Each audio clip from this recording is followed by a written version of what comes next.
very weird. Just like these just black shadow kids just sitting at the desks. I can just kind of feel almost like they're just sitting staring at me. I've seen some things tonight on our investigation that I haven't seen in 25 years anywhere in the world. All haunted places have a story to tell. It can be tragic, it can be scary, and it can be very dangerous. This is Colin Browen, and these are the Paranormal Files.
Unless it's me. I don't think I locked it.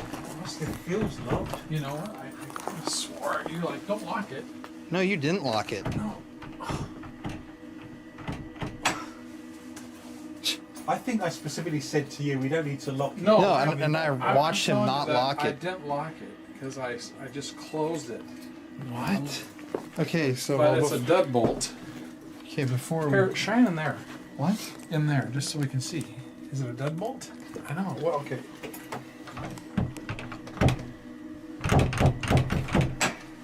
Let me just explain to the camera. We came in here before we started filming. Jeff was gonna lock the door with the key, but Adrian said specifically, do not lock the door, because we don't need to. I agreed, and I remember watching Jeff not lock the door. We come back an hour and a half later, and the door is somehow locked. Isn't that kind of weird? And we have the only key. There is only one key, and we got it from the curator of the museum. I honestly did not lock it because I just simply closed it like this to get this to stay. And do this. Should we try it? Mm-hmm. Okay. Oh, okay. It was just... Okay, oh well. I'm hoping that once we're inside, we'll actually be able to get out again. Yeah, I know. Because there's a very limited cell phone signal, and we can spend the next 2 weeks in there, and we'll probably end up eating one another. Yes. And you know what? I don't know about you, but I don't like the taste of British steak. Again, it's still on there. British Hey, steak. I'm 10 years older than you. I think we should eat the youngest person. Oh. I think That's a good idea. Yes. Tender. I think Jeff's got the most meat. More tender. Yeah, you're probably true. That's true. I'd go around. Oh, yeah, right. Adrian and I'll feast for a couple weeks, honestly. I taste the fish and chips. Yeah. Okay, guys, so we just finished investigating over there at the jail.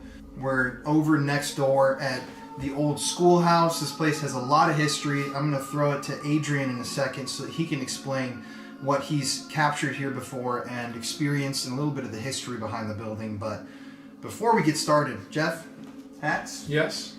Okay, we got it.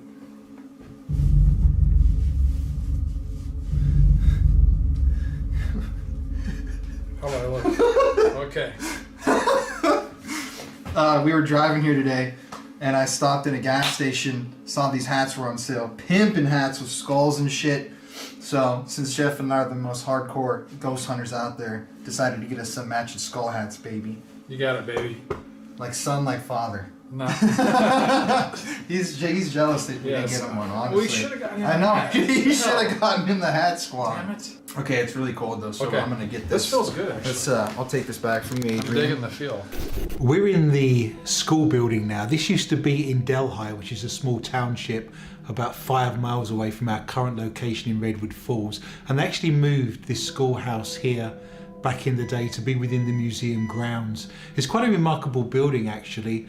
A lot of activity. Children present a lot of energy in general, and children mess around. So I've investigated this building many times. The SLS cameras picked up students dancing on desks. Imagine you're in spirit, imagine you're a child again, and you've got the run of a schoolhouse to do all the things you wanted to do but were not allowed to do by the teacher. So throwing paper balls, paper aeroplanes, causing mayhem and mischief is the plan to be paranormally investigated here today. It's late November, it's Minnesota, it's late at night, it's very cold, having lots of equipment issues, and I've got my scarf on, but I'm very confident that if we get in here and do some investigations, we'll get some nice EVPs, some nice ghost box activity, and you may even get the students answering a few questions. I may pretend to be a school teacher and we'll ask them some questions and see if in spirit they know the answers. So if you follow me, we'll enter into the schoolhouse. Here we'd have the students actually dancing on the tables with an SLS camera. We've experienced that and we've recorded that. If you notice the table, looking very spooky, all the dust covers are on. I actually had a paranormal investigator sitting at that table, and again we have empirical evidence of students lining up. Do you remember when you was at school and used to bother the teacher with your work and you'd all be lined up wanting to get some sense of praise or that you've done your work very well? And we actually recorded that here with an SLS camera. So I'm very confident there's going to be poltergeist activity, a sense of energy, things moving around.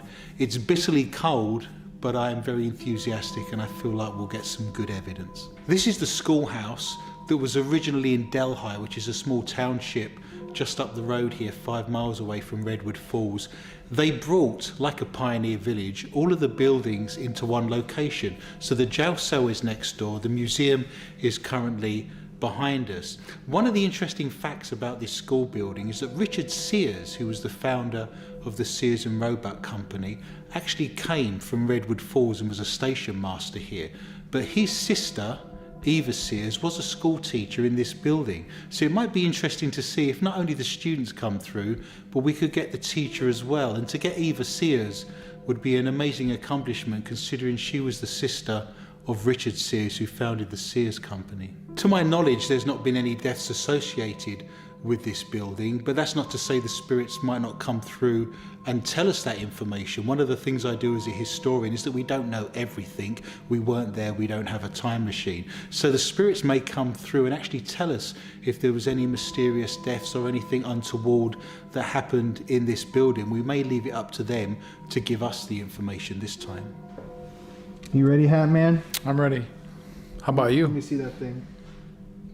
Put Hey, down you a picked little it out, man. bit. Dude, that's badass. Yeah, whatever. That needs to be a tattoo. That's his first tattoo. Yeah. That's it. Where This should be your first Where should I hat. put it? The Face. tramp stamps. Oh, Yeah. tramp stamp. I like When that. you're giving me a wedgie, You can see, you can a see the skull and the wings either Uh-huh. side, can't you? Yep. you're wedging me, you go, hey, this is nice. Ooh, that's kind of disturbing. Okay. I'm thinking that now we're in the schoolhouse, it's talk of pants, wedgies, all kinds of Tramp misbehaviour.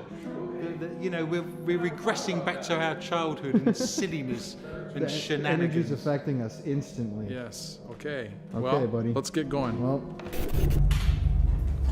So, we've got a multitude of different devices here. Adrian's got his that he's going to set up. We've got a K2 meter. We've got the REM pod. We've got just a regular EMF meter. And these two cat toys that, based on movement, illuminate. So, We're gonna set these up on the school desks. Adrian, you've got. I've got a fishing bobble, which makes a great trigger object. They're very light, they're very cheap. You can leave them on door frames, door handles, all around the place. And if they fall off, they bounce around the floor like you just heard. And it gives us an indication of perhaps spirit activity when we're not in the room or not looking at a particular area. He's gonna set those up over there. I've set the REM pod up. I'm gonna put the EMF meter over here. Put one of these little cat balls right there. I'll go back here with this K2. And then, God, my toes are frozen solid. Your hat looks good though. Thank you. Okay, to any of the children who are here in the old schoolhouse, if your energy is here, we're not here to hurt you, we're not here to harm you, we just want to talk to you. Feel free to play, feel free to run around, knock stuff over. The classroom is yours right now. Is there anybody here with us, or any of you children here for school?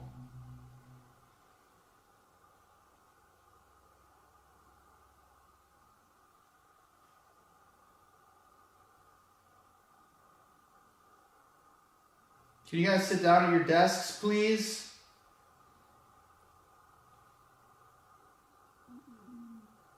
We're your three teachers. Mr. Adrian, Mr. Colin, and Dr. Brown over here. Oh, thank you. I'm gonna give the optometrist a little shout out. Dr. Brown, you got anything to say to your students? Sit down and shut up. No. No, we're actually gotta get serious here. We gotta get you guys talking to us. So we're just here, Adrian, do you go by doctor? Is it? Yes, You're doctor. Oh, shit. Yeah, that so is true. You gotta give Dr. Adrian. And I was actually a school teacher in Europe Yeah. for about 15 years. I taught 11 to 18-year-olds, and I still have the scars to prove it. So I'm used to talking to a large group of students like this. That was my career for many years. And I just want to say to everyone in the room that we're going to have some fun today. Hopefully we'll learn a few things, and if there's anything you want to say to us, feel free to do so, and we'll have some fun with it, and hopefully hang out with you guys and get some evidence caught on camera.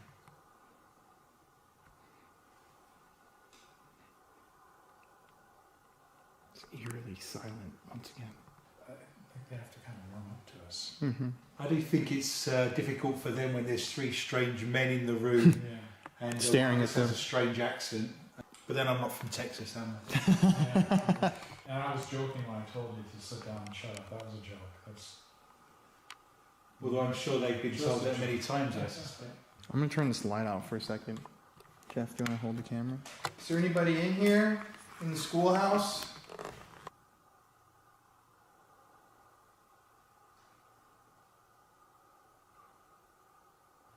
Can you knock if you're in here like this? Psychically, I do feel like there's students in here, and very oddly, I feel like they're standing with us at the moment. It may be an idea that they can be told to sit down, but because we're standing, I get the impression psychically that they're standing as well and almost mirroring what we're doing. So I'm going to present to you now and say that you are allowed to sit down. So how about we have you sitting down at your desks, and we'll start our lessons today with you sitting down. I know there's no imperial evidence to back that up, but I do feel like they have sat down. I'm feeling this very weird, just, I don't know, almost like I'm seeing it visually. Like these just black shadow kids just sitting at the desks. Not like it's creepy, but I can just kind of feel almost like they're just sitting, staring at me. Do you have a device past the REM pod in between those two green lights? Is there anything sat there at all? See that last row? You've got a green light in the front, a green light at the back. Is there anything in the middle? There's a little Is that a motion device. ball? But it's not illuminating. No. I'm seeing all kinds of activity. Did you see Wait, what was that? What is that? You're seeing now. Okay. I just saw No, green there's a light. light. Yeah. There's a light. In between. Yeah. Yeah. What I'm That's seeing. why I'm asking you if you've got a device. What was that? Okay, I saw a little light in the like the triangle. if you will, the two greens and the red. Right. A little green, That's the spot. Yeah. a light, a little tiny. I literally just saw a green Yes. bulb. I've right seen over that there. 2 or 3 times, and that's why I'm asking if there's a device there. No. There's definitely some I don't energy. think so. What would that be? That would be an orb. That's insane. But that's an orb seen with the naked eye. That's Yeah. not a flash going No. off, or it's literally behind the red light on that seat. Oh, I just saw it again. I just saw it again. What the heck? Jeff, give me the camera. Yeah, here, Come on. grab. Where are you? I can't see I've you. never experienced something like that. Here. It's dotting around the room. There's green Yes. lights flashing. Uh-huh.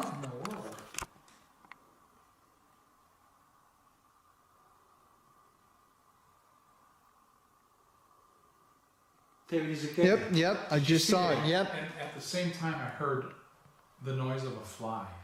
I know it sounds odd, but I heard like a fly. Really? And it's a dark green. It's not like the greens we've already got out there. It's a dark green. Mm-hmm. And it's moved around. If I had to tell you where it was right now, it's on the seat on the desk with the REM pod. Very, very rarely do you see energy with your own eyes. I've never. Well, I mean, I have, but. You can make those devices go off. You have our permission. Oh, I just saw it again up there. There we go. There it is. Where? I saw it up on the right. That is Again, that was a big orb. it's It's an orb. fizzing around like It's tracer bullets. Yeah. It's like a golf ball for me. Yeah. I have not seen orbs as good as that for a very long time. I've not seen an orb like that. Like that. I just saw one zip. It shows you how much energy is in this room, because it takes a lot of effort. And again, right next to me. Oh, right there, right there.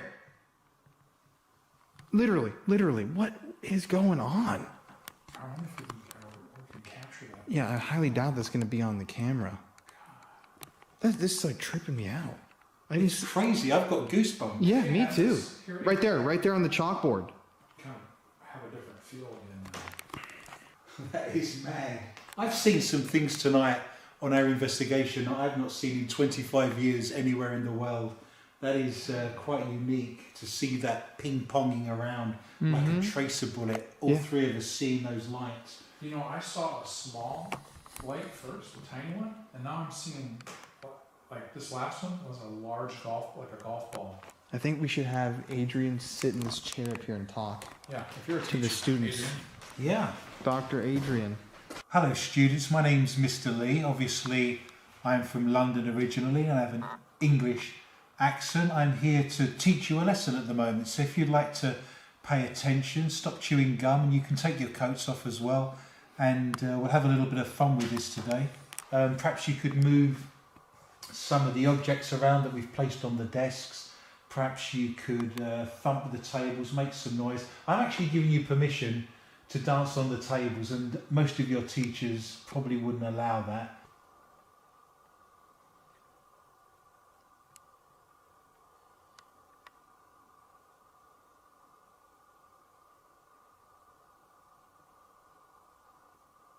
It's crazy too how the REM pod has been just completely silent the whole time. they're kind of frozen. That was a crazy 5 minutes. Wow. Yeah, because they're gone now. They're very active. You guys better listen to Dr. Lee. It just got way colder in here. I'm colder, my back started to hurt. I'm like frigid all of a sudden. I really want to try the Estes method Yes, this with Adrian asking the questions. Okay. Okay, guys. So we were just at the Villisca Axe Murder House, and we did the Estes method. There's different names for it, but basically what you do is blindfold yourself. I'm just going to use this, and we're going to kill the lights, and I'm going to sit in one of the desks, acting like a school child, and listen to the SB7 spirit box very loud through these headphones so that I can't hear the questions that are being asked. Meanwhile, Adrian is going to be sitting right here up front, playing the role of the teacher, and he's going to ask the questions to the kids. And we're going to see if his questions can be answered by me, even though I can't hear them. So I'll sit right here up front.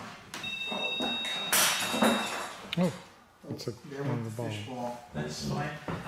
The fish ball. He's never Yeah, I fished can before. All we need now is a stick with a bit of string on it. Are you guys walking around? Yeah? Were you? Just a little bit right there. Oh. Okay. I can't hear shit. Okay. Class. I just heard the word class. So Adrian, you're gonna. I'm sat here. I'm going to be the teacher today, so I'm sat here at the front desk. This is a position I've been familiar with over the years in my teaching career back in Europe. I'm going to ask the class some questions. I know things. And the class say they know things, so I'm going to test them and I'm asking them some questions. Perhaps you could tell me first what country I'm from. 1590. 1590. A very interesting year, I believe that would have be around the Elizabethan period. Perhaps you could tell me how many stars there are on the American flag? Shout a number out. 23. 23 stars on the American flag would have been a very long time ago, I suspect. That may have been around Airport. the turn of the last century. What about if we focused on a little bit of maths, perhaps? I could ask some maths questions. That's gotta go. Can't chase it anymore. Start very simply. Could you tell me what 2 and 2 is? What's 2 plus 2?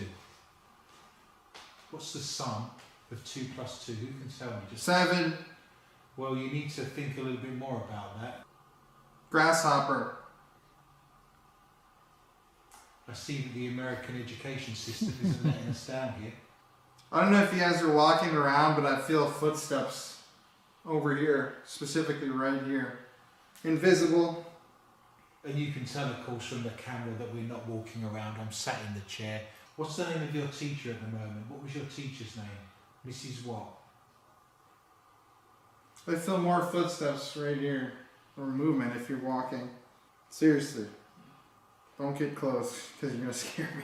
And again, we're not walking around and the footage would show that. I'm just sat here at the desk, but we have noticed energy bouncing around this room, so it comes as no surprise. Candy. I don't have any candy to offer you. Do you have Oh my any? god, I'm so cold too all of a sudden, right here. Perhaps you could tell me your name. What's your name? Dad's gone. So you don't have a father. Did he go to war perhaps, or is he dead? You're pretty brave. Yes, there's not many people who sit in front of a room full of kids. I wouldn't disagree with you. How many students are in this room right now? How many students are here in this lesson? 18. So there's 18 students in this room right now. I'm not sure we have enough desks, I'll have to count them up. Do you like maths? What's your favourite subject at school? What's the subject you prefer doing the most? Wheel. I used to be But just finish it. 18. 18. So there's definitely 18 students in here. What's your favourite subject? I used to be an art teacher. 15. 15, so we've lost 3. 15 would make more sense based on the number of tables that are available. There's 19 seats. Was there 18? How many? In his freezer. Are you touching me, Jeff? No, we're not. Stop. What's your favourite subject at school? Tell me your favourite subject. Trouble. Were you in trouble quite a lot? Got in trouble, I think. Yeah? What did you do? No way. Were your parents unhappy? Were you a Mommy. So your mum's with you right now in spirit? You said your father was away or wasn't here, so you with your mum in spirit? Is your mum in here? Dedicated. Are you a dedicated student, yes or no? Good student. I literally just heard good student. So you were a good student, dedicated and a good student. What did you do for a job when you grew up? What did you do? Also, I'm feeling like something like right here. Like this part of my neck is really cold where you touched me. Again, the video camera has shown that we're nowhere near Jeff. Album. Or Colin in actuality. So we've not been anywhere near Colin, and Jeff, as I mentioned, is holding the camera. Halloween. I can go. I think you can only go when I tell you to go because you're at school at the moment. Home. When I tell you to leave, you can Anywhere. You can go home when the lesson's finished. Also, like I said, I gotta say, this feels like there's like cold right here.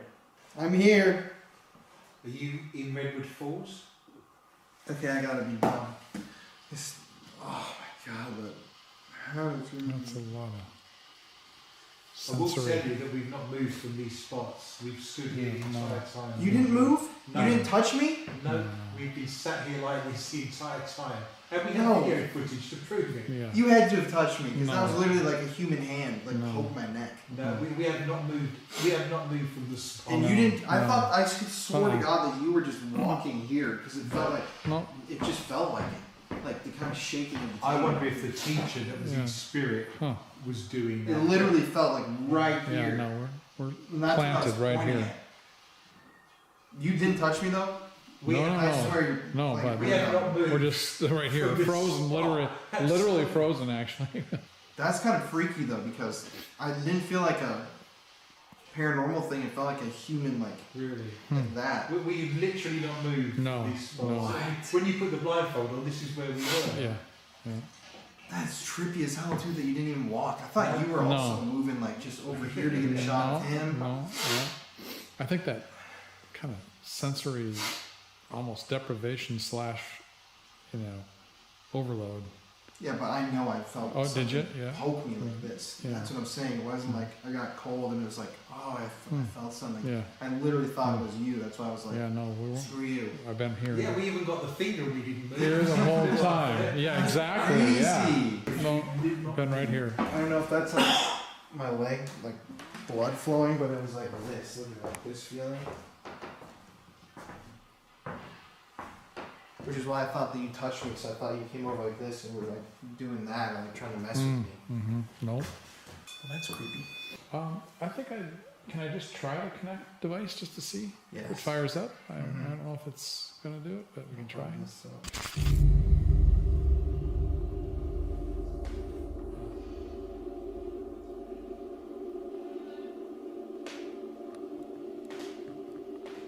Oh, look at that. Not working? Look at it, just the battery just drained. It just goes. Just I don't know. That's the weirdest. I don't get it. I don't get it. We have no image. And we have some power. I say we just give it up. I don't know. We can get it. We can come back tomorrow night. I just don't. I have a feeling like.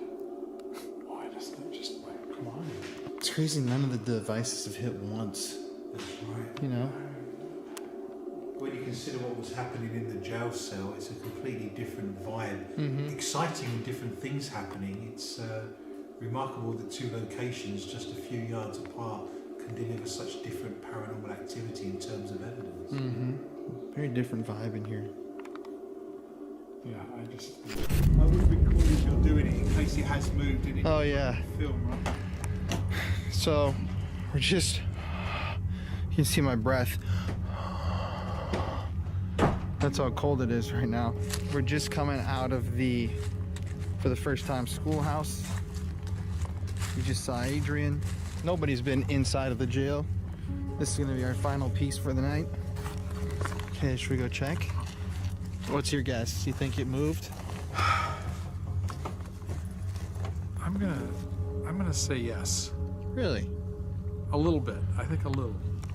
Adrian, what do you think? My worst fear would be that we're dealing with spirits here from the 1880s and there's a lot of energy over the years that would have just disappeared. That requires a lot of energy to move that candle, so I will be pleasantly surprised, but I'm going to be a pessimistic Englishman and say it's not moved. You know, sorry, Jeffrey. Okay. I'm gonna also I'm join out, the man. camp and say, no, it hasn't moved. 'Cause it's only been an hour. But we were the last people to... Remember, I shut this door on camera. Here it is. No way! Oh, look, What? guys. No! No! No! Yeah, that's impressive. What? Okay, I win. I was wrong. What can I say? I was wrong too! at that. Let's Holy go. shit, man! Look at that. Whoa! The thing is, it couldn't have... No! It couldn't have fallen over. It would have made its way outside of the circle if it's just Yeah, wouldn't it have rolled? That's right. Well, if you think about it, if you imagine the candle being vertical on that circle, if it falls off to the side, it's going to be outside the circle. Sure. If it Yeah, falls in any exactly. direction. So that's had to have been moved and placed back inside the circle. That's insane. Wait, do you have those pictures that you just took of me sitting on the bed? Yeah. What do you You mean? should see if the candle's still up in those. We took those literally right before we walked out the door. Remember? Somebody or something has moved that. Yeah. These. Oh, look it. This was right before we went outside. There it is. Wow. Where's the pen? Where's the pen located? Yeah, right. I would take a And photograph. look at the white. Wow. It's right there too. So that wasn't anything to do with it either. No, we literally took those and then left. That's crazy. Yeah, that was it. That's when look you closed the door. I shut the door right there, and then we took those pictures, and then we It's a walked good idea, out. right? It was, yes. Here, let me get a pic again here. We had it sat in the middle, right? Mm-hmm. If it falls over outside Yeah.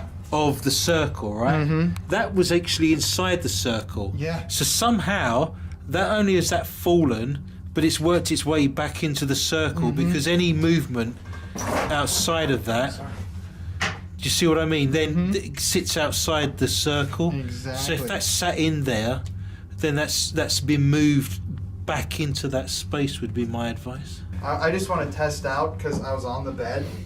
I just want to see. Look at even me bouncing on the Okay, bed. be careful. Oh, yeah. Look at that. There's no, and then we just walked right out. Even look at. I bet if I go right here. Okay, buddy. Okay, I know, but even if you well, look, yeah. that's how it would fall. And it's fallen outside. Yes. Yeah, Look how yeah, far. yeah. Come over here. Look Yep, at show how I far can outside it was. see it, man. Wow. So we had a spirit Yeah. tell me psychically they wanted a candle. Wow. We then find a candle. We then set the candle up as a trigger object, and in the couple of hours we haven't been here, it's been moved and put back in the middle of the circle. And also, just to point this out, if you guys online are for some reason doubting that what he saw or thought was actually him being guided down to grab that candle, the part 2 of that when that fell over, he has not even been in this building. I was the last one in here, and he was sitting in that room the entire time. So whatever the hell just happened with that was completely independent out of every single person, and it's on camera, and that just proves the validity of it, the whole thing. Crazy. That is crazy. Man, that's insane. But in the end, who was right? I'm pleased to be proven wrong. Me too. Okay. First time I'm glad I'm wrong. Usually I'm stubborn. That was I'll fight really you. that was really awesome, actually. It's been a crazy night, hasn't it? Yeah. It Just has crazy. been, yes. Okay, well, guys, it's about midnight. We've been here since roughly 8:30. We've done hours of investigating. It's really cold. My toes are feeling almost frostbitey. Tomorrow night, we are tackling the scary building to me, the one that is actually just stepping inside of it. Really powerful energy. We were all feeling things, hearing things when we were just walking around earlier. When you guys see the inside of this building, you're going to agree that some of those rooms, just even probably through the lens of a camera, feel very energetically charged, and they're just eerie. Some of the decorations, the little monkey guy. It's a very paranormally active building. I've written about it. I've spent many nights in there investigating. I guarantee we'll have some really cool paranormal activity.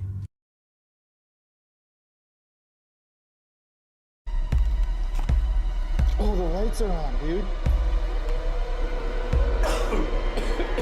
Okay, bro, get the out. Bro, keeper, get out.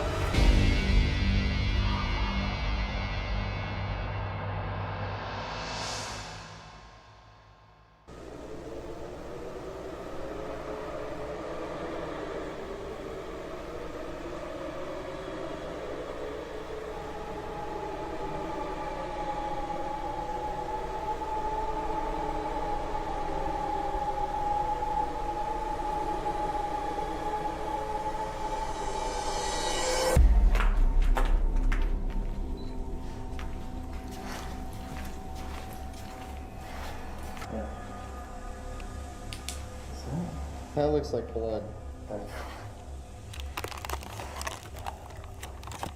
That's exactly how blood dries.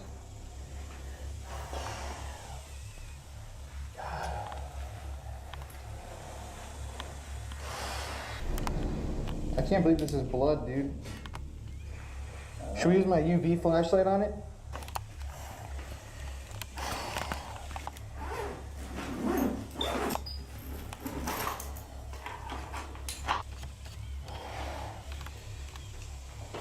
Yep, that's blood.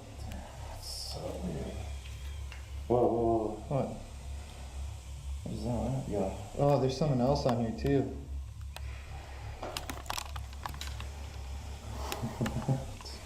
Step over for a sec. What is this, dude?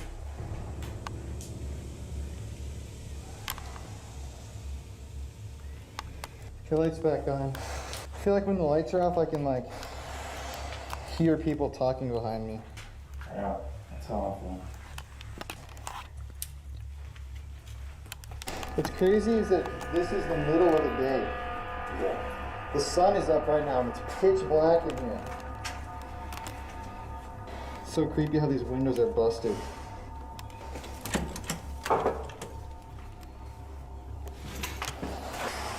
That's one to life. Time for the creepiest part. Don't go past the light.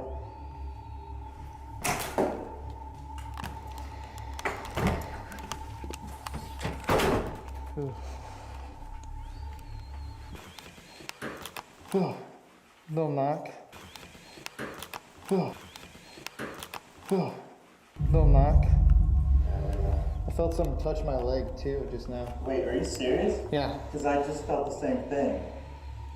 Really? No joke. I literally I reached down to grab my leg. You felt something touch your leg? Yeah. Fucking creepy as shit in here, dude. Oh. Yeah, I heard that. It's annoying. Oh. Oh.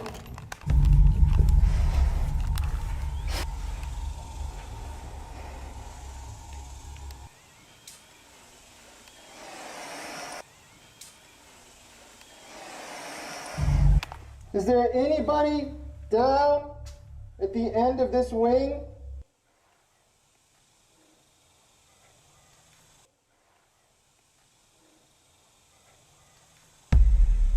The dark figures all over my eyes. Me too. I'm getting like nauseous down here. Same. This is crazy. It's terrifying. I just don't like how like open and destroyed it is. Just heard a voice.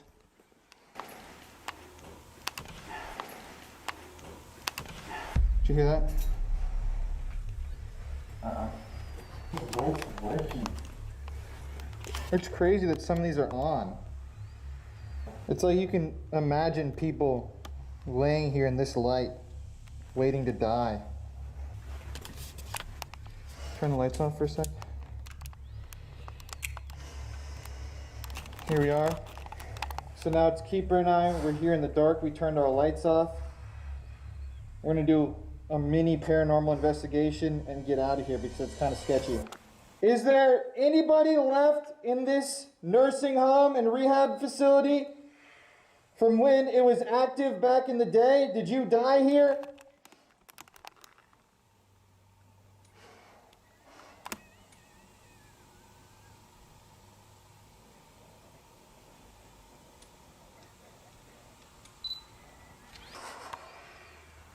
How about the nurses? Did they abuse you?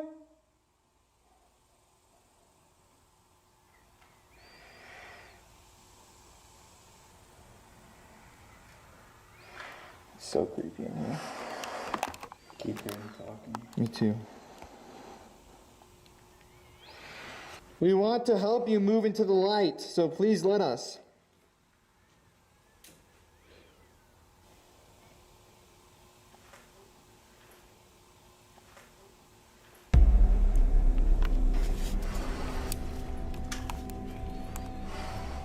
Do you have anything to say?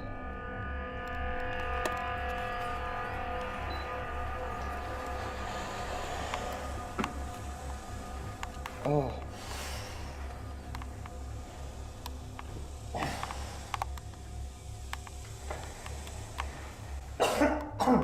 You okay? Buddy, what's wrong? Give me a sec. You okay? Mold? Mold? No.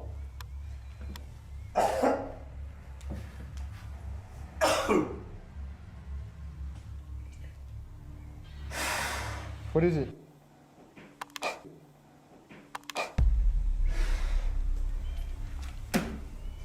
I think we should get out of here, bro. I think there's too much mold. It's not that. It's not the mold. Oh, dude, let me see you. What? Open your eyes up. Sorry, it's bright. Here, let me turn it down. Open your eyes all the way. Bro, your eyes are so bloodshot. Are they normally like that? No, I mean, not even when it's moldy. We need to get out of here, dude. There's some weird bad energy all of a sudden. And I'm feeling like really hot, dehydrated, gross. This is what I felt right here, right here. Do it on yourself. So it's like right here, just pushing, like. You alright?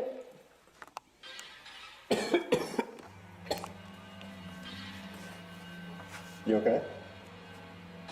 I think I need to get out of here. Yeah, let's get out. I'm serious, bro. I have something in my chest all of a sudden.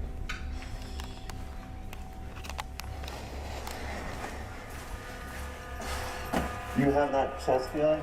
Yep. That's what I have. It's like, I have like pressure in my eyes right now. Like it's like pushing my eyes in.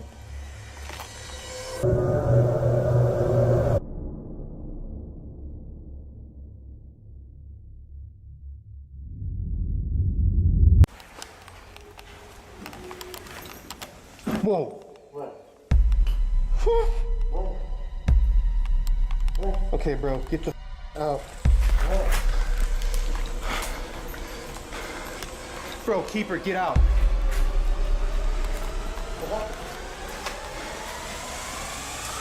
What happened? What the hell happened? Okay, let's put our stuff away.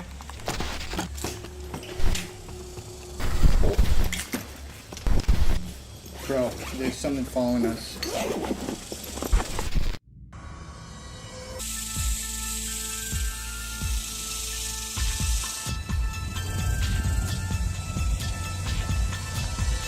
We just left.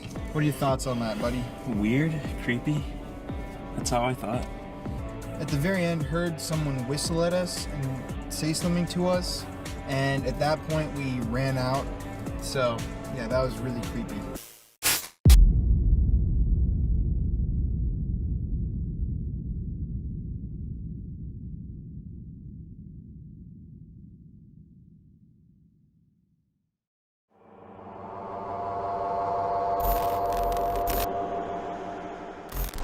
This is the only place I've ever been in, 200-300 investigations. I feel confident saying this is evil. There's an evil in this house. What's up, everybody? It's Colin here. Now, on the Paranormal Files, oftentimes we cover dark subjects, dark investigations, dark entities. Tonight's video is a bit different, and this is a warning to all of you who are about to watch this video.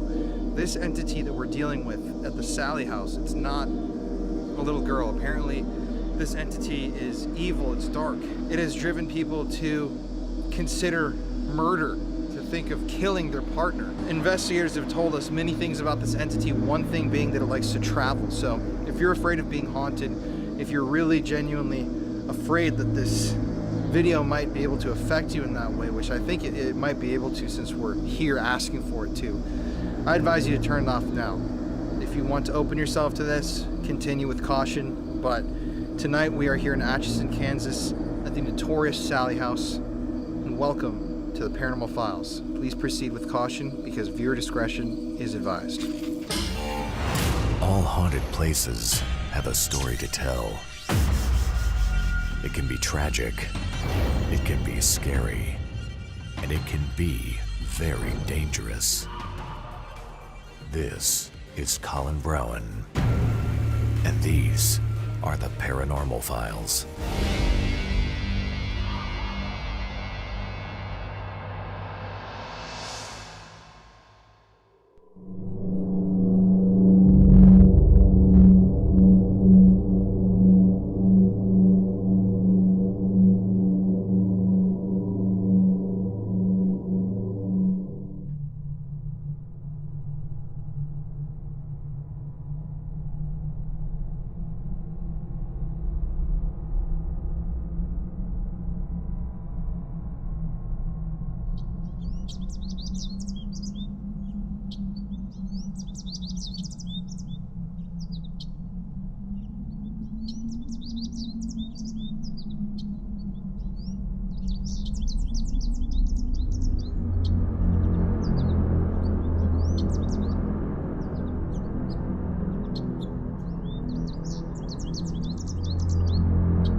So we just got here and I noticed right outside the Sallie House there's a bird that looked like it just dropped dead. Perfectly preserved. Looks like it just died like a couple minutes ago. And there's nothing for it to run into around here. It just looks like it dropped dead. And there's the house right there. Don't see any other dead birds on the street anywhere. Just right here in front of the Sallie House. Weird. First time in the Sallie House. We're just here doing drone shots, but guess we'll I wanted to film this because it's the first time we're going in. Ready? Oh, Sallie's kind of creepy. Is this the stuff, the actual stuff that was used for the appendectomy? I don't know. Oh, what must have been? Elijah, Colin. That's the head of Apex Paranormal for all of Kansas. This is the one place that he said that he doesn't want to ever come back to. He's gone all over the country. Oh my god. He's coming, and he said, man, my stomach is in knots just driving up here. Really? Yeah, he's like freaked to come back here. Wow. Yeah. He said it's like evil. They all, when they were here, they said it's like sheer evil. Bless you. Evil as a So he just texted me. Wow. Let me see Sallie. Ooh, she's creepy. You were feeling chills in here just a second ago? Yeah, I still am. I'm feeling a little bit like, again, a little bit dizzy, almost, or something like that. Isn't it kind of a little bit, if you look at this place, though, and if you start looking at, it's kind of like not straight. Mm-hmm. You know what I mean? Yeah, There's it something is. about, it's really off. I see Mm-hmm. what you The mean. floor and everything, it makes you feel. Well, this table's tilted if you can see that, you know? Yeah. I mean, it's like, I think going this way. Yeah. What do you think this is for? Well, that's what it looks like. Oh, did you hear that? Yeah. That's interesting. Maybe there's a cat spears. He said he's like 3 minutes out.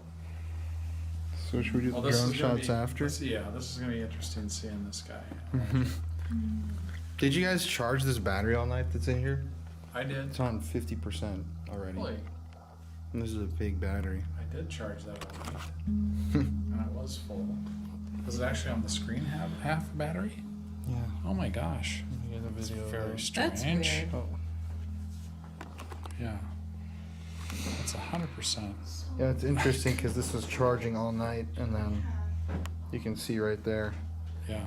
the battery is already halfway depleted. That And was it was full when I turned it on just now. 100% charged. Weird. Oh, did you hear that? Yeah. Huh? Mm-hmm. Oh. It's like a clicking. Dude, I'm kidding you. I feel like some weird vibes here. It's freaky. I mean, really. It is. I don't think you can see this. Oh, there's something here. My hairs. Look at this. Can you see it? Yeah, you got hella goosebumps. There's like totally a lot of stuff going on here. Oh my gosh. And this is what, 4 in the afternoon? I'm actually a little bit sick to my stomach, actually. Well, let's go out and meet him. Why?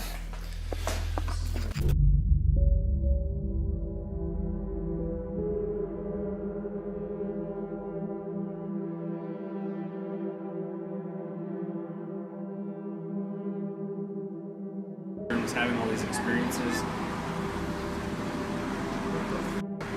What? Just not on you.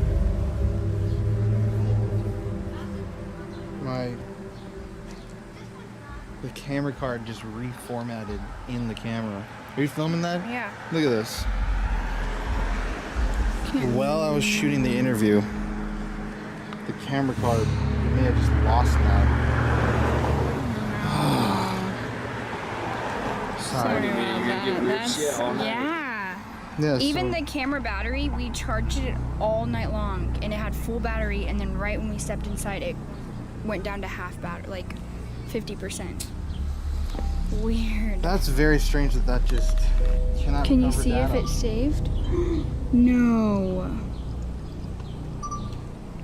She might be pissed off here too. Really? What the? Yeah, she's like, I haven't seen you in a while. She's following. She's shown up 4, 5, 6 different places all around the country. Oh my god, wow. Oh, shit, I'm sorry. We gotta redo that. That's all right. I have it on this too, but yeah, Yeah, that's we need really the microphone though. Alright. Okay, so that's never happened to me, ever, filming the show. To let you guys know what happened, we were filming, we were talking for like 10 minutes. We just got through all the history of the house.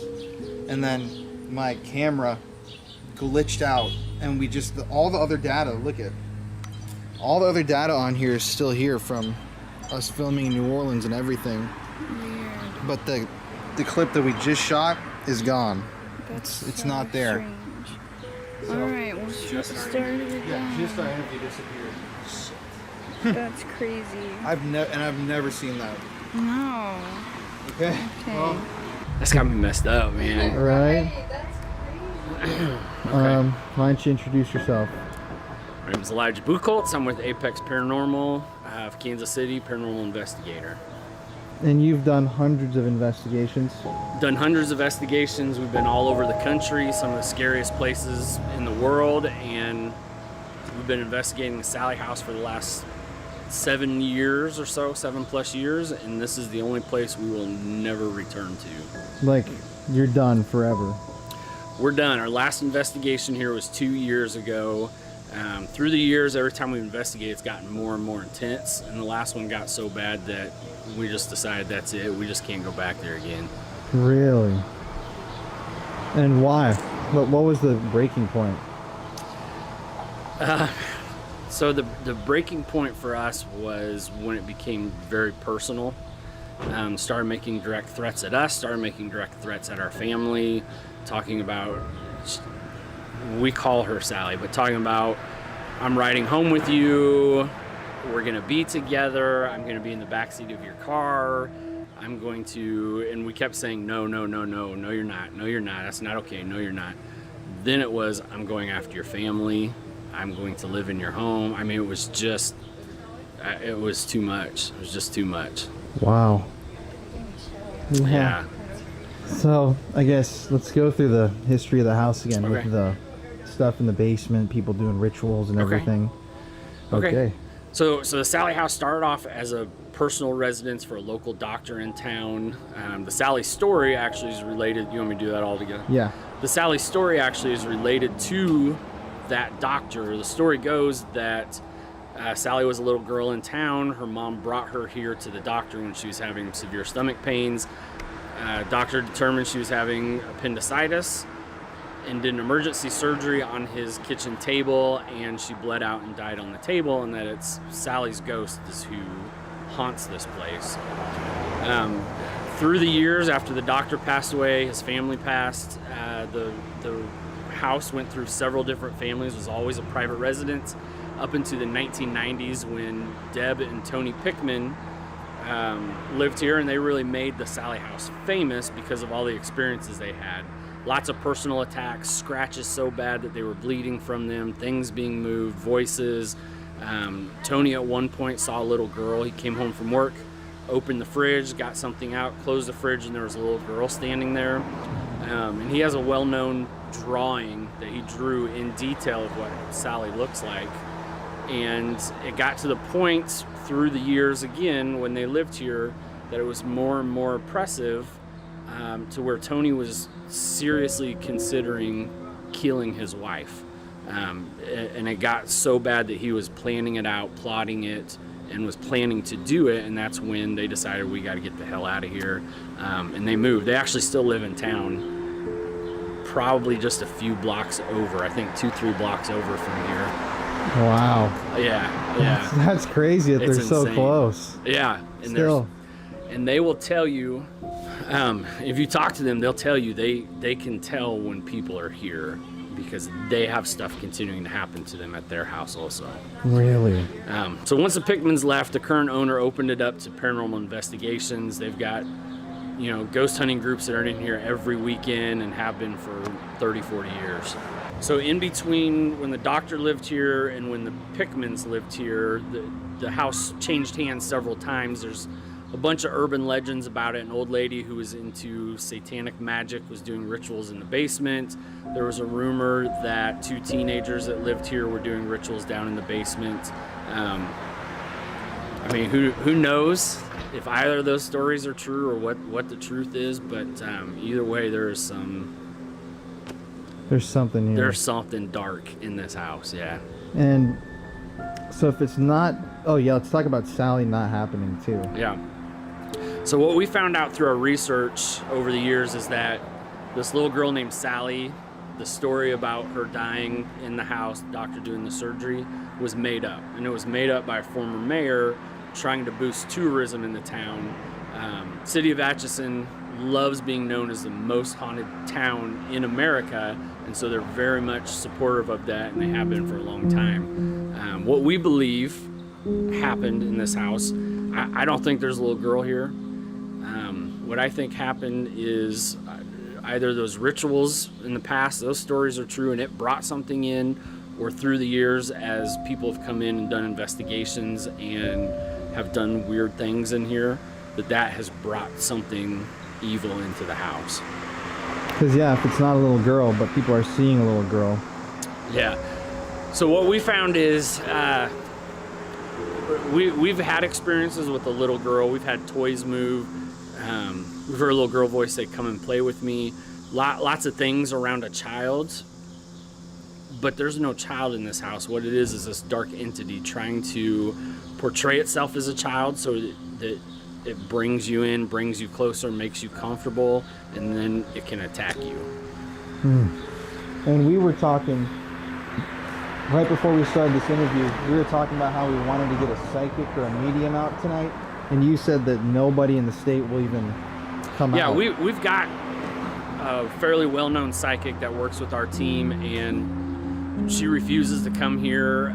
Sometimes we'll have her just do remote viewings from home, and she refuses to do that here for Sallie House either, because she doesn't even want to tap into that energy. And there are no psychics in the state, really. There are no psychics anywhere in this area that I know of that would be willing to come and be at the Sallie House. that's a spooky omen, man. Wow. If the psychics won't come, something's not right. Yeah, right. Would you walk in there with us and show us like a couple places where stuff happened to you? If we're quick. Yeah. I think she's already pissed. I think that's what happened. Yeah, true. We can go real fast. Yeah. I just want to hear from you, like, where stuff happened to you. Yeah. Well, you don't have to if you don't. No, you really don't want to. As long as it's quick. I haven't been in here in a year. Oh, wow. Do you want to go first?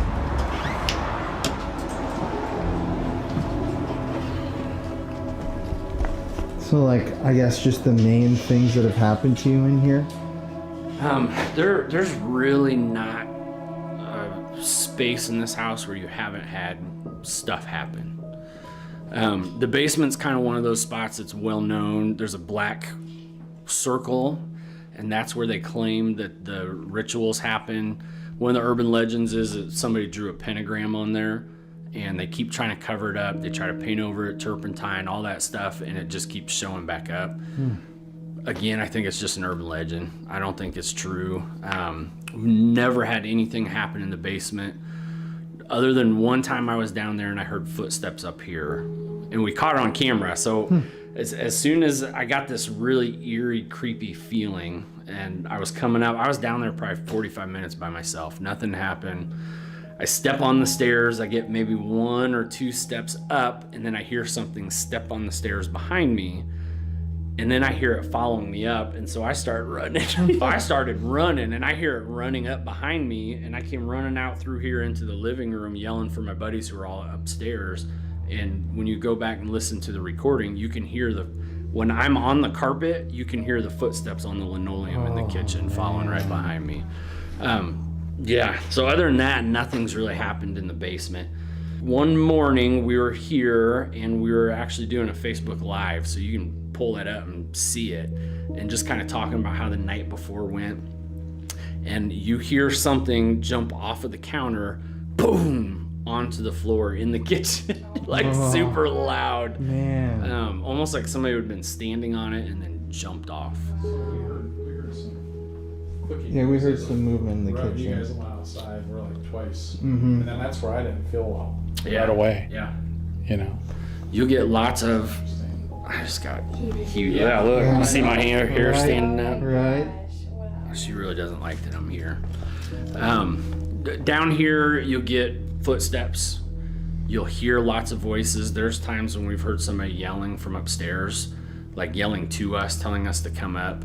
You'll have your equipment going off down here. You'll see shadow figures. If you're outside the house, we've seen people standing in the window. You'll see them walking back and forth. We've had this radio in here turn on by itself. What? When we walked in, that radio was on. way. Yeah. It was on when we were here. When we got here. So I'll tell you, I told Jeff outside, the very first time we came here to investigate, we were brand new. It was just some buddies having a good time. You know, we'd go places, we'd cut up, crack jokes, and have fun. The minute we came into this house, we were fighting, arguing, just nitpicking on each other, angry. And the minute we leave the house, you just felt like this huge weight off your shoulders. You feel almost like this happy high. And as soon as you come back in, it's the same thing. Angry. Well, we ended up I don't even know why. We left to go get snacks or drinks or something. And we started driving around. We're like, hey, we're in Atchison. There's this cool cemetery. Let's go. Yeah. I heard that. Yeah. Oh my gosh. Serve a knock. Over there. We're like, hey, there's this cool cemetery. Let's go check the cemetery. So we drive to cemetery, and then we're like, hey, no, let's go check this out. So we drive there. And let's go check this out. So we drive. We spent 2 hours driving around until we finally went, whoa. We paid money. We're here to investigate Sallie House. And like unconsciously, we're trying to find other things to do so we didn't have to come back here, because it's a lot. What's the most active part of the house, in your opinion? Okay, so this place is different. This is gonna be different than anywhere else you go. You are not going to get a ton of ghost activity, right? You're going to McIntyre tomorrow. You go to Mac, you're gonna get ghost stuff. Voices, footsteps, thing would move, shut, thing. You get a lot of that ghost stuff. You don't have that here. What you have here is more psychological, emotional. I've seen people that are in a great mood, all of a sudden just tears, streaming, bawling, crying, because it attacks you. And it always attacks who it thinks is the weakest member in the group. That being said, I will tell you how you can get some of that stuff, but you'll probably have better luck if you don't do regular ghost hunting, but you call this thing out. Okay. I know you're not a ghost. I know what you are. I know, and call it out and call it what it is, and it pisses it off. And then, okay, I shouldn't have said that. And then it pisses you off. It pisses it off, and it'll be more outward. One night we were investigating, and same thing happened. I had my oldest daughter investigates with us, and she was here, and we usually set up cameras, and we have kind of a nerve center on this table and run cameras through the house. And she was sitting here, she was totally fine. All of a sudden she started bawling. That's happened dozens of times that we've investigated. And I came down, I checked on her, I made her leave. The minute she stepped out of the house, she's feeling totally fine and back to normal. Later that night, we're trying to decide, do we sleep here or do we leave? And I made the comment, we're not getting ghost stuff. It's playing these games, these emotional, psychological games with us again. And as a parent, I don't feel like it would be responsible of me to allow my daughter to sleep here and stay the night here. So we need to go. Immediately after that happened, we started having ghost stuff. We hear somebody walk up the stairs. We hear somebody talking in the hall. We hear knocking on the wall. It was trying to perform so that we would stay here that night and that it could continue to, pick on us. Wow. Yeah. So it's everywhere in the house, So really. it's everywhere. It's everywhere. Biggest hot spots are upstairs. If you're down here, you'll get stuff from upstairs, but upstairs is where you really get good stuff. Everything from people have been pushed down the stairs, people have been picked up and slammed against the wall, to have you guys been up there yet? Me and Mary. Oh shit. Okay. The kids' room, toys will move around, voices, shadows, doors will slam shut. We had one of my investigators was sitting on the kid's bed, and you could physically see him sitting straight, totally fine, and over the course of about 30 minutes, you can see him kind of start to slump over, and then all of a sudden he's laying down, and he says, "Man, I really don't feel good." "Well, what's wrong with you?" I don't know. I'm told, I feel like I'm gonna puke. I just feel terrible. I feel awful. And then we had some stuff happen. We made him leave the house. And again, the minute he left the house, he felt totally fine. And we got stuff. We got a ball to move in the kids' room. We caught that little girl's voice saying, "Come and play with me." It was like draining his energy so it could do things. What do you think's the scariest thing that's ever happened to you or anybody even you know in here? Scary. The two scariest thing. Was that you? What? Did you not hear that voice? I It was like a. I was just concentrating on something. Yeah. I didn't. You might want to go back and listen. Okay. Did you hear that? Because it came right by you. You heard it? I've actually, is there anything like touching your legs? Yeah, she had something feel like she had touched her leg. You get touched. I've been scratched. I've had almost like a backwards 7 scratched on my back. Sitting in the chair up in the master bedroom. You'll get scratched. You'll get touched. Yeah. Yeah. I keep You've been thinking, doing I keep looking at my leg because I'm like, what in the heck? I thought maybe I was like, there was a string on the couch or. Really? It's Well, kind you moved or adjusted or something, or kind of leaned, and then I heard a I'll have to look at Yeah. back. Okay, so scariest things. I'll give you 2 examples. They're kind of the same, but we were doing what's called an Estes session. Mm-hmm. We're gonna do that tonight. Oh, Jesus. Okay. Maybe I'll leave you my holy water. So we were doing an Estes session. We were doing a double. So we had one person in the kids' room, one person in the master bedroom, and then we were down here asking questions. So Ed, one of the guys I investigate with, started calling to Ed. "Ed, where's Ed? Bring Ed up."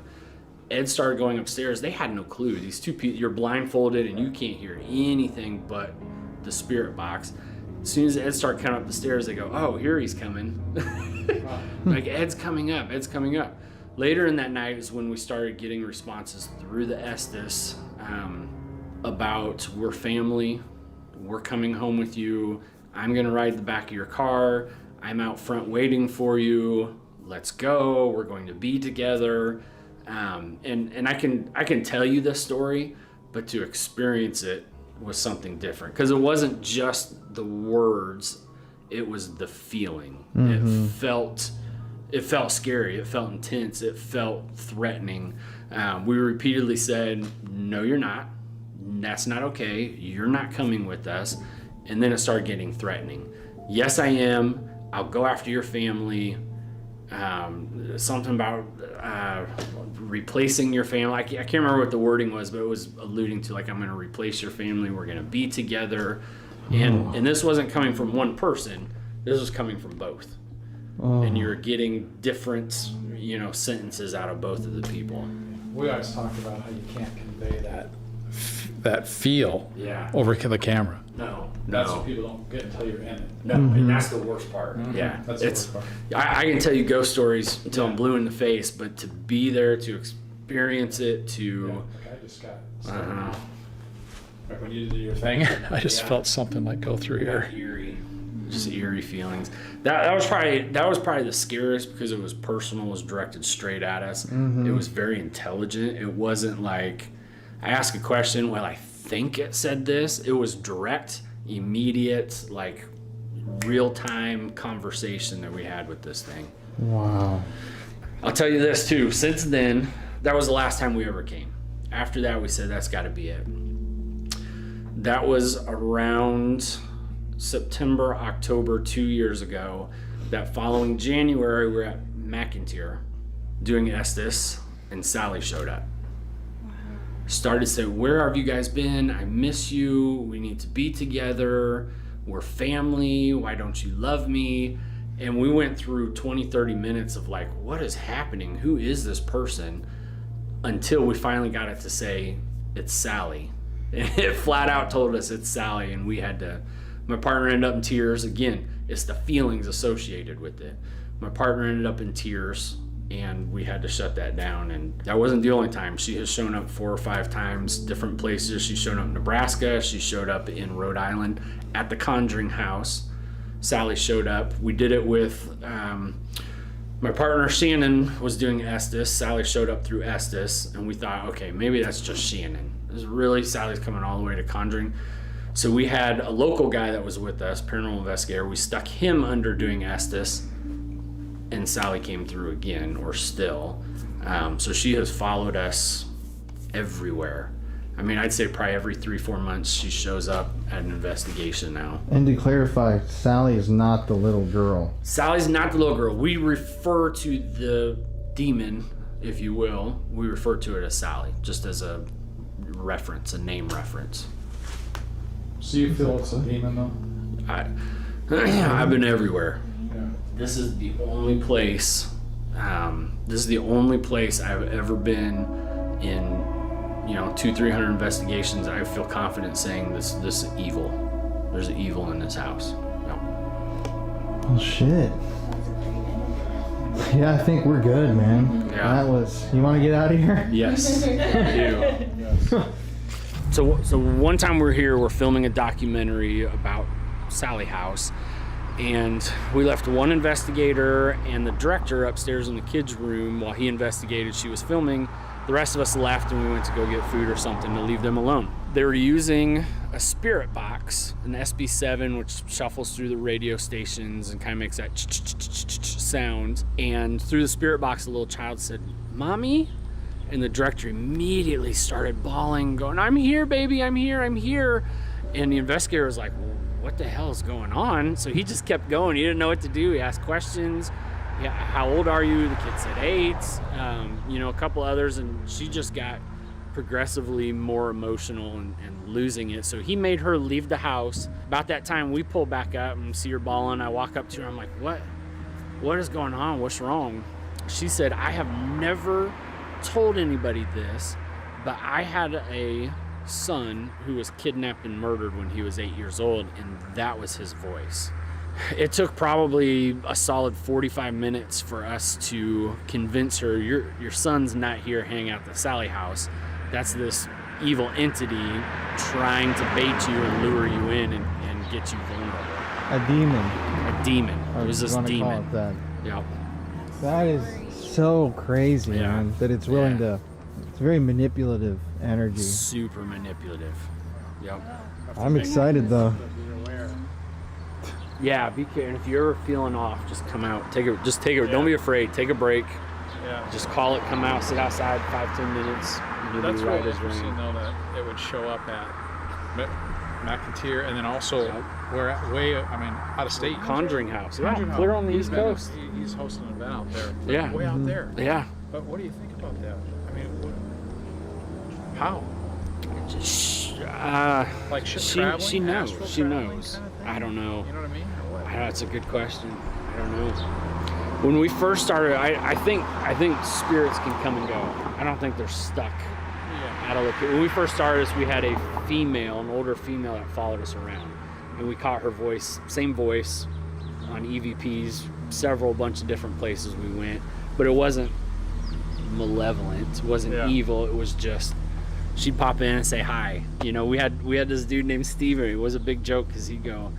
The first time we met him, we were at an old, it's a winery now in Liberty, Missouri. And used to be, there's 4 buildings. One was an orphanage, one was a hospital. Is that the Belvoir? Belvoir. Yep. Yeah, I told him I wanted to film there. Yeah, I called her, yeah. We were at Belvoir, and we were sitting in the old hospital building. You can go up now. I don't know if they still allow you, but they would turn the other eye. Like we'd go in the afternoon and we'd go explore the abandoned buildings. You're not supposed to, but if you weren't causing trouble, they didn't really care. And we're using a spirit box at SB7 again. And we got something talking. We're like, what is your name? And he goes, I'm Steven, bitches. So it was this joke. Well, Steven showed up 3 or 4 more times at different places. And he would always say, I'm Steven, bitches, every single time. Wow. Interesting. So he was a fun one. This is not. This always ends badly when she shows up. She showed up in Nebraska. We took Shannon, we were at this old, it's an occult museum now, but they had an old icebox down on the far side of the building, and they had red lights they hung up in there. And we stuck Shannon in there to do Estes and shut the door, and she said, well, you guys are gonna be right outside, right? And we went, sure, yeah, of course. We left, went to the other side of the building, we used walkies. We'd ask our questions, and then she heard something, she'd use a walkie and say it. And Sallie showed up, and it got intense. It got super intense. So we were like, we gotta stop. I don't even know if we should. Now she knows we're here. She showed up.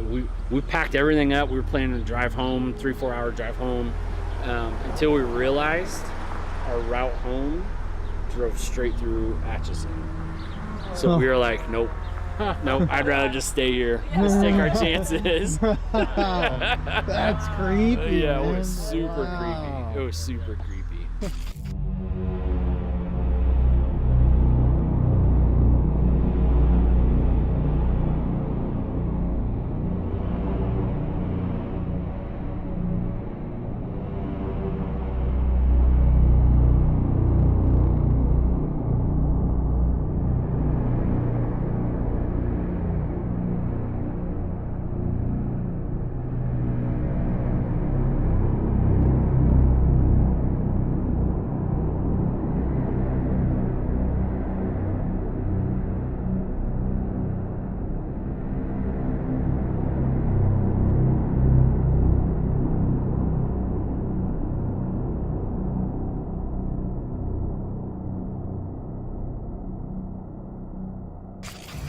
Okay, everybody, so now that you know the history of the house, you know everything about this haunting, how bad it is, how evil it is. Today, even during the interviews, we've had technological difficulties. We've been setting stuff up in here for a while. We've heard noises. We've felt very eerie vibes. Jeff has been covered in goosebumps multiple times. You guys know he's got empathic qualities to him. But this is the Sallie House. This is one of the most infamous haunted locations in the US, supposedly haunted by this very, very powerful darkness. Now tonight, we're gonna start the investigation with a seance of sorts. So let's head on in. It's very creepy in here. We've got it all set up inside. We're gonna open ourselves to this spirit and see if we can get it to come communicate with us by doing an old school, almost Victorian seance. So yeah, we're about to just hit it and start rolling.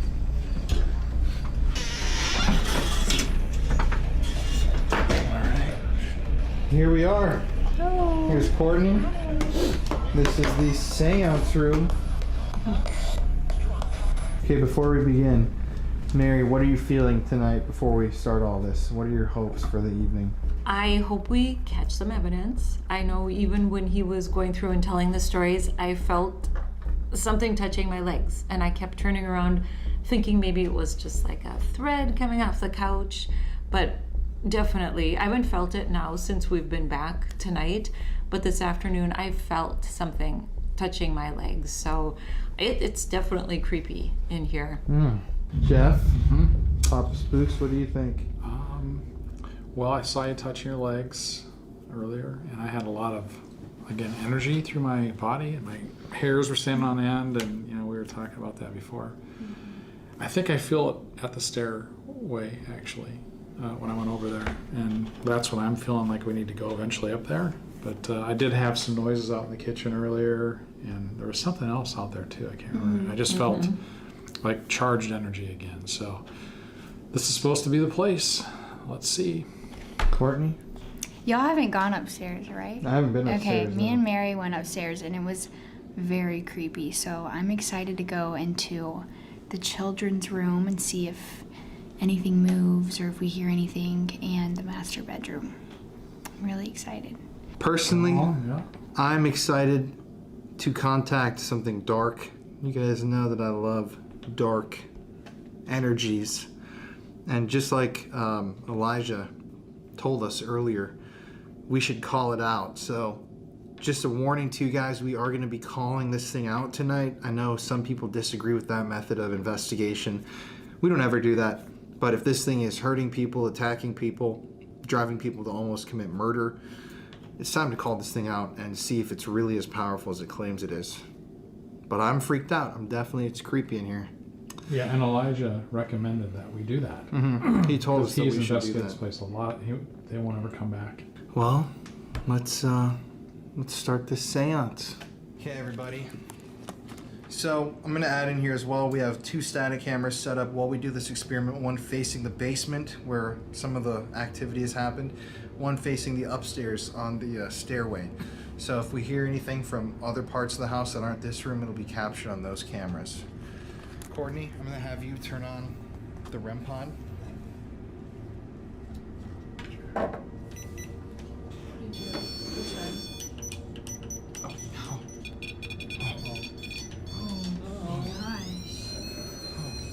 What the hell? Well, Oh, what a great start. No kidding.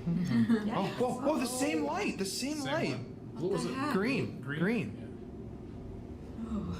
On both REM pods, it's green. Here? So, to start the seance, I'm going to turn on these EMF pumps, EM pumps. They provide spirits with energy they can draw from to manifest. Oh, this one got a battery in it. Oh.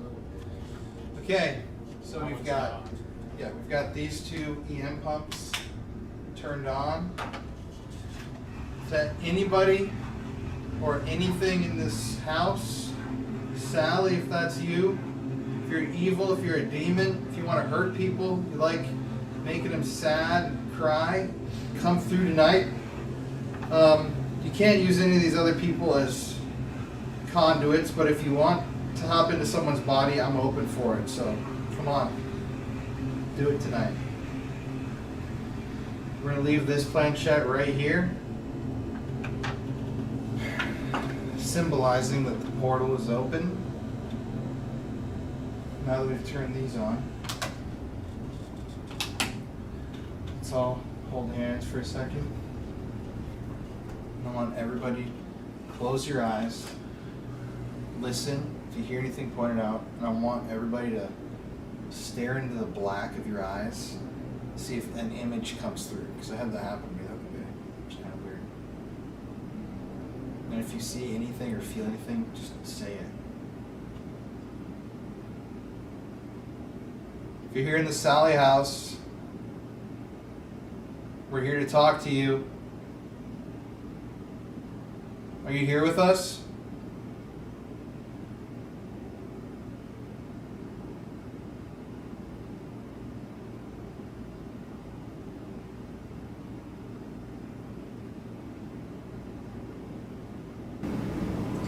I have a star, pentagram.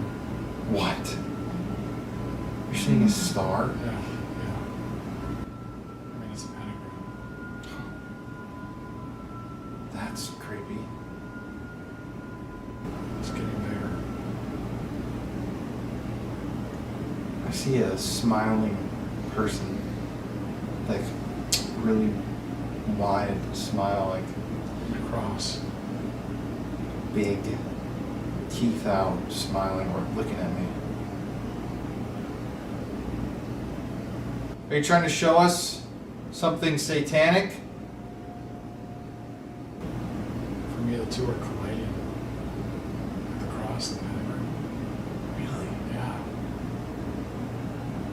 It's like the cross is facing down to the left, and this thing is like pushed up into this like splintering. You recording? You guys feel anything? I'm kind of seeing like some dark clouds, Huh. like almost like thunder clouds, or like a storm.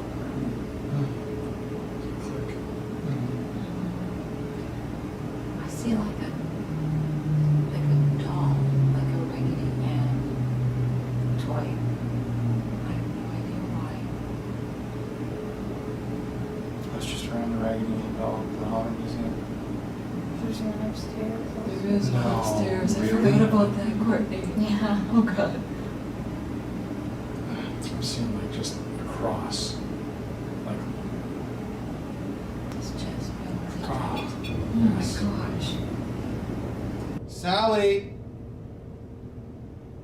We're not here to mess around tonight. I have total, gosh, goosebumps. We're not even moving our hands. Mm-mm. That's so weird that I invited it over to come to me, and it's right by me. It's not your guys' REM pod. Mm-mm. Sally, can you use your voice and talk to us?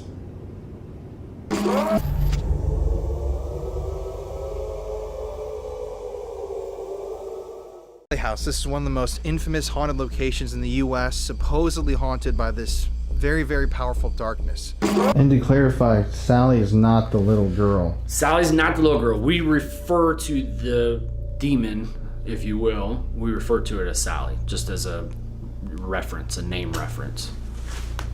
So you feel it's a demon though? I've been everywhere. Yeah. This is the only place. This is the only place I've ever been in. 200-300 investigations. I feel confident saying this is evil. There's evil in this house. No. Oh shit. Yeah, I think we're good, man. Yeah. That was. You want to get out of here? Yes, I do. Now tonight, we're gonna start the investigation with a seance of sorts. So let's head on in. Is that anybody or anything in this house? Sally, if that's you, if you're evil, if you're a demon, if you want to hurt people, you like making them sad and cry, come through tonight. You can't use any of these other people as conduits, but if you want to hop into someone's body, I'm open for it. So come on. We're gonna leave this planchette right here, symbolizing that the portal is open. Now that we've turned these on, let's all hold hands for a second. All haunted places have a story to tell. It can be tragic, it can be scary, and it can be very dangerous. This is Colin Browen, and these are the Paranormal Files.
Sally! We're not here to mess around tonight. I have total, gosh, goosebumps.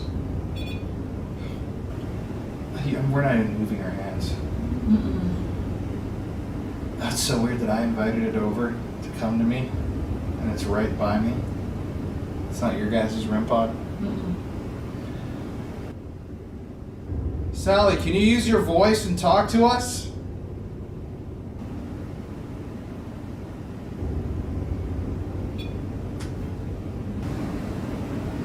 This sounds weird, but the cross is like got a hole in the middle with edges that are burning.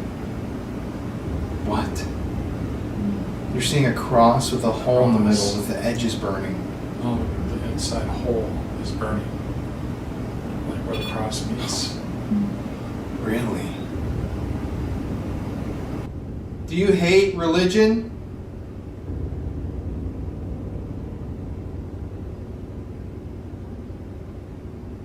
Why are you showing me this cross?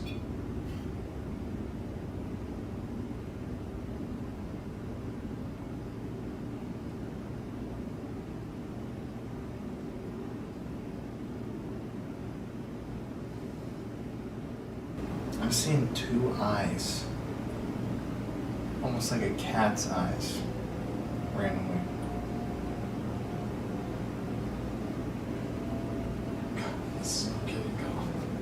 I've got like an animal coming out of this hole. What? Yeah.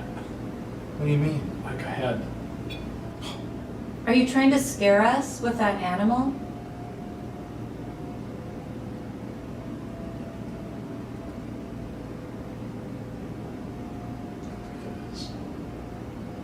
I'm like just seeing like an eyeball, like a cat's eye, like yellow with a line up and down.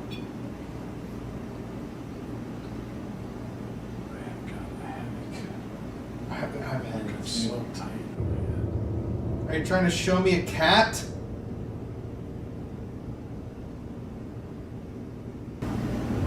It's a spider. You're seeing a spider? It came out of the hole. It's coming out of the Did you hole. hear something? I heard something. Was that it recording? I don't think so. I thought I heard something over here. Like a. Oh no, just. You heard a. Yeah. Jesus. Oh. Be good to tell us about that. Is this maybe Colin's fear, maybe? Interesting. And you're not religious. Yeah. It's coming out of the middle of the hole. I feel almost like a little colder. Do you feel that over here, Mary? Mm-hmm. Mm-hmm. Almost like I'm feeling like something's standing right here. Mm-hmm. Are you to my left?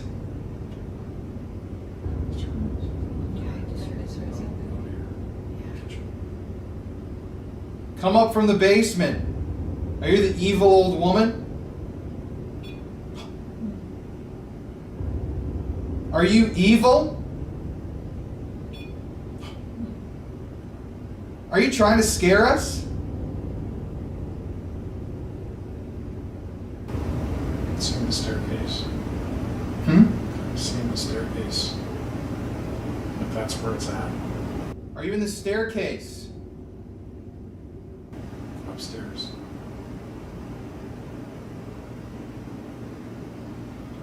Is there a cross upstairs? There's a cross right here. No, but upstairs. There's a cross here. Could you give us some sort of sign that you're here with us in our presence?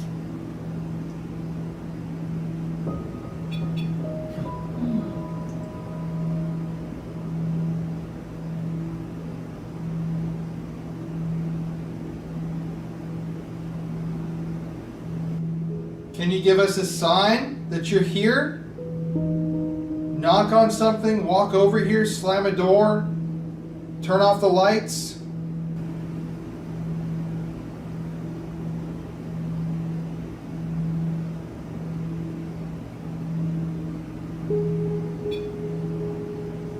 I think we should have an EVP pretty soon.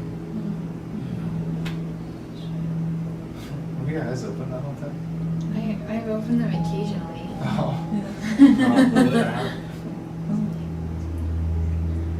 Okay, well. Okay. Why don't you kill the lights now and sit here in the dark for a second and do some EVPs? Sure. With the candles on and stuff? Yeah. Should we listen to the EVPs back right away? Oh, whoa. Whoa, whoa. Okay, what is going on? Okay, the moment that we getting paused major. on that. The air. That's weird. Right when that REM pod stopped going. Oh my god, this is a Should we put this one over here? I'm gonna try to take a couple pictures during this investigation. see if I capture anything. There it is. Look, can you see my arms? Did you turn night vision on that? Yes. Colin. What? Let me just take one picture. That was creepy how the REM pod went off Yeah. and then right when the air. Yeah. And you know, Oh, look at this. Okay, what is that? Like It's so flash on the right side. in my What? just looking at my look at this picture. Look at Oh my god, there's 3 of them. Yeah. 3. Really? And I think on the phone I took before that, Oh my gosh. I think that's weird. That Can I is see Because that, there's please? nothing that could make that. Here, Jeff, let me see that. That is weird. That's creepy. Well, you Yeah, know, yeah, I look at have- it's surrounding Courtney right there. Oh God. I had that. Well, I heard like here. you know what's eerie? 3, that's the Holy Trinity. Demons, supposedly. Ooh, Mock people in 3s. okay, that's creepy. Yeah, and that wouldn't make sense as coming from the candles because you can clearly see No. there are 5 No. candles there Well, it's in not gonna be the green. frame. It's not gonna be They're all around Courtney though. That's really weird. I'm gonna turn on also the Ovilus right here. about the K2. Yeah, you can turn that on. Dead. Dead beckon. Dad. Oh my god. Back in the dead. Whoa. That's jeez. eerie. My God. Dead. Like the dead are calling to us now. Wow. I've just got like chills. Me too. If there's anybody here with us, where are you in the house? Okay. Can you make a noise wherever you are to let us know where you're at?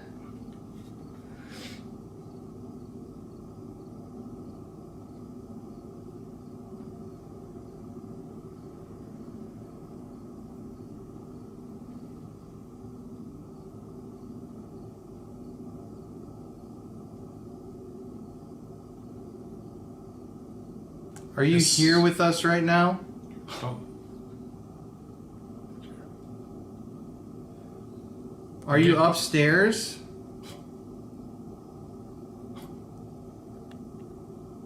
Are you right here? Our prop fall. Look at our prop. Our prop. Prop. Fuck. Is this a prop? Can you make these lights go off?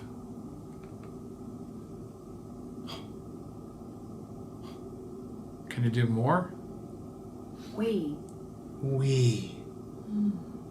Like Who's we? Like, we can't. Okay. If it's, thank you. Not too close. Are there multiple spirits here with us? Is this Sallie? Oh my god, this is creepy. Are you a human?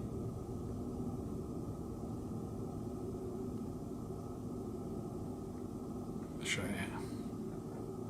Are you evil? What the hell? Do you want to hurt one of us? Jog. Look at. Oh man. You really want to hurt us?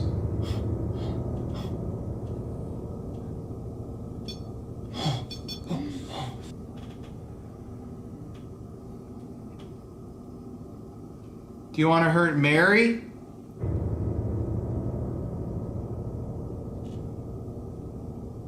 Do you want to hurt Jeff? That's not good. Why do you want to hurt me? I mean, are you a demon?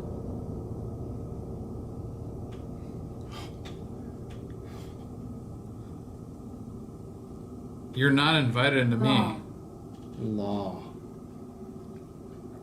The law of God.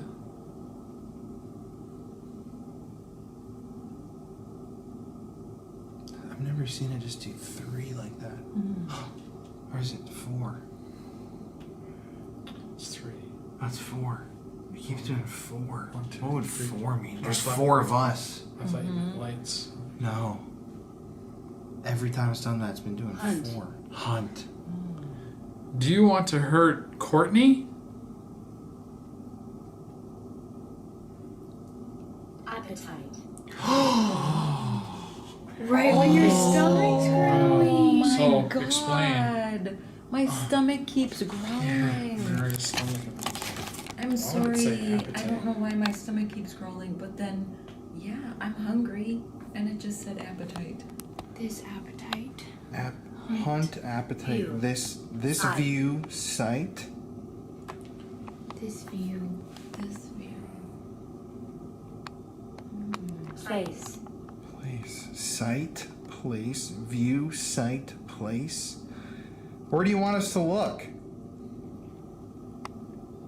Notice this hasn't gone off. Yeah, right. Where do you want us to look? Modern. Field. What? It actually said a place. Modern. Oh, What was that? well, that was like. That was very That was a loud. loud knock. Apocalypse. Apocalypse. Are you out there in the stairs? You can come up. That's where I keep hearing noises. Apocalypse 2. Are you coming up to talk to us? Castle. It is a house. Are you coming up to talk to us?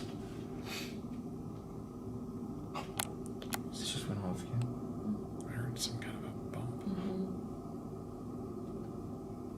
Are you here? Are you here with us? Jesus, that is insane. Why is it doing that? Can you make one of these lights flicker or go off? Show us that you're here?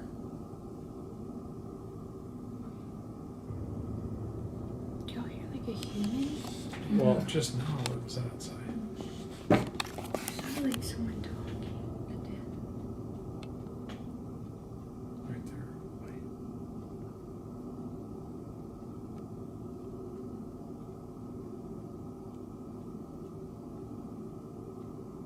Okay, once again, are you here? Can you make this device in my hand go off? It did. Again, we didn't finish asking, are you here to hurt Colin? Do you want to hurt Colin?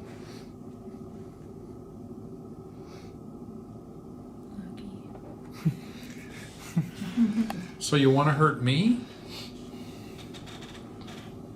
Do you still want to hurt me?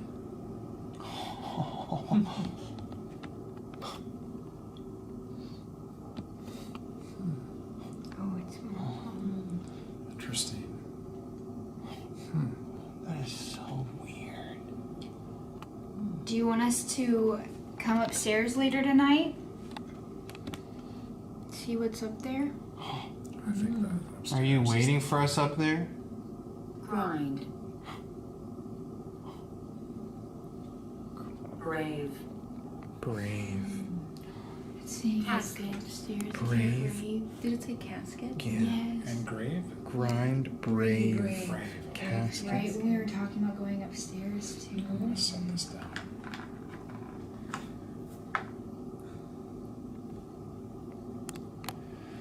Can you do something for us? History. Once again, where are you in the house?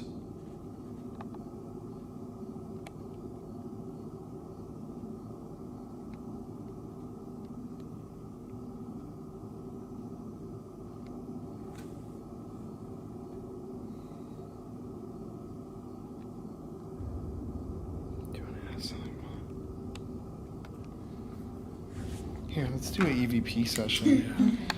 Okay, I'm gonna run on this voice recorder. It's hard to see.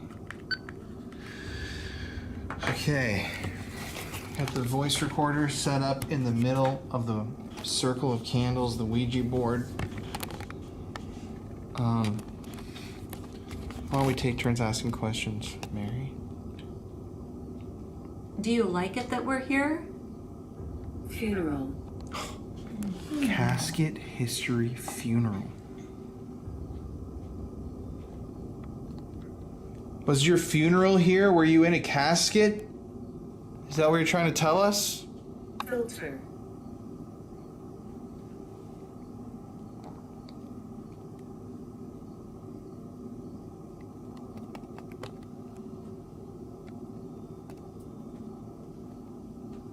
If you are a demon, why don't you tell us where you live right now?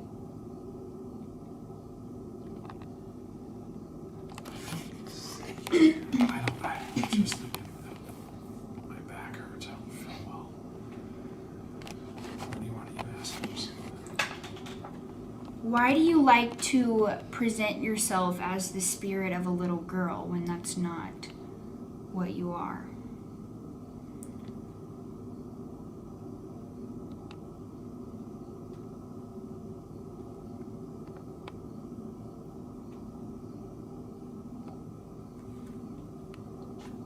Axe. Axe. Funeral filter axe. Were you murdered? It's hot in here. What's your favorite part of the house? Upstairs, basement? Basement. Oh my god! No f***ing way! No way! That's crazy. That's impossible to even fake too. Oh my god! I follow up with it, Colin. Let me see. Colin has Okay. the EVP this week. Do you want us to come to the basement? Intent. Intent. What's your intent?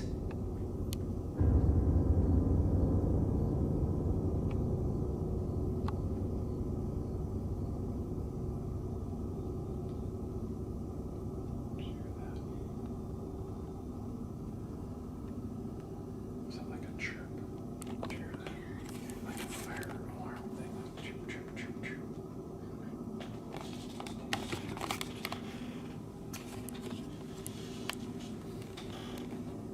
What's your intent once we come?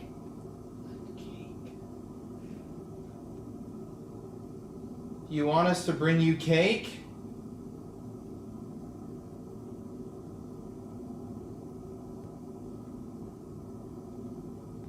What are you going to do to us if we come down to the basement?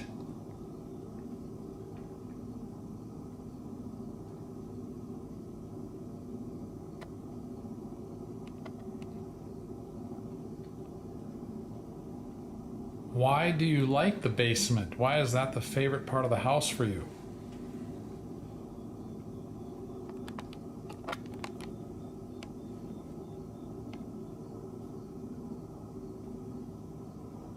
Lust. Favorite part of the basement. Crash. Did someone fall down the stairs? Oh yes. Yes, the woman The that. woman. Aqua. The woman that died, or right? the old That woman fell down. fell on the stairs, crashed. Crash. Do you stay down in the basement because that's where you died?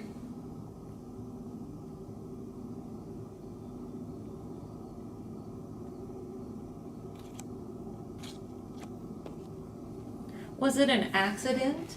Or did somebody push you down the stairs?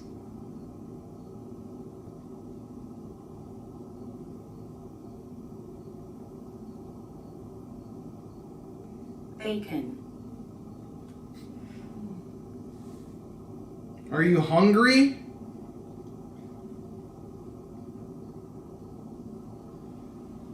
I feel something in here. Our camera's just went completely blurry. This side of my throat is so sore. Really? Look at this thing.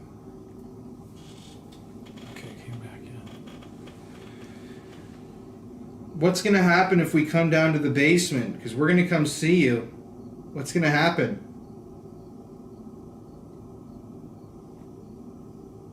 Did you hear that? Yeah, you hear that?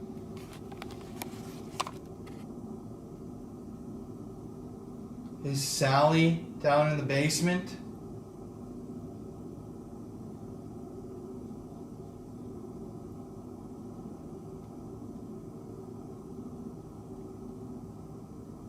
Things just get dimmer.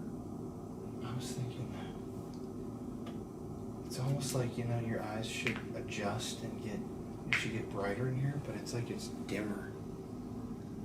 Darker. Violent. Soon. Violent soon. God, that is I creepy. asked. Set. Set. Oh, jeez. Remember I asked what's gonna happen if we come down to the basement? Violent soon.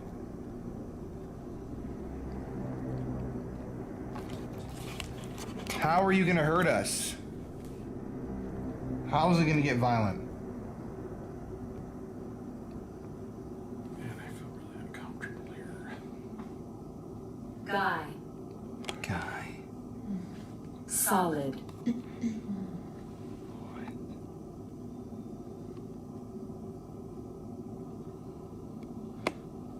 Said I wanted to hurt you. I wonder if it's the Wrench. Oh. How am I gonna? How are you gonna hurt us? like a bigger guy with a wrench. Guy, solid wrench. Is the ghost of a man in here with a wrench gonna appear? I was gonna say, it said it wanted to hurt Jeff. Guy, solid. You're Are you a around solid here? guy. Hurt him with a wrench down there. Are you over here?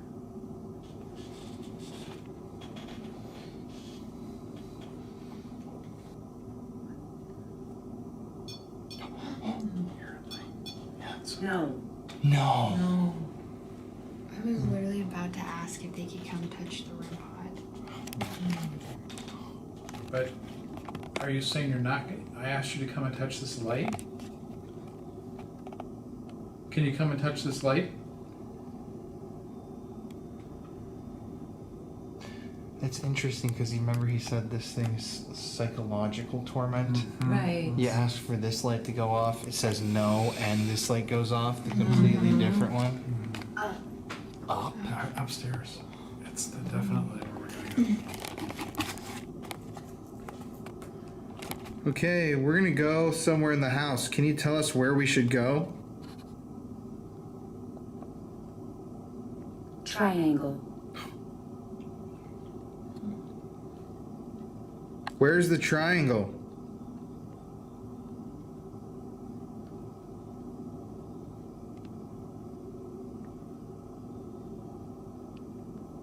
This might be like a reach, but the upstairs is kind of shaped like a triangle.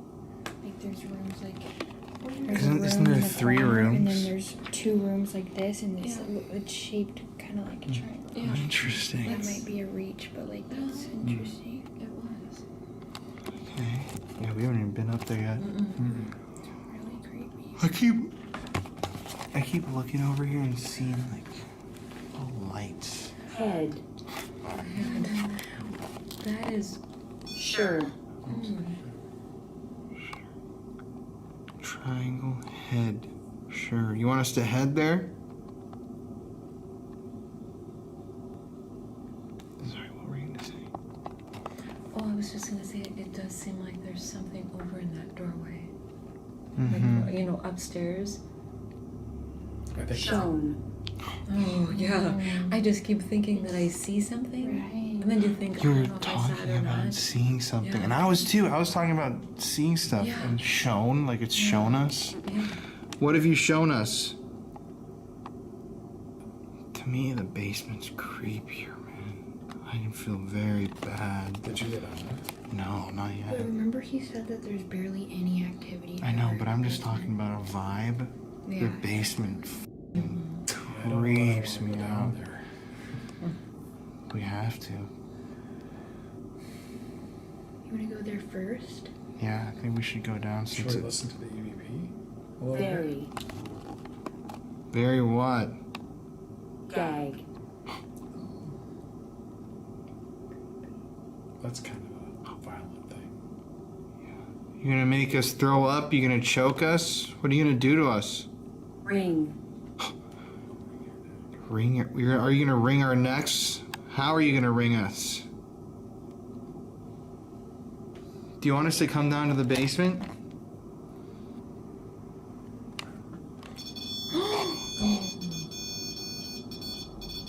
I heard Right a after this noise. huge knock. I heard a noise from Look at the this. basement area. Are you right here?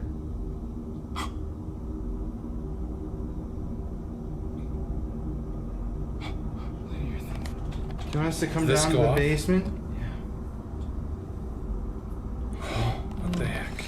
Are you gonna meet us in the Oh, I've basement? got, like, Is there somebody waiting for us in the basement?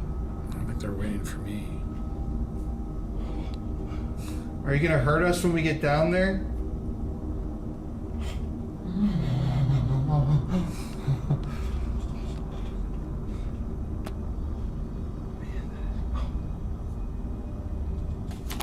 Okay, we're gonna come down to the basement. We should do the SLS down there.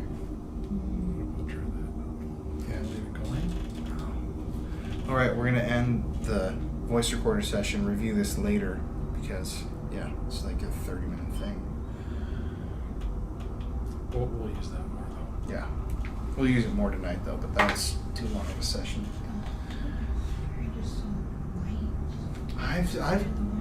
You're saying you see lights? I just saw like it looked like a laser. I have been seeing that exact, like right there. You've been looking. Something. Mm-hmm. I just saw something there. I've seen a little pointed light like 5 times there on the wall, not the window. Like on that center part between the two. Do you have any last words while we're here, Sally?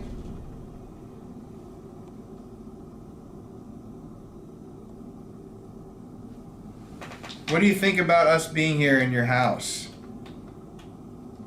Animal. The cat we were seeing?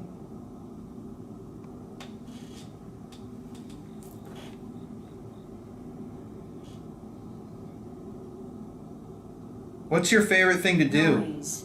Noise. Can you turn on the stereo for us? The music, the TV, the lights?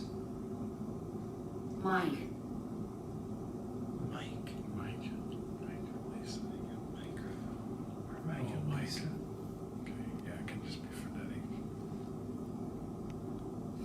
Before we leave this table, could you come near to one of our devices that we have here one more time?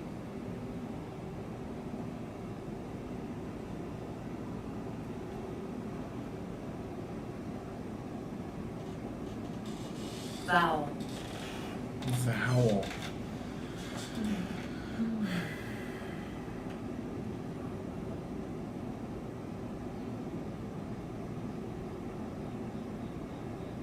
There's the light. Right when you asked it to come back to one of our devices. Congruism. Congruism? It's not making any sense anymore. Vowel. E. A. O. U.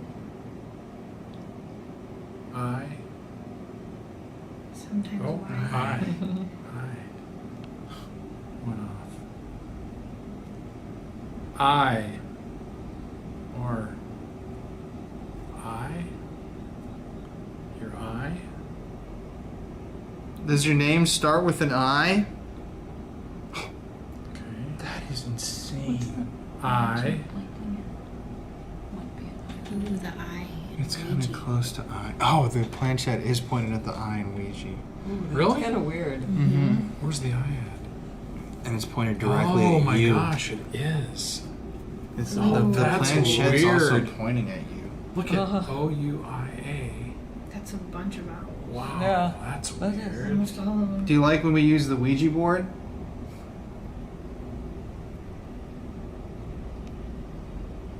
Oh, whoa, Mary. Oh, it went all the way to red. Do you like when we use the Ouija board? Oh my god. Oh my god, what is that?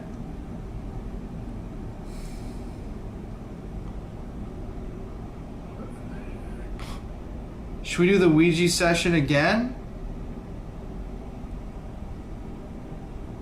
You want us to use the Ouija board?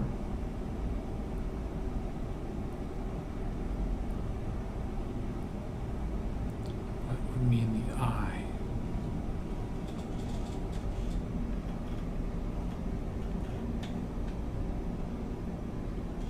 Eye.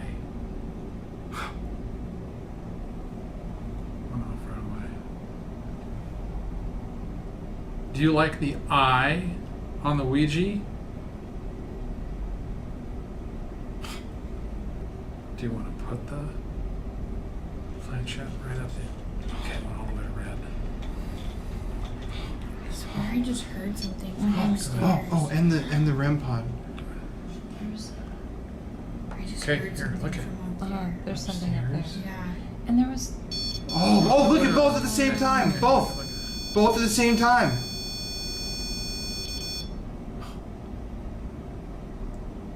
I heard something upstairs. I totally. Oh, I'm. Oh my God! Look at. Oh, and look at. Oh my gosh, I'm getting. Blue. I'm like totally. Look at this, Mary. Look at the K2 as well. Oh my gosh. I'm like total. And look at this. All happened when we moved it on the eye. That's so bizarre. Oh my God. I heard a sound behind me. Why do you like the letter I? Why did you want us to move it to that?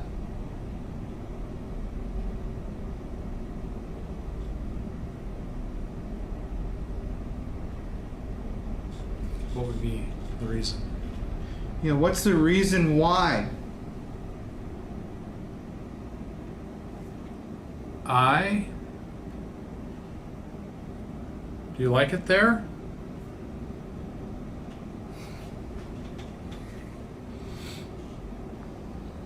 I. Why? Can you tell us?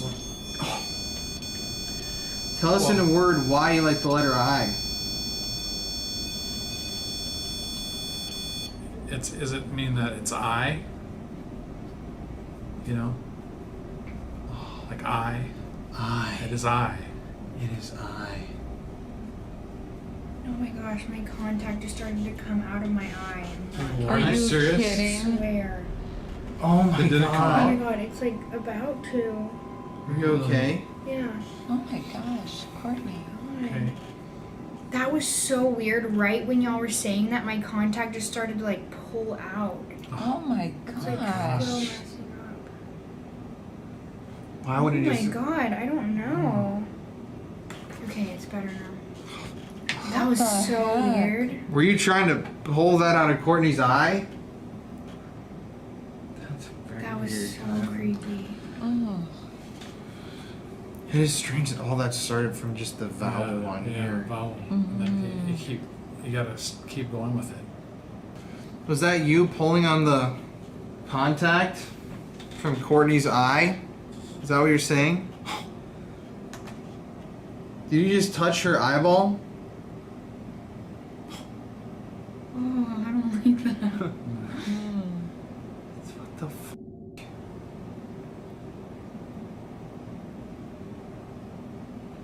Okay, we're gonna go down to the basement now.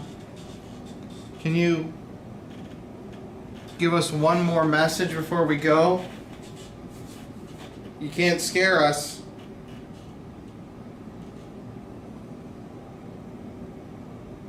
Starve.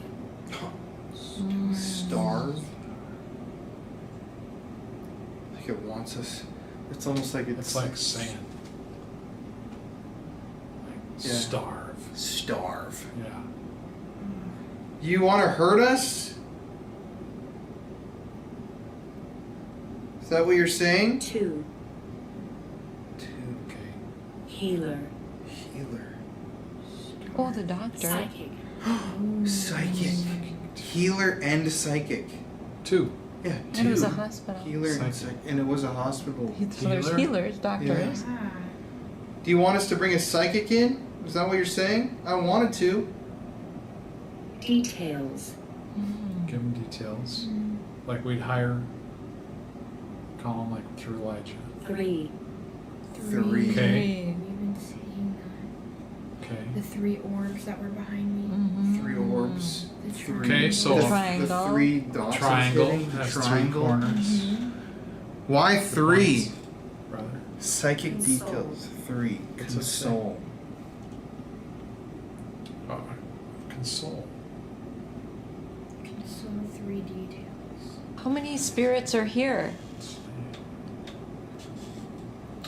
Or 3 console. Courtney. With your contact. Here, there's lots of different things. I have 3 tattooed on my arm too.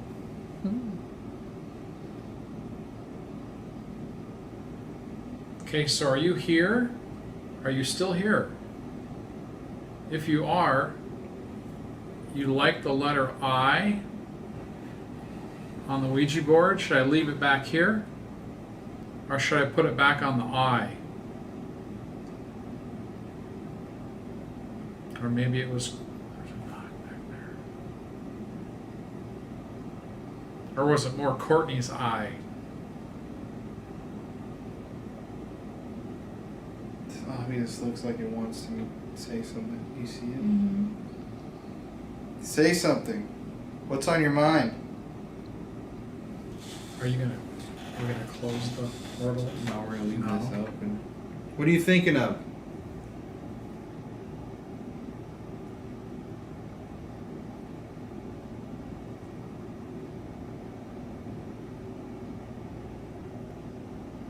Doesn't it feel a little bit more Quiet. quiet here? Yeah. I mean, just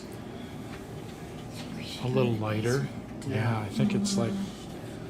It's tired of communicating with us right here. Should we come down to the basement? Is that what you're saying? Are you waiting for us in the basement?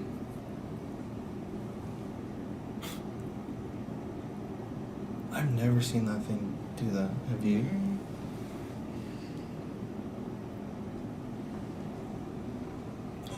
Yeah, so back over here to the basement again.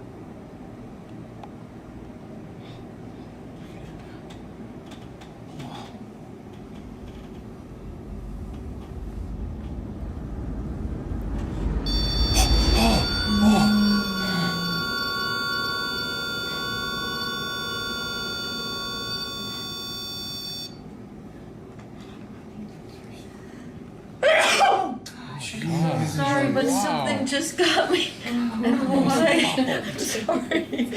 Oh my gosh. Ironic that we're in a hospital and we just got vaccinated. Yeah, this is a All right, we're coming downstairs.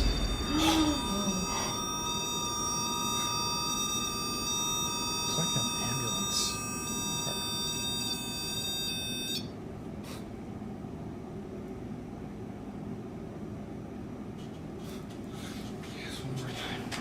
Do you want us to come to the basement? Is that what you're saying to me? I think it's made itself clear. Look at that. Went all the way to the top. You want us to come to the basement? Coming all the way to red. You want us to come to the basement? I think, yes. I think we can't keep asking, you know? Yeah, it's like, right. it's like 30 times. Okay. Well, we're gonna leave this Ouija session here on the table. Let's move this back to I. Let's go down to the basement, I guess. None of us have been down there yet. Creepiest part of the house to me, for sure. Okay, what do you want to do the SLS? Yes. Down there is what you're thinking? Stand. Stand! Stand! right when we all stood up. Soup, stand Once. once. Stand once. That's bizarre. The moment we Do you wanna- stand up. That's Do you want to turn this? Even while we're just going down to the basement, All the way. these things keep. They're both just going off. Okay, let's go.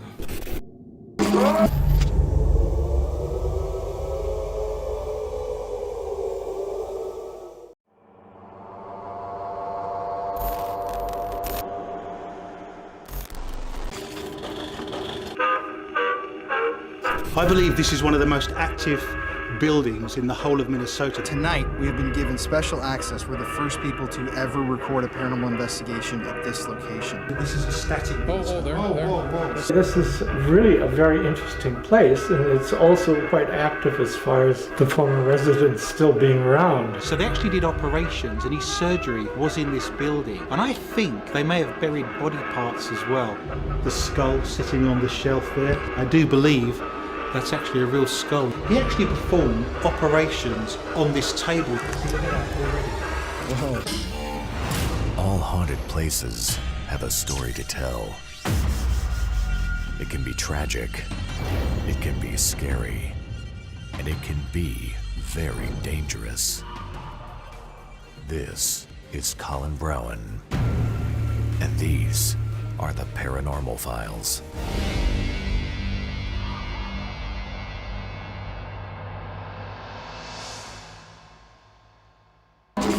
There are some places in the world that just seem to be haunted. Whether it's an old abandoned house, a hospital that's been out of use for 20 years, or maybe even a river. There are places in every state and every country that seem to hold ghosts. For my job, I travel the world exploring these haunted locations, and sometimes the activity that happens in a place sticks with you. The Christie House in Long Prairie, Minnesota is one of those places that's affected by paranormal energy. The home seems to breathe with some sort of ethereal darkness, something that you can touch when you're inside of the building and feel in your soul. And the things that we encountered that night will stick with me forever. We were the first paranormal group or production ever allowed to film footage inside of the home and post it. So what you're seeing is groundbreaking. Welcome to the Paranormal Files. What's up, everybody? Colin here. It is a very, very cold night here in Minnesota. We are currently in Long Prairie. This is a very small community near Sauk Center where the Palmer House Hotel is located, birthplace of Nobel Prize winner Sinclair Lewis. And tonight, we have been given special access. We're the first people to ever record a paranormal investigation at this location, to a building known as the Christie House, which is behind me. Adrian, who has joined us on some investigations, he is a local historian, paranormal researcher, and a self-professed psychic. He is joining us tonight for this investigation, and this is a really, really crazy house. The energy inside of the building is already spiking on our devices. Jeff and I are here together. It's late at night. It's almost 8 o'clock, and yeah, it's a very, very eerie place. But some people call this spot the most haunted house in Minnesota. So we're gonna see tonight if that holds up. Ready to go inside? Let's do it. Okay, let's go. Pull my pants up. Okay, I'm gonna take this from you. Okay. How are you feeling? Feeling good, feeling good. This is first time ever. It's cold again, but this is a really cool interior to this home. Everything's pretty much original, and like Adrian said, probably the most haunted location he's ever been into, for sure in Minnesota. First time anybody's ever been allowed to investigate it. So they've got Tiffany lights and a very expensive china and just lots of expensive things. So I can see why, you know. So anyway, yeah, I'm ready to go. Let's go. So this is the Christie House. It was built in 1901, and it was a house that was owned by 2 generations of doctors. The original Dr. Christie, George Christie, first of all, he came to Sauk Center looking for a place to start a practice. He came on the railroad. Sinclair Lewis' father, he recommended Long Prairie because there was no doctor here. He eventually settled here. He went back to Wisconsin, married his wife. They lived here, had 4 children, and his first wife died in 1910. He remarried a high school sweetheart of his, who also was a teacher, and she came and lived here, and she raised the boys. This is a very unique place, mostly because everything, or almost everything, in this building is original. This is the kitchen. The table here, which is their kitchen table, was used for surgery even up until 1917. So anyway, this is really a very interesting place, and it's also quite active as far as the former residents still being around. Let's move on. wheelchair. Wow. Oh. So this is the maid's workroom. These are the original curtains. So is this an actual medical wheelchair? Oh yeah. And that would have been used for some of the treatments? Oh sure. Yeah. A lot of stuff was stored up in the hayloft of the carriage house. There is a operating table out there, a very heavy one that was actually used. There were several hospitals here in town. They were actually houses until the big hospital, the new hospital, I think it was built in 1953. Whoops. This is the pantry. Anytime that the family wanted to be served, they had a maid, they would ring a bell. The poor maid would have to come in and pass the food from one person to another because they wouldn't do it themselves. Everything in the cupboards are original. Some of it is very expensive. This plate is Haviland Limoges porcelain from France. So this is the dining room. If you look at the place settings here, you can see each person had his own butter slab. Each person had his own salt container. Then this was a bone plate, so that if you were chewing on a chicken of some sort and there were bones, that's where they would go, so they weren't on the plate. Oh yes, here's another bell too, which is used to call people. They're in all the rooms. This room has not been redone, anything. Many of the rugs were up in the attic. They liked music. There was a Victrola set over here. This is all mechanical.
Isn't that great? That's crazy. I know. So, let's move on. These are Tiffany, and there are several of them. If you look up here, you'll see a very beautiful stained glass window. This is the daughter's room, Edith. Edith had an appendicitis, and the doctor had to take her by train down to Minneapolis to have her checked out, but she died of septicemia.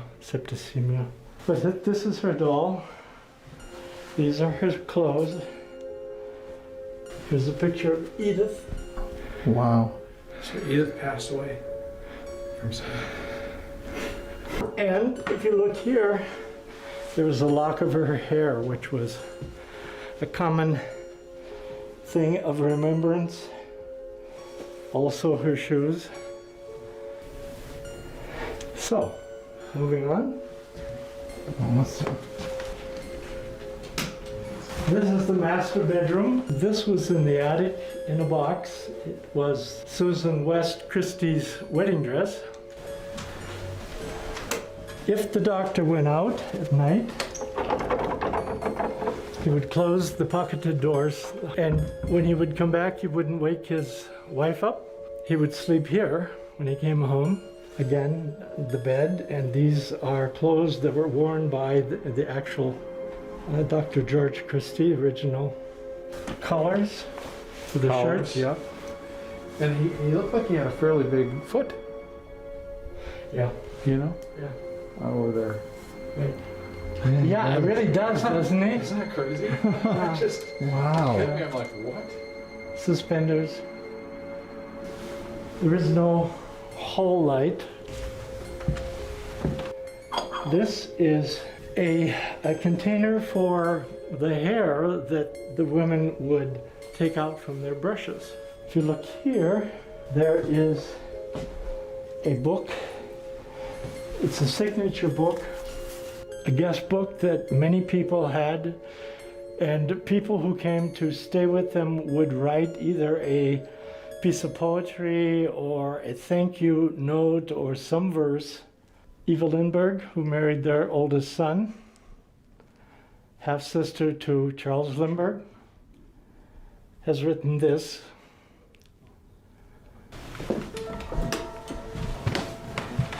This is the maid's room. Here's a picture of a young woman who was actually a maid. She was quite young, I think around 15, 14. The second Mrs. Christie knew her mother. She came to spend time here. She was the one who was complaining about being rung for all the time. We found out that she died shortly after she left here. Her mother was sick.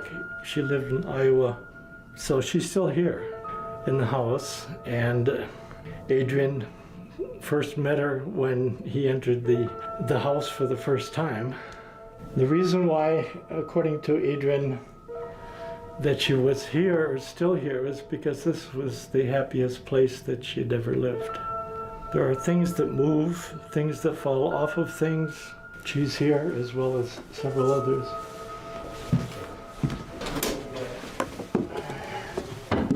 The second Mrs. Christie was an artist. She was a painter. Here are shoes that belong to, I think, the second Mrs. Christie. You can see the styles. It's quite a space.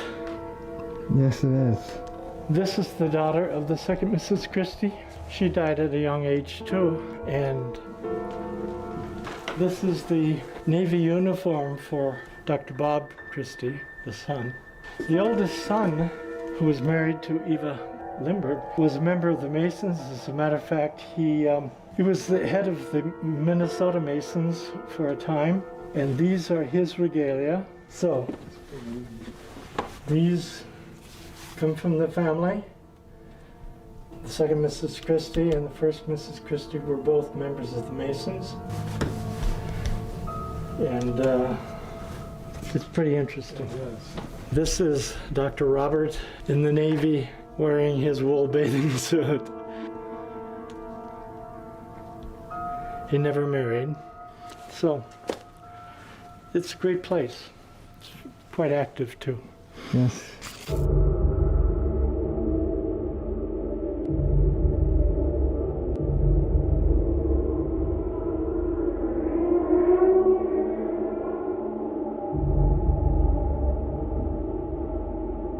My name is Adrian Lee. I'm the founder of the International Paranormal Society, and we're here in Long Prairie this evening to investigate the Christie House. No one has ever filmed a paranormal investigation inside the Christie House before, so we're excited to be here tonight, and we can't wait to get in there and get started. I have investigated this building before many times, and I'm going to take you through the front door now, and I'm going to discuss the history, some of the ghosts, and some of the things we're hoping to happen tonight. This house was built in 1901 by Dr. Christie. Dr. Christie came to this area because Dr. Lewis, who was Sinclair Lewis's dad in Sauk Centre, the guy that won the first Nobel Prize for literature, said to his friend, you should come into this area, they need some doctors. So they actually did operations, and his surgery was in this building. And I think they may have buried body parts as well out in the yard. It wasn't uncommon during this period of history that if you amputated a limb, for example, you would just bury a hole in the yard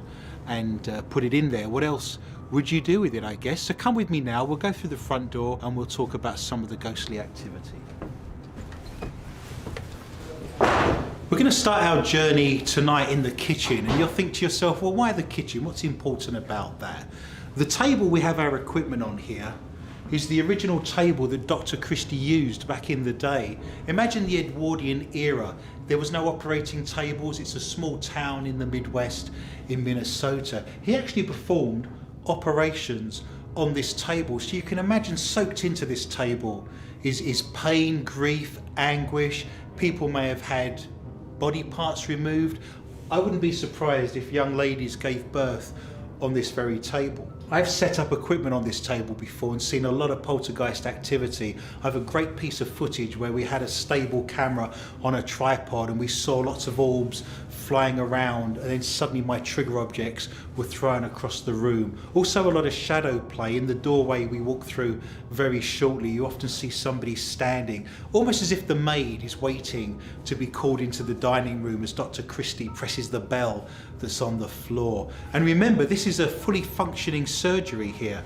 So if we throw back some of these, you can see all of the medicines. Imagine you're warming up some of these syringes and some of these scalpels on this very stove to sanitize them back in the day. And there's Dr. George Christie there. We're going to wander through now into the dining room. Remember, there's a bell on the floor. It's a very middle-class society. I've done investigations in this room before, and the one piece of evidence that I got coming through, I think that was better than any other, was I had a small child come through and ask for her mummy. Now, Dr. Christie had a small daughter called Edith, and she was only 8-9 years old, and she had a bowel obstruction, became very ill, and Dr. Christie tried to operate on her, and it was unsuccessful, and they took her to Minneapolis for further treatment, and she actually died, and that was their only daughter. So I've had an EVP in this very area of a little girl asking for her mummy. She was going, "Mummy, mummy, mummy," and she said that 3 or 4 times. So I think Edith may still be around, and we may get a chance to talk to her as we progress around the building.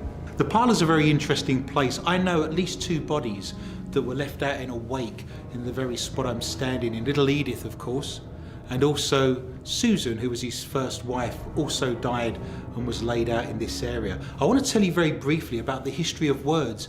This is a very old-fashioned word, isn't it, parlour? It's the sort of thing our grandmothers would have said to us. During the Victorian period, they suddenly realised about germology and bacteria, and they thought it probably wasn't a good idea to have your deceased relatives laid out in the room next to the dining room where you're eating. So progressively they decided to set up little places around the town to take your dead bodies to, so they weren't laid out in a wake in the parlour. Those places initially weren't very successful. Why would you take your auntie, your sister, your wife to a place they've never been in their life? This was the house they were born in and lived in. So they called them funeral parlours and funeral homes in the hope that people would gradually start to bring their dead bodies into these areas. When the bodies finally ended up in these locations, this was no longer called the parlour. This was then called the living room, because this is now the room for the living. Very interesting. There's a lot of energy comes through this area. There's almost a circle on the floor here. And a bit later on this evening, we're going to run some K2 meters, some MEL meters. We're going to measure the energy, because on my trips to this location, there's almost a column of energy that goes through the whole building. It goes from the basement through the bedroom upstairs and then into the attic when we get up there. And there's an old Vitrola made by Edison in the corner of the room here. This was built in 1917 and it's been very successful. It's called the familiarity theory or the Singapore theory. We're going to play an old piece of music from the period on this Vitrola, and we're hoping that some of the energy in this room starts to respond to that music. That's been very successful for me in the past. So we're going to head up the stairs and start looking into the bedrooms. We're currently standing now in the stairwell, and you can see the fabulous stained glass window. Stained glass windows were so expensive during the day, during the period of history we're looking at here, that when families went on vacation, they actually took the windows out, boarded them up so people wouldn't steal them. I had an interesting encounter on this stairwell. We had a full spectrum camera and we saw an actual body, a spectral being, starting to appear in this stairwell on our full spectrum camera. So we think the maid may have followed us around when we were walking around the building, and we've got a nice piece of footage of a ghoul-shaped figure standing here at the bottom of the stairwell. We're now in the room that George Christie's son Robert actually lived in right up until 1974 when he died. And this is Edith's doll, the young lady that died unfortunately from the bowel obstruction, his daughter Edith. This is her very doll. So it might be quite interesting to see if we get any EVPs or any kind of interaction with that particular doll in this room. And she did actually own that back in the day. We find ourselves now in the guest bedroom, and below us was the parlour where I said that column of energy came through the building, almost like the scene in Ghostbusters with the fire station. But again, that column can be measured in this area, and we can set equipment up here to measure the electromagnetic fields that are coming through the building. But again, very odd that we should have that column of energy streaming through the building from the bottom to the top. We're now in the attic at the top of the building, and that column of energy comes through this whole building. The best photograph I have ever taken of a ghost anywhere in my career over the last 25 years all over the world was taken in this very spot. I was standing where our cameraman Colin is currently standing, and we were filming, and we saw the reflection of a ghost in this very mirror. When we analysed the footage, it was a gentleman standing there. There must have been standing next to our cameraman at the very moment, and it was actually Dr. George Christie. We compared the photographs to the footage, and it was actually him standing there observing us, watching what we were doing. The best photograph of a ghost I've ever taken.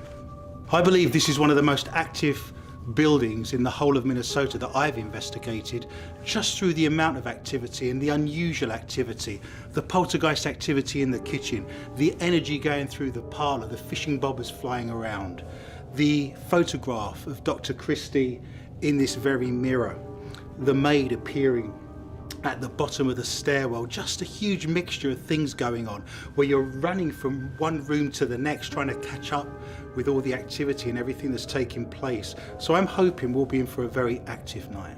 Why do you think it's haunted? I mean, if nobody died here necessarily, what's your thoughts? There's several reasons. It could be haunted on the back of the fact that we have a surgery here in a doctor's room where people came in pain, people had operations, things were done to those individuals, perhaps with very limited anesthesia back in the day. I also think this is such a nice house, and all the furniture that you see around you is original to the house, which is very strange. That doesn't happen very often. A lot of the historical buildings we go into don't have the original furniture, but everything you see around you belonged to the Christies. This was the room up here in the attic where the boys used to play. You can imagine coming up here, there's a telescope, there's books, you know, there's a couple of beds. This was a room that people lived in. They loved this house. And why wouldn't you come back and haunt the house that you built, you loved, you raised your children in, and you spent your life in? This is the surgery that Dr. Christie actually used and performed his operations in. Many of the local residents of Long Prairie still remember as a small child actually being inoculated and seeing Dr. Christie in this area. He has his journal here, and everyone's listed all of their complaints, everything that he treated them for, plus how much he charged them, of course. And just notice perhaps the skull sitting on the shelf there. I do believe that's actually a real skull, and you don't find that around too much these days. Again, the stained glass windows reflect his hobbies, and of course the medical profession here, if we take a closer look.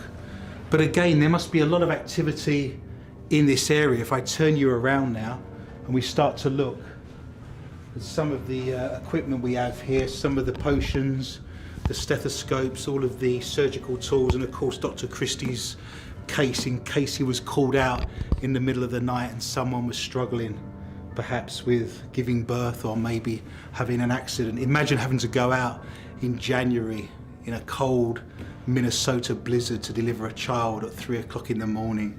But that's where we were, and that's what he did back in the day. Wow.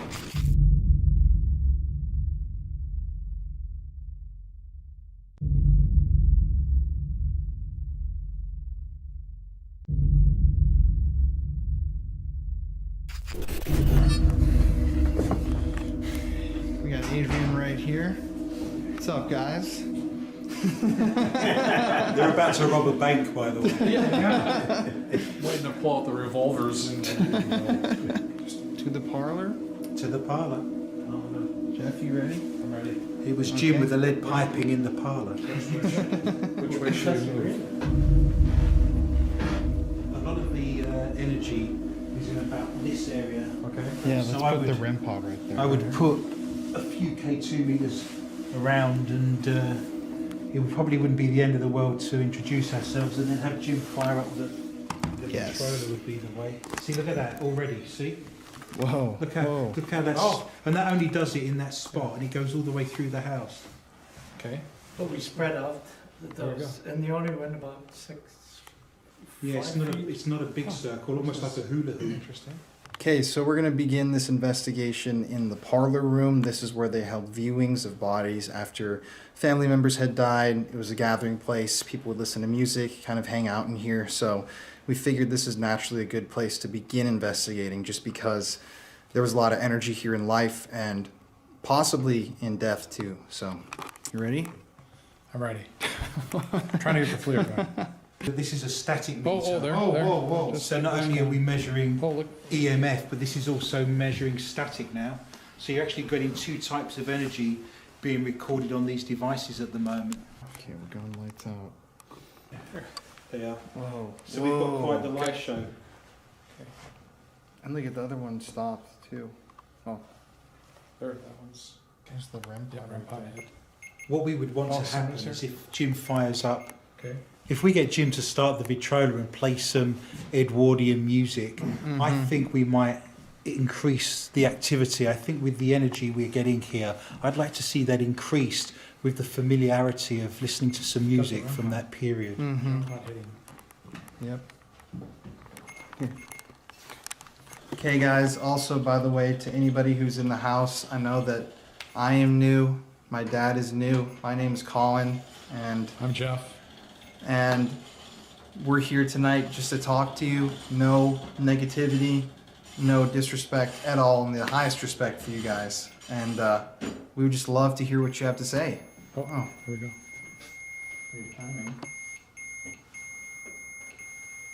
K2's on. Here goes. So for our first experiment tonight, just like Adrian suggested, we are going to play some of the music that you heard a little bit of earlier from the, what's that? What is The it called? Vitrola. From over there in the corner. The Vitrola music will be playing, and we're going to see if that triggers any sort of a response with our devices.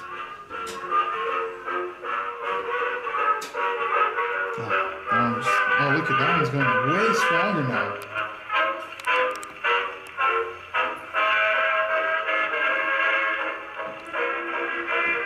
So it's almost in beat with the music now.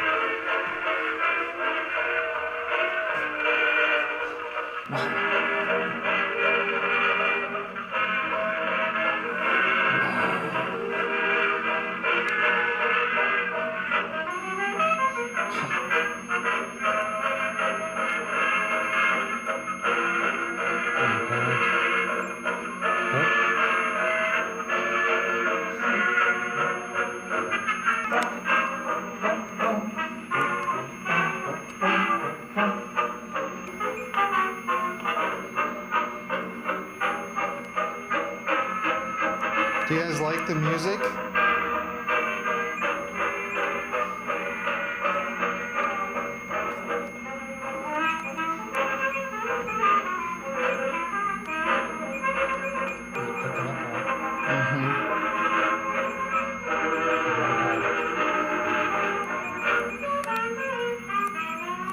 Over here to our left, Jeff has got the flow camera. It's a thermal imaging camera. Oh, there goes the style.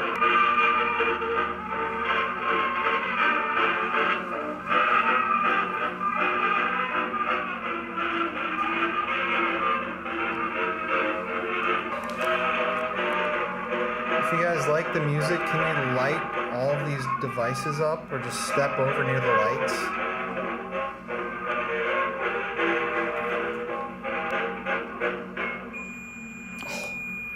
Right at the end of the song.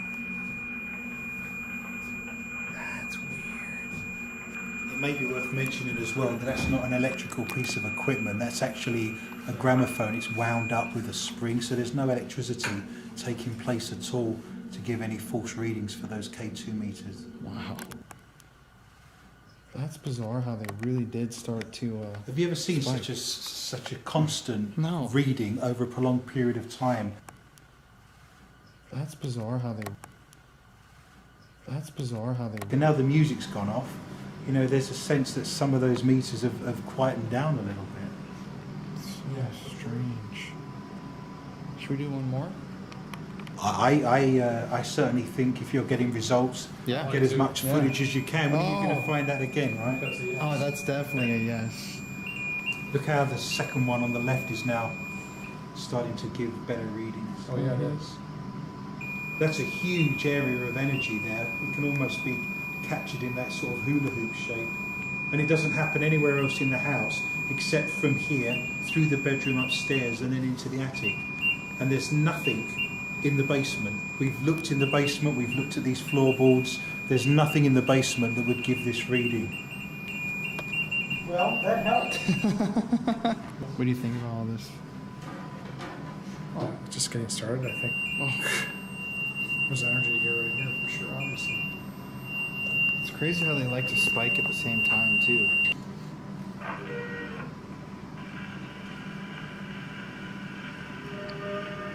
Okay, guys, if you like this music,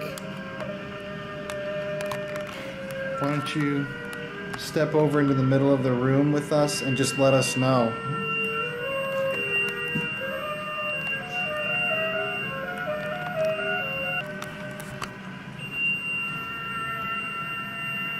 It's very interesting how creepy this environment is as well. I don't know if you get this at home, but certainly, you know, the way we're in a parlour, there's Victorian photographs, we've got this going on, the creepy music in the background. It's really atmospheric and almost your worst nightmare for a horror film at the moment.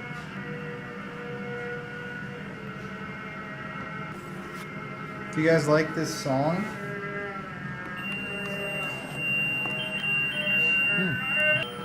What do you think? Hey, Doc, are you there? You can also knock on something or move something to let us know that you're here. If you're able to.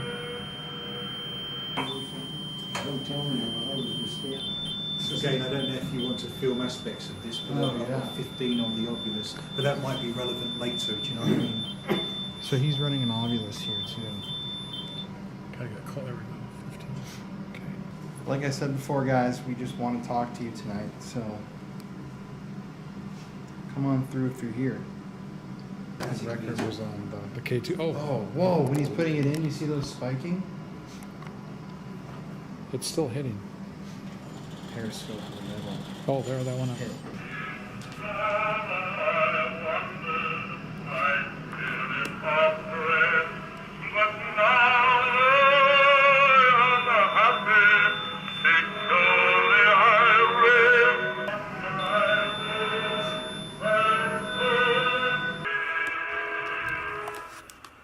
Did you hear that door sound? What was that? Yeah. Is that a door? It sounded like a door. Yeah.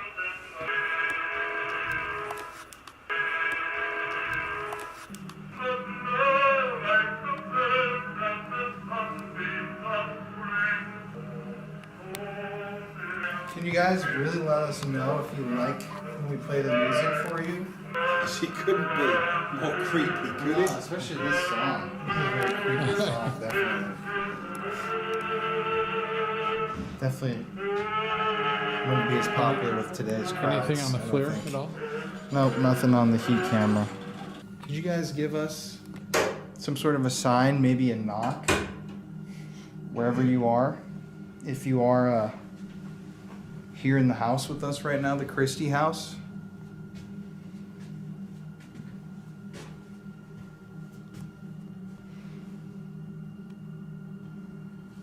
Seems like the music definitely Yeah, it's crazy how it goes kind of quiet. created more.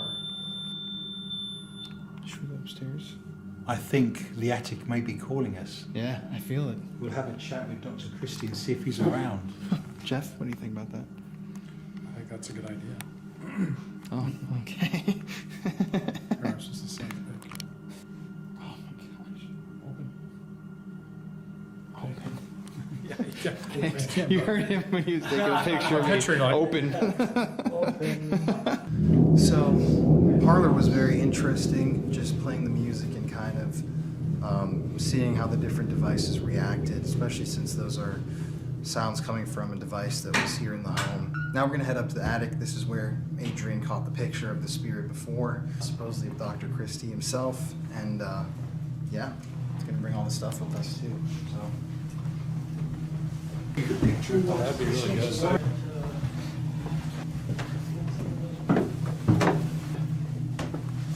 See, I think that energy, if you think about the layout of the house, kind of sits in this area.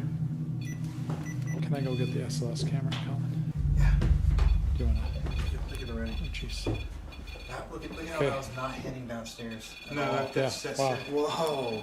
Okay. This is by the mirror we caught the There, there's the image. static meter Oh. going. Oh, look at the static meter too. Wow, it's going crazy. That's nutty. That's every colour on that device. Oh, that one's. And this was look at Wow. look at the yellow too. There was blue in there as well earlier. That's like going crazy. And just think about how that was downstairs. We're here. You hear, Mom? How does that happen? From do you complete think, Adrian? silence that whole time. I go back to what I've already stated. I think there's a column of energy goes through this building, and it's almost as if the spirits and ghosts are using that almost like a finger buffet. They're accessing the energy and it's making them stronger. So when I was asked earlier why there's so much activity in this house, it may be that the energy, which may be naturally occurring, is actually giving them the energy they need to manifest, to interact with us and do the things that they're doing. I mean, that would be a reasonable assessment, wouldn't it? Yeah. I've got farmers and drank on our eye ovulus there. Yep, see it there. Okay, so we're gonna have a little experiment now. Up in the attic, I'm gonna do a spirit box first. You guys know how this works.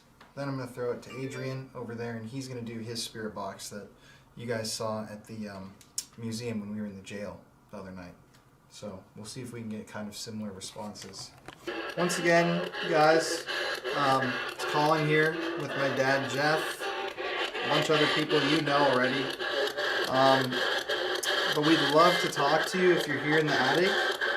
If you are here with us, can you just say hi or hello?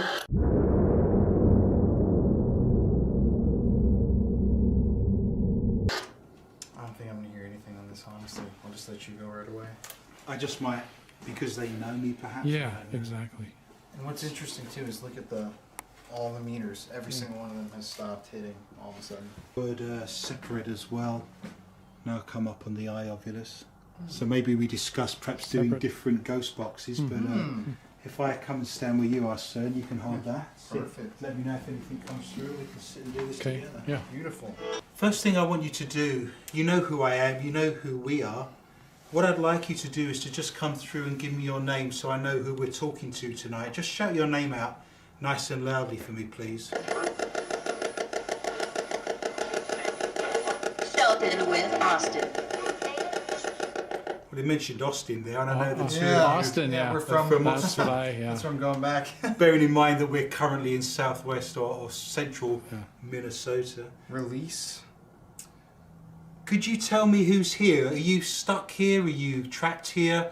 When the word release comes up on the ovulus, it makes me think there's a sense, you know, that you're struggling. And now we have the static meter chiming in as well. So we are getting some empirical evidence on 2 or 3 different devices, which almost makes our evidence more impressive. We're here in the Christie House, so I want to talk specifically to either George or Robert perhaps, and I've spoken to Robert before. Do you prefer to be called Bob or Robert or Bobby? What would you prefer? Is George with us tonight? Could George shout his name out?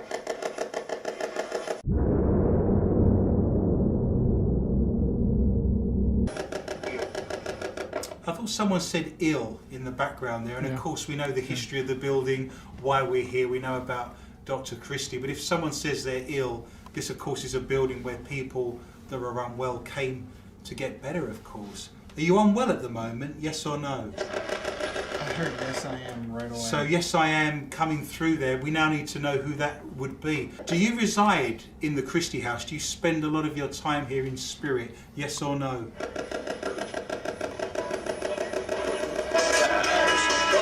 That said get out in a really prolonged voice. Do you know our names? Shout out one of our names.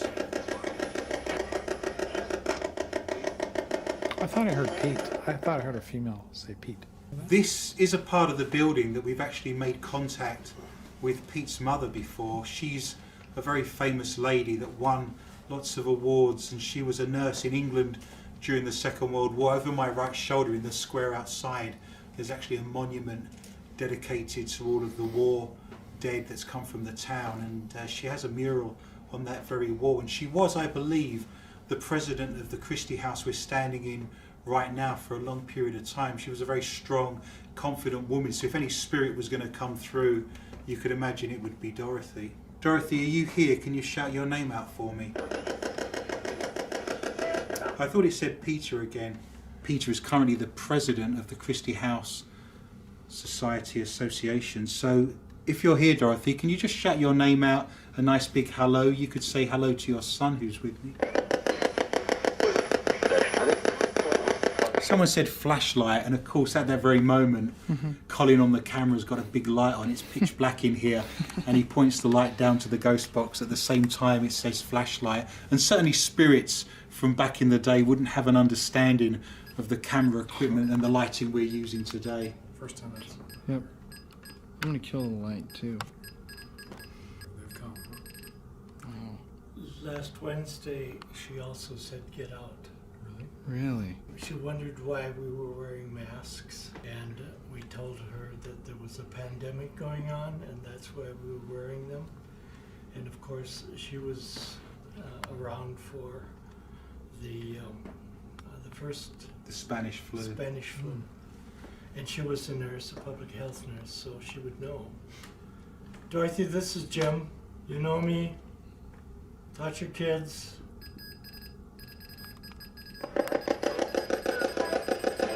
Shout your name out nice and loudly. Who are we talking to? Who's in spirit with us at the moment?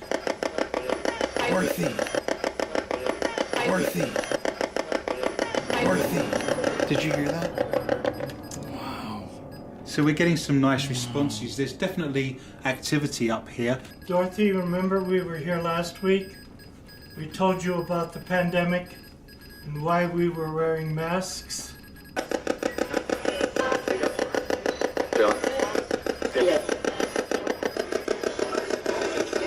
What would you like to do, gentlemen? Mom, are you here with us? Mom, this is Peter. Are you here? Peter's with me. Did you hear him saying hello? It said Bill, actually. Where's the best place in this house to have contact with you? Maid's room. Maid's room. The maid's room. The maid's room. And I was literally thinking that in my head. I was thinking, dude, we should go to the maid's room. That's so freaky. So we're being told by the spirits, via the ghost box, that the best place to have contact is in the maid's room. Yeah, she left here and she was going home.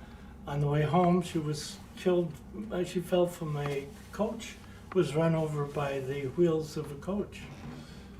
And I believe through our research after we had been in the house and you had talked to her, Right. that we found that out, that information out. Sure. No, the first person I ever spoke to when I first stepped foot in this house, even just as a tourist, was the maid, psychically. So perhaps a trip to the maid's room may be the way to go right now. I just want to state too that right when that came through on the device, I was sitting here thinking in my head, I want to go to the maid's room. I was thinking maid's room. So that's just strange. Weird. I think perhaps just run the device again for the first few minutes and see if we have a continuation of that. So we just got to the maid's room. I just put the REM pod on the bed and it instantly started going off again, and it hadn't for what, 20 minutes up there? Yeah, it's been a while since it's gone off. This isn't a device that works constantly. It's very interesting, that intermittence that we're now getting on this equipment. Mm-hmm. You know what, I'm just going to shut this off though for when we do the EVP. Afraid here on the... Oh, they are. Afraid? So we now have afraid come up on the device there, the Ovilus. We were told to come into the maid's room, so here we are now. It's the smallest room in the house, of course, very austere. There wouldn't have been much for the maid in this particular room, but she was in the house, and whether she was wanted, they would ring a bell and she would go to their assistance. So now we've been told, remember, on the ghost box, that the most active place and the place to get contact is in the maid's room. We have to make the assumption that it's perhaps the maid that wants to talk to us. So we're going to turn this on and we're going to see what she's got to say for herself. Jeff's got the SLS over there too, so let us know. Should I come in? Yeah. You may want to have a picture of the maid as well. There's her picture there. And before we start this session, real quickly, I just want to say that earlier when we were on the tour with Jim and we came into this room, I really felt just like a really weird attraction to this room. And that's why it's just kind of just weird to me that when I was sitting there in the attic thinking, I want to go to the maid's room, and the box literally said, maid's room. Now we're here, so it's like it wanted us. I don't know, it's been drawing me here all night. Anybody almost. please appear on this camera for us too, if you can. I'll let you go. Shout your name out and say hello, please. Someone said hi, so obviously we're getting a response straight away. Are you the maid of the house? Yes or no? Yes. Did you used to work here? Sure, yes. Lots of responses. Can you shout your name out for me, please? Which one? That's a very interesting response, because obviously during the entirety of this house from 1901 to 1974 there would have been, of course, many different maids, and I know the Historical Society has a list of some of their names. Whoever comes through first can tell me their name.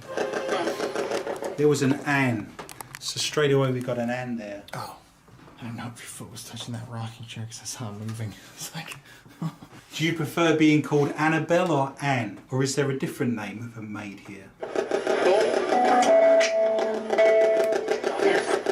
Anne again. So I asked her if she prefers Anne or Annabelle on the back of the fact she said her name was Anne. I got a figure that came up. He's on top of your head. Adrian, stay still.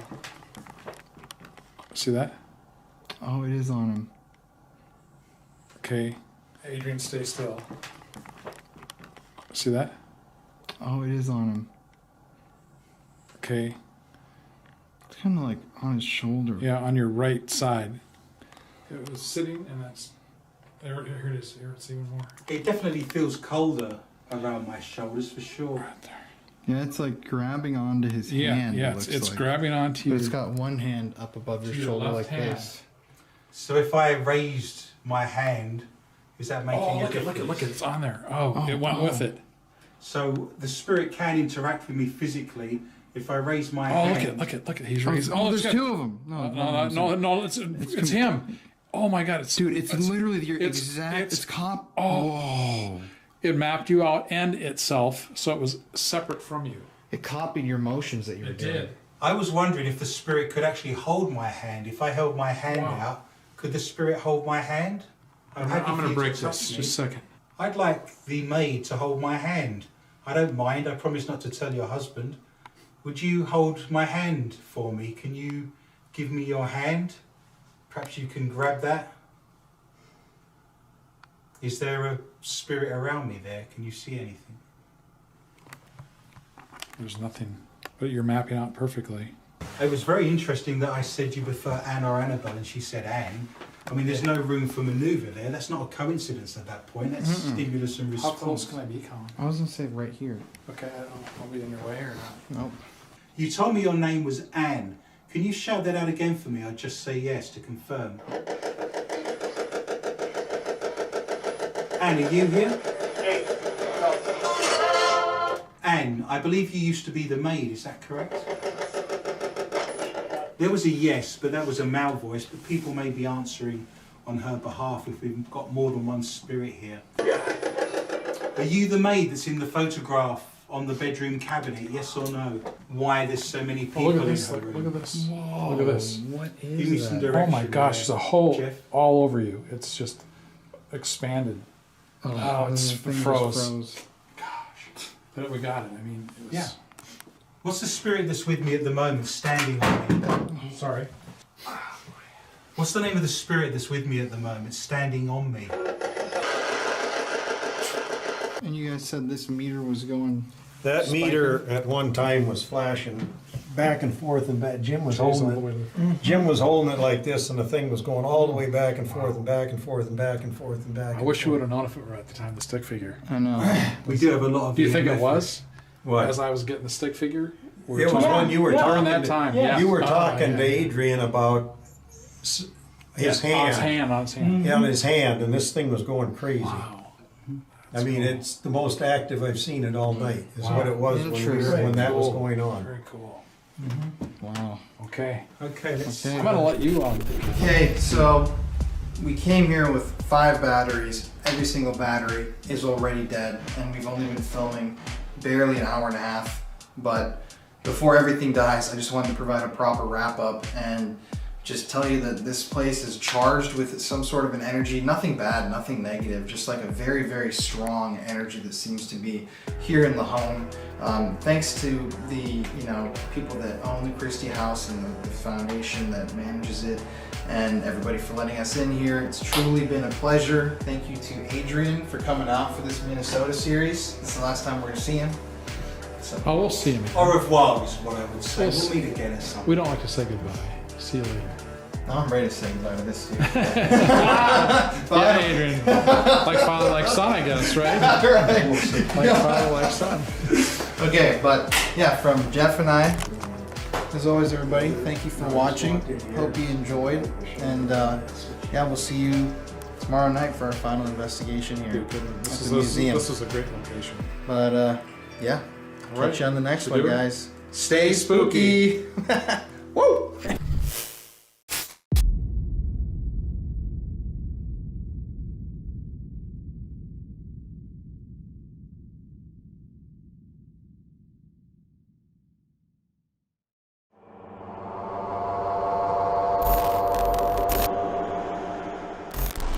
Guys ready to go to jail? Let's go.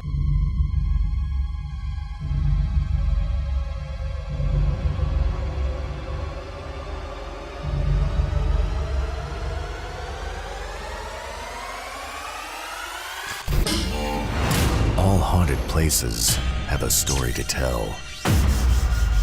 It can be tragic, it can be scary, and it can be very dangerous. This is Colin Browen, and these are the Paranormal Files.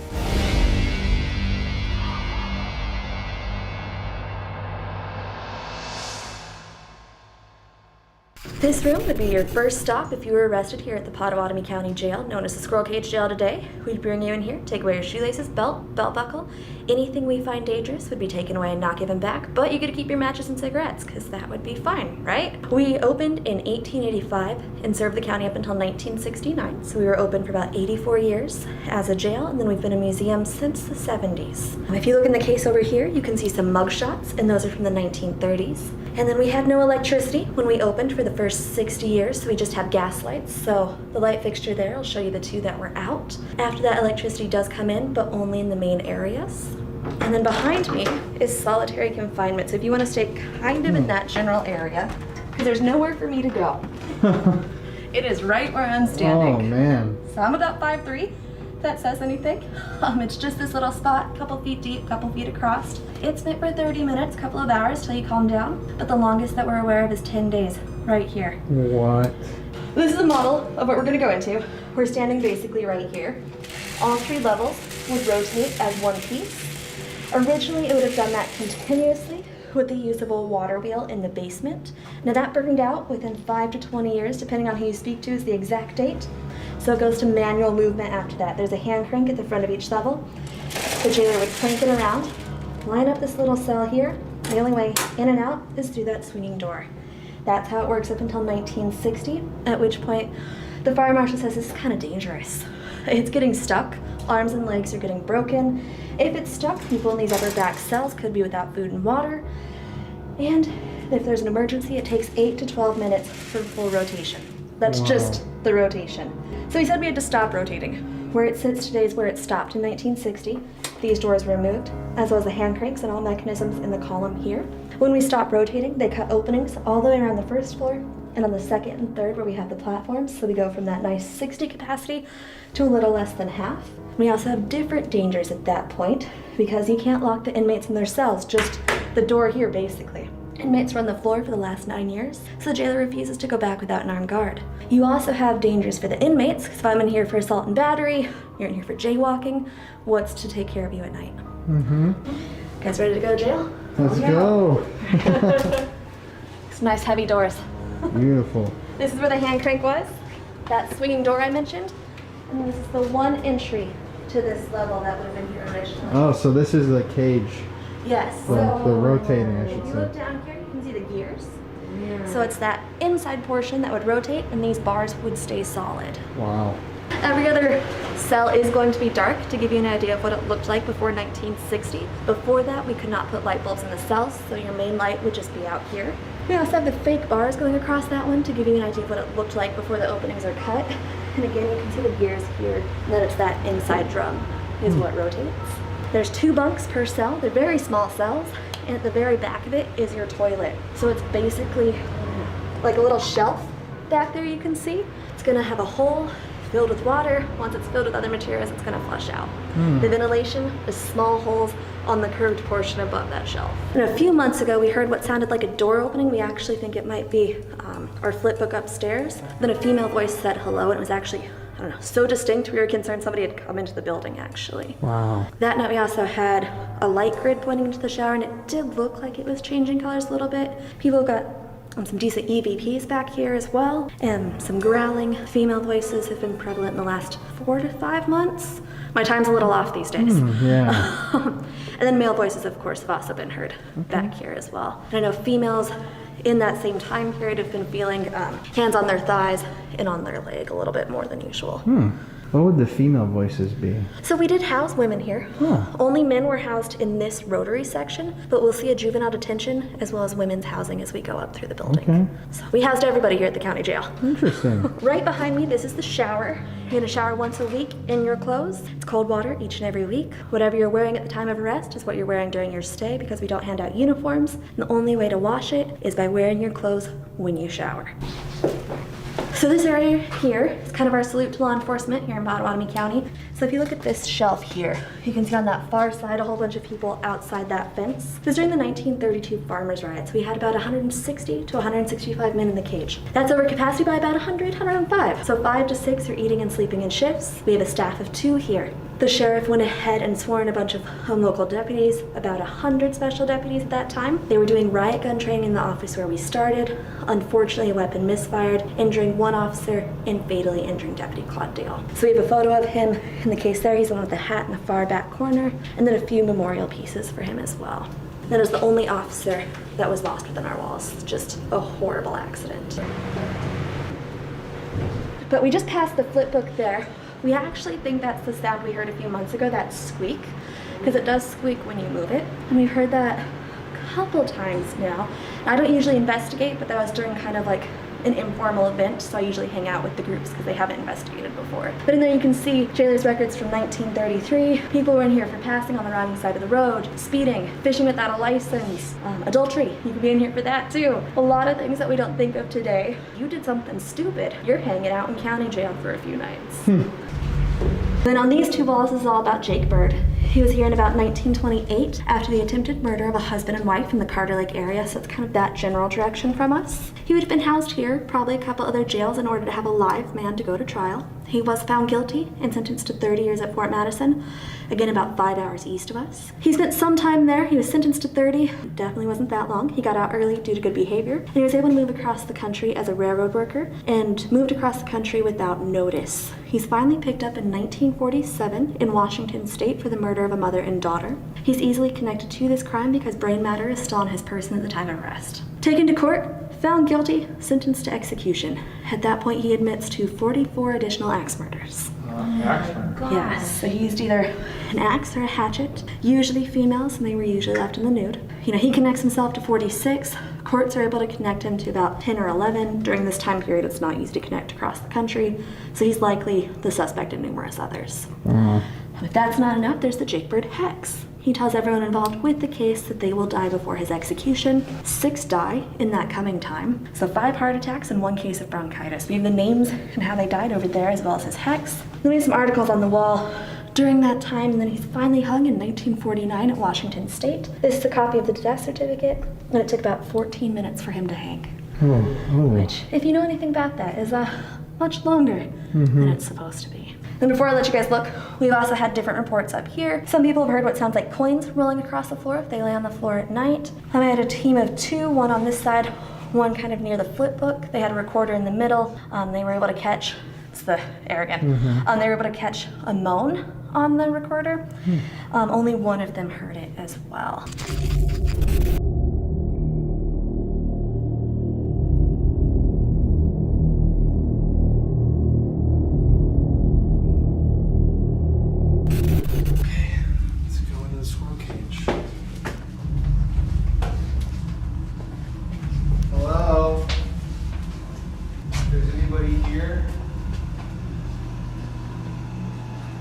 Don't be afraid of us. We're just here to talk to you.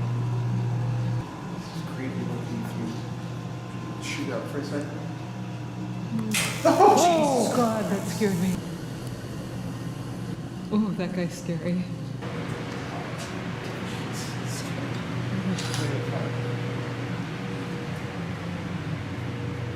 Oh, jeez. Okay, let's go up here.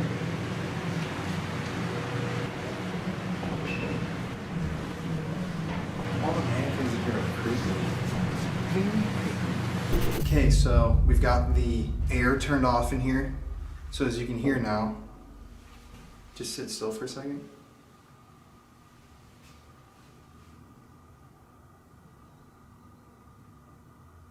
That same silence from upstairs is now throughout the jail. We're here in the second story. This is where we're going to start. We're just going to begin this by listening and seeing what we can hear, and if there are environmental noises that are going on, just things in the building that are making noise, and we kind of isolate that. We're going to turn on the REM pod and go infrared. So to everybody that's here in the squirrel cage, my name's Colin, here with Jeff and Mary. And we're here to talk to you and hear your voices. If there's anybody here or any sort of energy, can you come to the sound of my voice?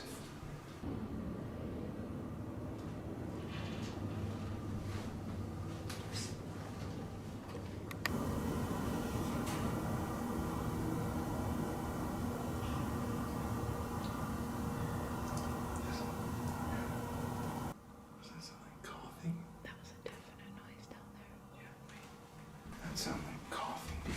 Says Daddy.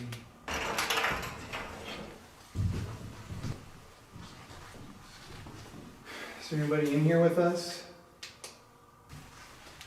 If you're in here with us, you can talk to us in any way you'd like. Can you come over into this jail cell right here?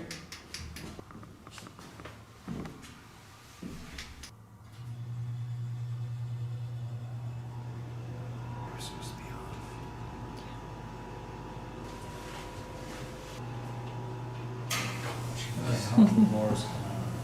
So we just paused for a second, and this K2 meter was actually just spiking in here, so we're just gonna ask a couple more questions before we move on. Do any of you guys know the name Jake Bird?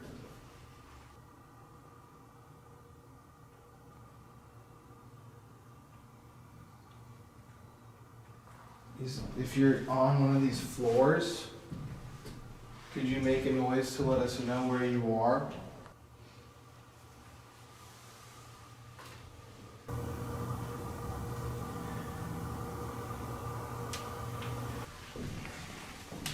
Hello?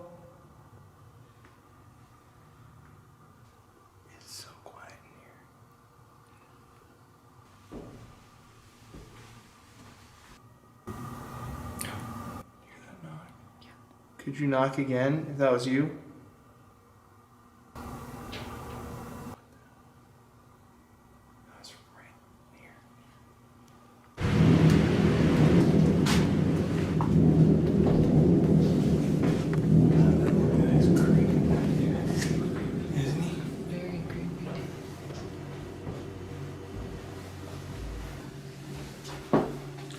It's chilly in here.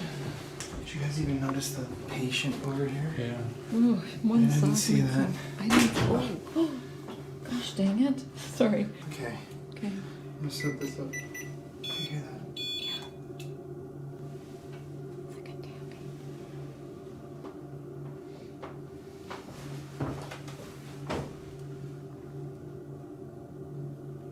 Do you guys want to just sit on the floor for a second? Sure. My legs kind of hurt. Here, do you want to sit on this toilet? After this, we can go get the flashlights. Okay. To anybody who might be in the infirmary, my name's Colin. Jeff? Mary. Could you somehow... Could you come through and let us know that you're here somehow? Russ. Intent. So Jeff's got the ovulus right now. Russ. Is that Russ? The number 9? 9 conditions. This is an infirmary. Conditions? Mm-hmm. Is your name Russ? Are you in here? Can you come and make this device light up? Oh, nice. Can you do that again? If you're Russ? Oh, it's Pam. Kind of interesting getting some names.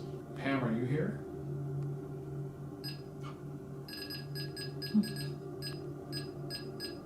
Pam, can you stop that?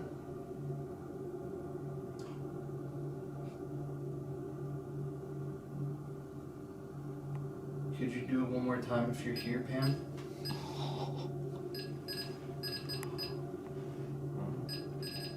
Okay, Pam. Pam, that's enough. Wow. Thank you, Pam. Let me do this. Walk. You want us to sit again? If you want us to sit, stop it. There's like a noise from the toilet just now, too. Mm-hmm. I think we should stay put. Okay, I'm going to start this EVP session.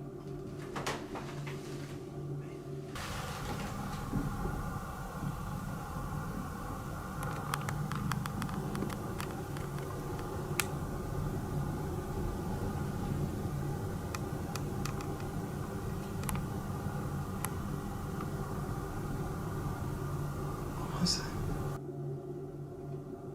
Creepy, Yeah, though. especially when she said she heard that on the roof. It's like, what? Yeah.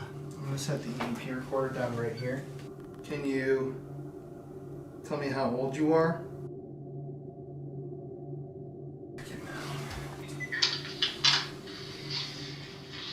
Pam, if you're here with us, can you... You feel that cold? Yeah. Oh, that was crazy. What the what is that? What? That Really cold. That huge Mm-hmm. wind, Mm-hmm. like literally just came in. Like, you felt that though? Mhm. That was like a huge gust of wind. Mm-hmm. Oh my god! I'm like, I've got goosebumps now. Like she's here. That. Oh. There you go. There we go. It hasn't changed off with Pam either. Pam, 9 conditions. It's just stuck on Pam. Yeah, it hasn't changed. Wow, that's crazy because that's the temperature. This thing that's going off right now is the temperature gauge on the ovulus, which literally just scientifically showed that that cold burst that we just felt actually came into the room. That was, what would cause that? Oh, it says upon. Older had upon.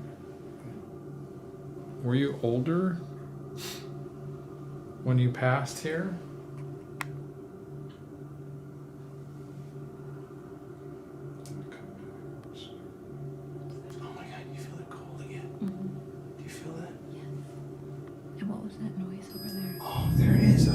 I got a mic now. Mike. That's bizarre. That's crazy. Right when I said it, I felt it. There you go. No lying. That's wild. So is there a Mike here now too? Russ, Pam, and Mike? This room's got a weird vibe. Mike? Could you tell me why you're in this room?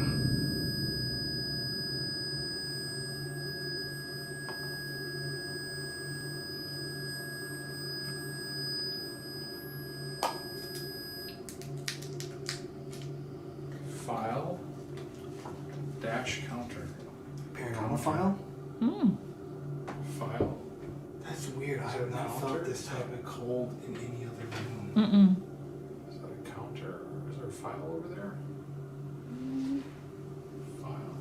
Broken femur. Well, no, maybe like a It file. just says like a that patient there. chart. No. You just say, I'm not really a threat. what the hell? Did you see that? Yes. Wait, do that again with your foot. Step by it.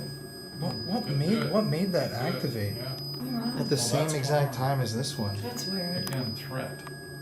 Isn't that weird that just both of them? Mm-hmm. Should you address that at all? Name a threat. Are some of the inmates a threat? Oh.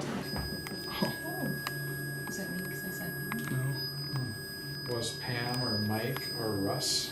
Here, let's do an EVP. I want you guys to ask a question. Okay. Mary, you asked one. Wait, like 15 seconds. You asked one. Scared. Okay. Jeff. Here's our second EVP session. I'm gonna set this right here in the middle. Pam, were you a nurse that worked here? Or possibly a patient?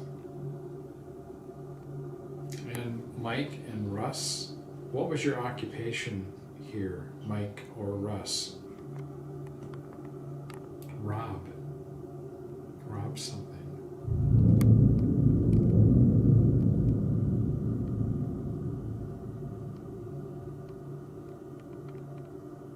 We're here to help you. If you need help, can you make a noise?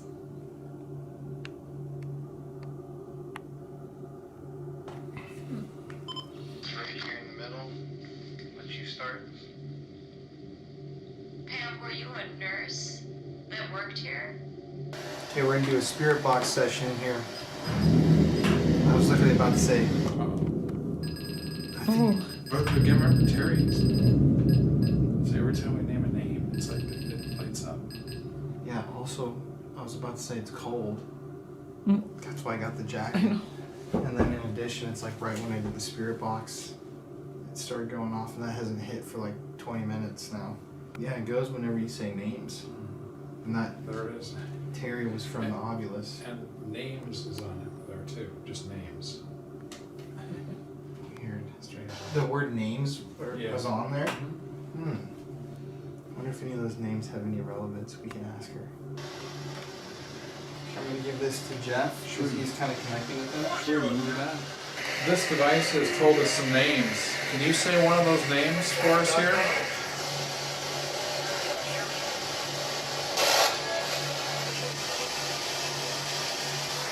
This doesn't really help the cover, does it? Uh-oh.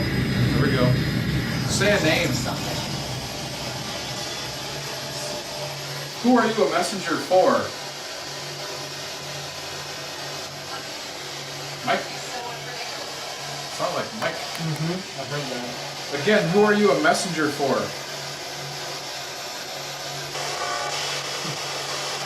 Can you give us a name? Yep. Yes? Like a banging? A knocking? Turn that off for a second. Turn off there. Can you hear that? Yep.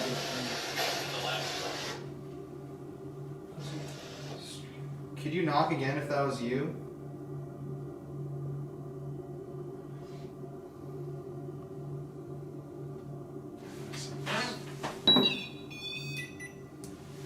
Okay.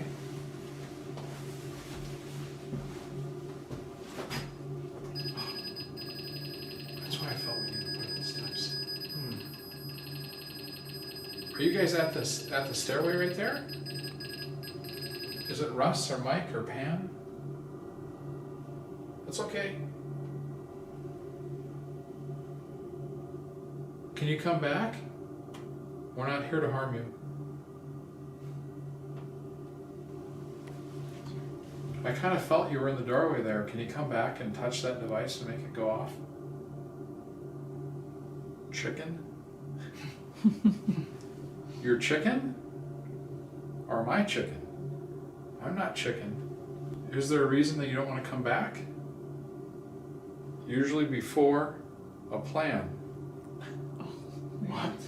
Like an escape plan? Oh, she was talking about Colin, how I would did you come hear here. that again? Yeah. Like,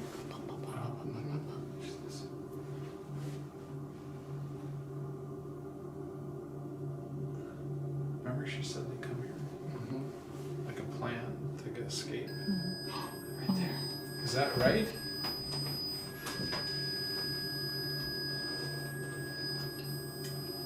Who's there? Something. What is something? Are you good or evil? Can you say it?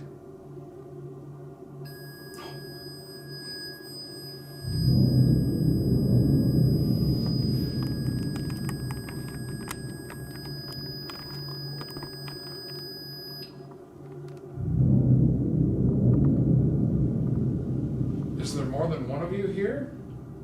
Are you out here?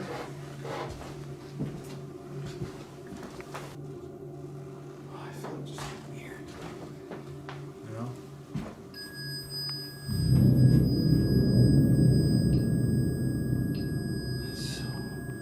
It's like, it's not even cold. It's almost just like charged. What's happening? You come put your hand here. Do you feel that? It said messenger again. Messenger. Right when you put your hand. Strange. It's just got like energy. Almost like my hand is like warm. it is. Literally. And like sharp pain, kind of tingling. Arm. Oh my god. No, shoot that man. Stream. Hey, listen.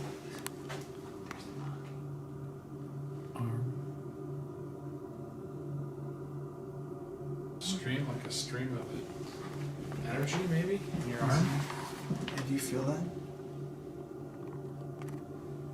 I feel kind of like something just kind of came in right now. Could you knock like this? Like you were doing before? Like a headache. Really? Yeah, I need to drink some water. That's weird. When I went out there, I started to get just a headache. Weird. Do you want to carry this? Okay, we got the static camera.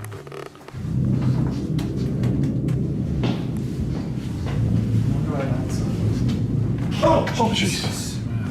Every time. What is it? Creepy. Oh my God, this Oh, guy. this guy, yeah. He's terrible. Why am I so jumpy? I don't know. Literally, I was like, this soulless eyes. It's not. Oh yeah, we turned the heat off.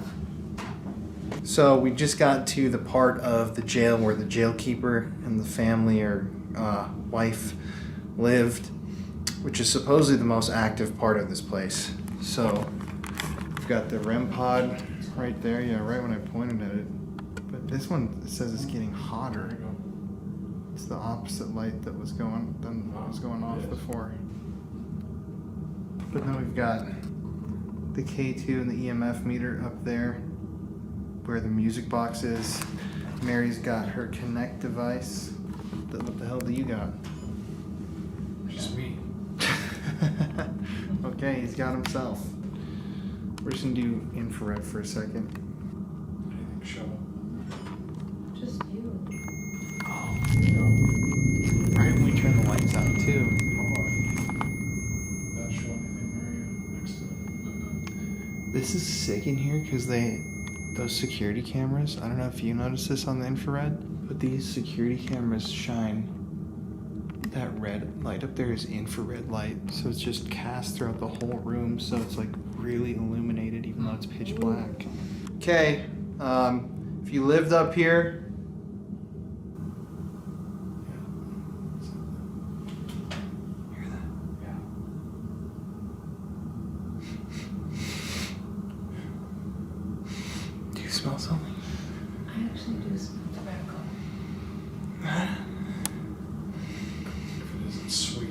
smelled almost like a baby powdery. Yeah, like a sweet. I smell like a fruity. Yeah, that's what I smelled too. Something, but almost like baby powdery. I don't know. If that's you coming through, I need you to give us even more of a sign this time.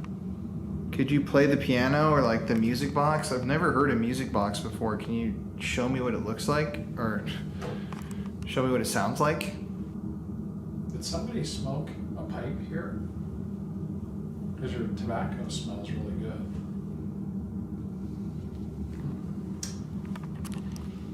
What is this built?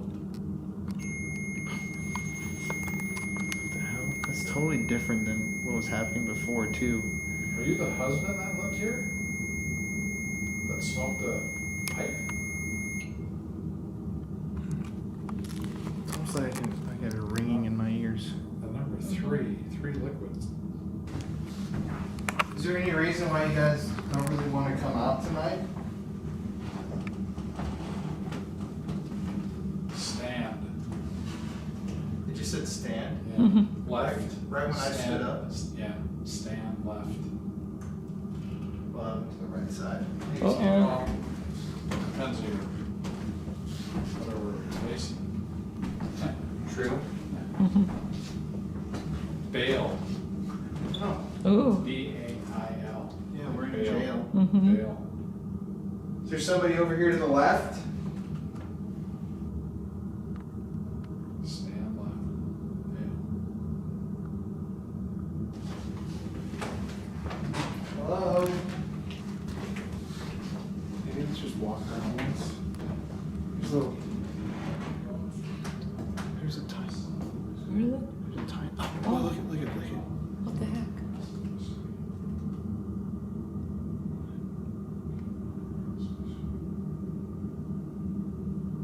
There's gotta be some sort of.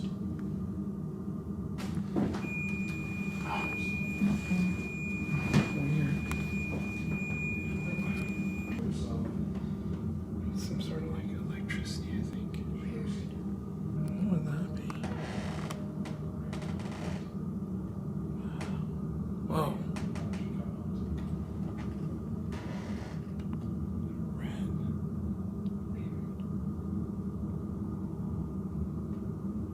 Is there power in here? Let's send this off. Why is this going off and the other one isn't? That's strange. What? Where'd it go? Oh. Yeah. Some traveling EMF up here. I kind of want to walk around and do a spirit box. Actually, I want to go do the jail experiment now. Okay. By yourself? Mm-hmm. Kind of want to take the REM pod with me. Yeah. Okay, so we just turned on. Hold up. We just turned the lights on in here because I'm gonna go downstairs and leave these two alone. And I'm gonna try and experiment. But look at, we didn't even notice. Tobacco tins. Oh. Interesting. Literally, tobacco tins. That's weird. Little cigars. What's on a the pipe. left? Little pipe case. Really? Yeah, it looks to be a pipe case. There's a pipe there? Looks like it. Oh, it is a pipe case. And then right here, more That is a tobacco. pipe case. Oh, You guys were weird. just saying you were smelling tobacco, but I didn't even notice that until I was about to really leave. weird. That is really weird. These and cigars. Crazy. Little cigars. Oh, My gosh, they did. This is really where they smoked. yeah, No wonder. Smoke and play games. yeah. So for this portion of the video, I'm gonna head down to the juvenile detention ward, which is known to be one of the most haunted, creepiest places in the building. And these two are gonna stay up here by themselves. So we're gonna do two different investigations at the same time. Then we're gonna link up and go back to the jail to kind of finish it out and do a little more. I think that's quite a big thing if you think about it. The pipe and all this cigarette tobacco. Mm-hmm. I mean, we're just, you know, Mhm. I'm not thinking like they'd be smoking in here. Like with the kids there. I love how you both are wearing my jackets. Yeah, I know. We're freezing. What the hell? Both of them roasted me before we came up here. Oh, did you bring your winter coat? I was like, no. They're like, look at them. I like your color. Okay. Good luck, guys. Thank you. I'm gonna go down there. We need it. See ya.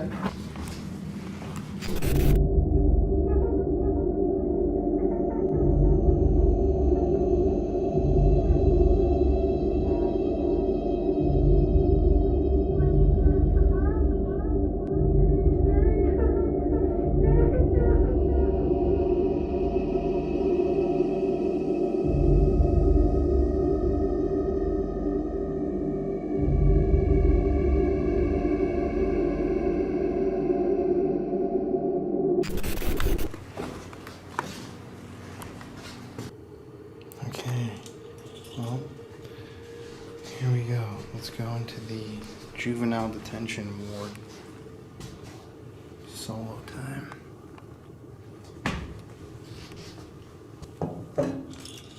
I'm gonna set the REM pod up right here. And I'm actually gonna do the flashlight experiment this time.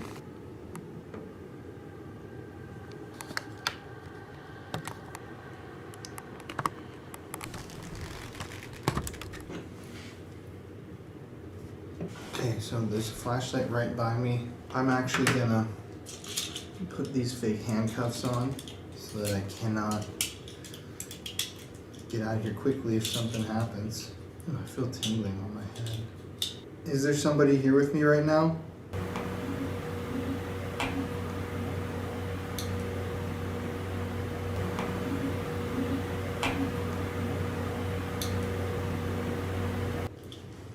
If there is somebody in here, can you come walk over and tell me who you are?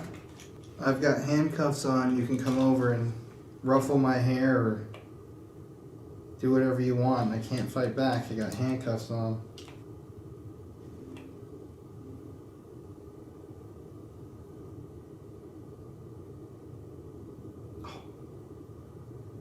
Okay, if you're here, can you turn that off?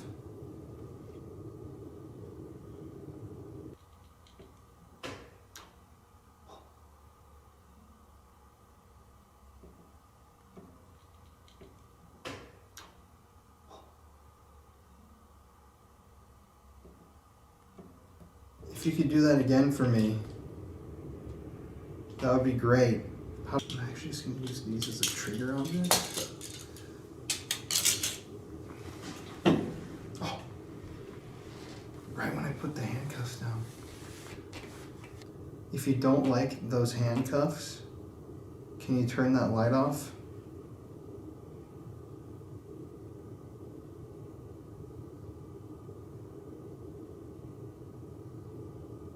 If you don't like those handcuffs, can you turn the flashlight off?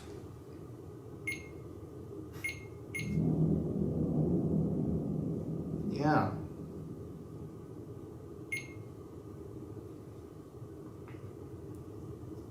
If you don't like the handcuffs, you gotta give me a bigger sign than this. I know you're trying.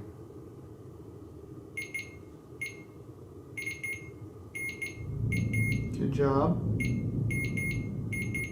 Do you not like the handcuffs? Do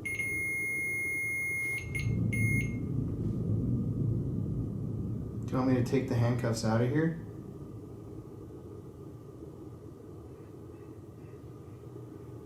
You feel kind of creepy? I don't know, just weirdness. When you were here in the squirrel cage,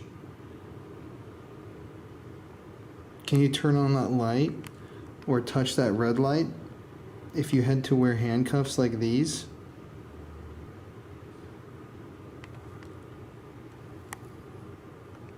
Some movement out there.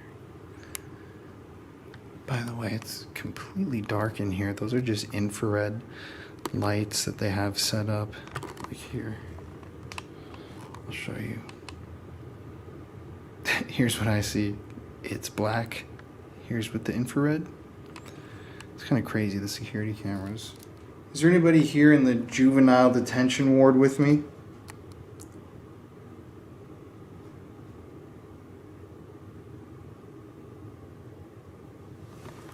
It's just us.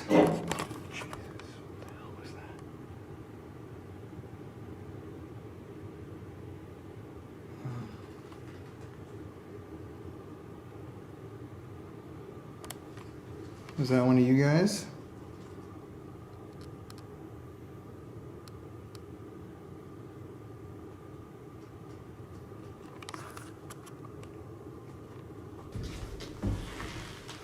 Do you not like these handcuffs? Are you here?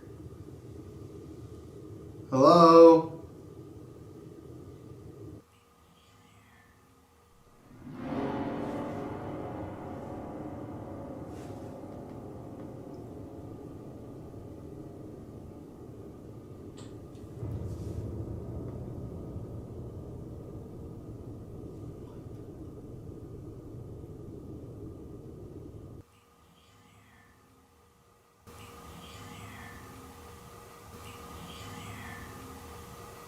Did I just hear you over there in that corner?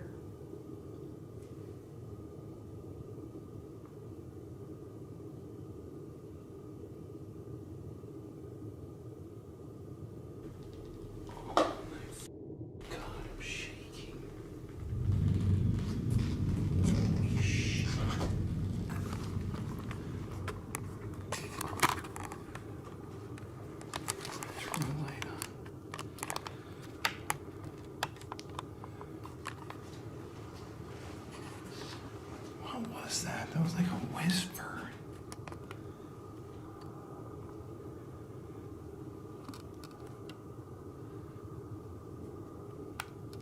Wow.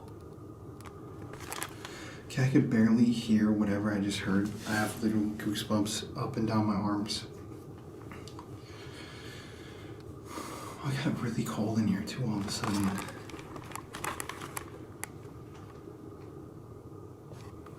Hello? Was that you?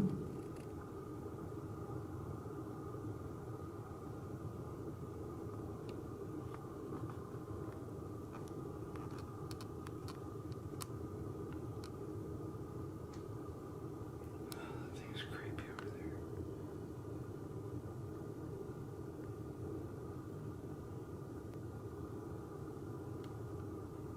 I cannot believe that. I don't know if that was just the wind. I'll have to go back and rewatch that, but I swear to God, I swear on my soul, I heard something like, I don't even know how to describe it, like, all my equipment's still over here. REM pod, handcuffs, flashlight, voice recorder, spirit box, clue ghost tabs. And none of that has hit for like 20 minutes, but I just heard weird ass shit over here. I'm completely alone down here, so this is kind of freaking me out, I'm not gonna lie. You know what? So I just heard whatever that was. I don't really know. Sounded almost like a voice. Could have been like the wind. It sounded almost like a voice, and that was really creepy to me to just hear, because I'm here by myself in this entire floor and wing. But I'm gonna go grab this stuff and head out to that main jail area by myself, to the actual squirrel cage, the revolving area. It's really cold too all of a sudden.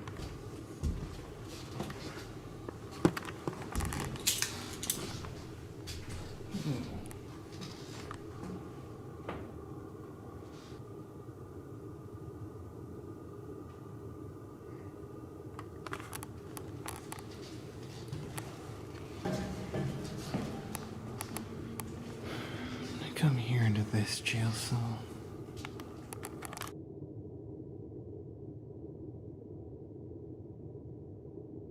I'm gonna do a little spirit box right here. Jake Bird, are you here with me? I'm calling out to the spirit of Jake Bird, the Tacoma Axe Killer. If you're here, can you come connect with me?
There's something about the cemeteries in the South that's just different. They breathe with a different sort of life. All the monuments, the headstones, they all seem to be alive. I guarantee if you walk through a graveyard deep in the South, maybe Louisiana, where I was when I filmed this video, you'll feel what I'm talking about too. It's like the spirits are still there hanging out above ground, partying, living their life to the fullest, even in death. Now, when I traveled to Louisiana early last year, I didn't expect to find what I actually did. I didn't expect to find myself in a house hunting for a spirit or even possibly a demon that was attacking a family. But that's exactly what happened to me back in May of 2020. This episode is intense. It gets dark. There are descriptions of children being hurt, and I didn't expect to uncover the darkness that I did. But before I visited that house with the demon, I had to pay a visit to one of the most haunted abandoned hospitals in all of Texas. Welcome to the Paranormal Files. All haunted places have a story to tell. It can be tragic, it can be scary, and it can be very dangerous. This is Colin Browen, and these are the Paranormal Files.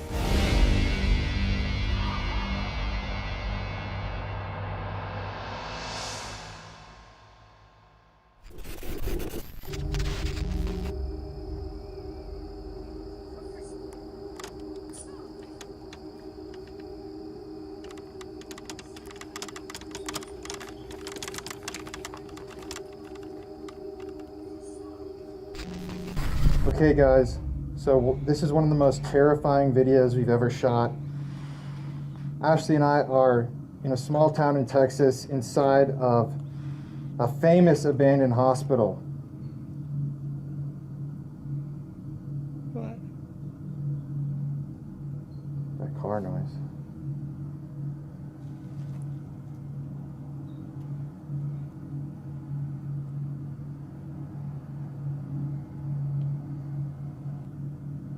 I don't think that's a car noise.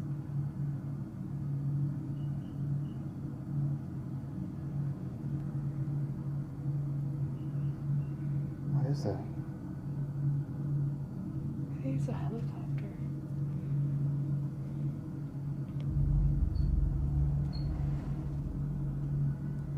No, it's a railroad. Oh my god, you're right. Oh! That's perfect, because this is an old railroad hospital for railroad workers and employees. That's so weird, but that's exactly what it was. So a lot of times people that would end up in hospitals like these were in very bad condition. They would be missing arms, feet, legs. Kill the light. Is that the sound of the train? Yeah. Wow. Sorry, I'm just like really scared. So this is in a very bad part of town. We're here at night. We were advised not to come here at night by Keeper. He's never been here at night.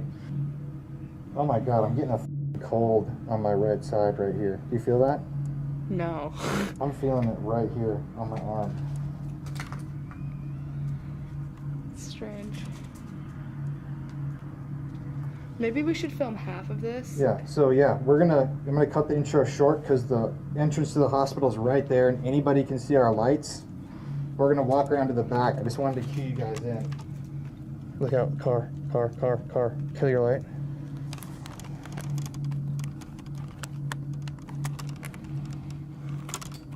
Let me give you this. But we'll see if the EMF meter spikes at all. Okay.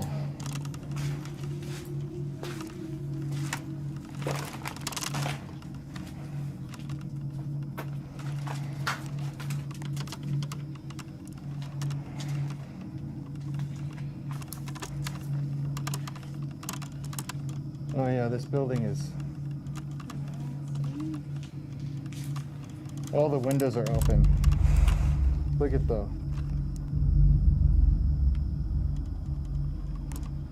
Bro, this place gives me bad vibes.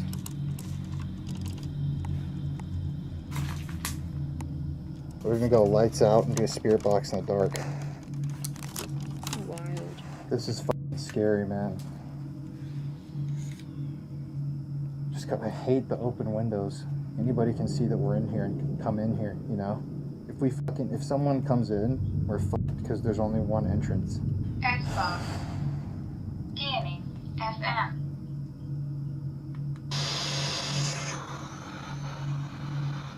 Okay, everybody, my name is Colin Browen. I'm here with Ashley, and we want to hear your voice if you're here. Did you die here in this hospital? Can you say yes?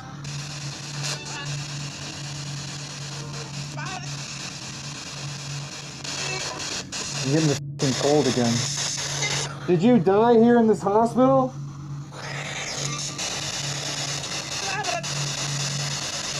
I can't do this. No, man. I can't do I this can't either. do I'm this. freaking Yeah, out. I'm having Let's go, anxiety. Let's go.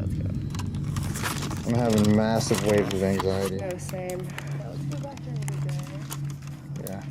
I just feel really like exposed right now. Oh my god, dude. What? This is just so fucking dangerous in here. Like, I've never seen an abandoned building this fucked up.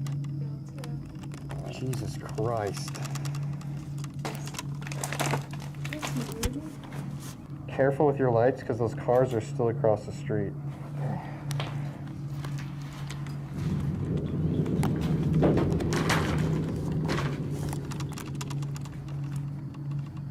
Jesus, are you fucking kidding me? Hold up. Batteries. Yeah, we'll go up there tomorrow. Those are like the beds. That moon behind it too. I wonder if I can, oh yeah, pick it up on night vision. That looks hella creepy, dude. Hey guys, so we're gonna be back here tomorrow during the day, but we're hold up, let this car pass. But here on the Paranormal Files, we're all about safety and doing this stuff as safely as possible. Yeah, we're gonna have to go through all that tomorrow. Is that another area? Yeah, it's like the basement. Wow. It's okay to say no. If you think it's too fucking dangerous, Yeah. don't do it. Let's get on the sidewalk. Watch that be a fucking cop. Well, like I said, guys, it's okay to say no. Tell yourself, I'm gonna do this later. Oh, there's a fucking car right there. The people out here do not hesitate to run your ass over. No, oh my god.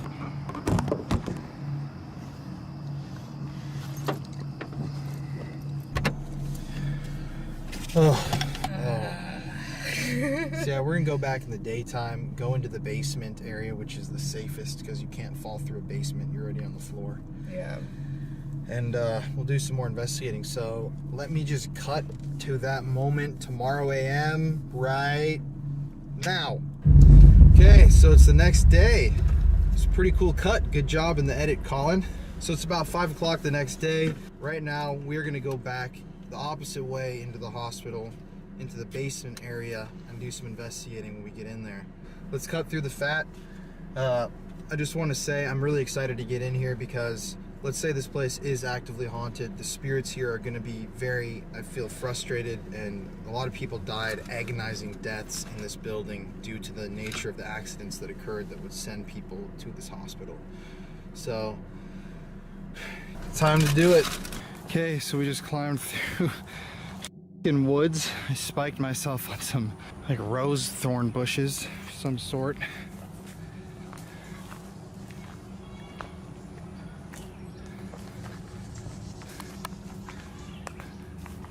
Oof. Yeah, some old furniture.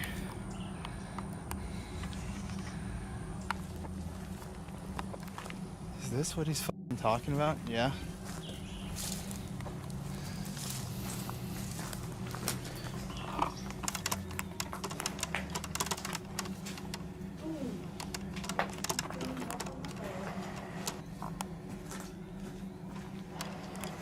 Furniture.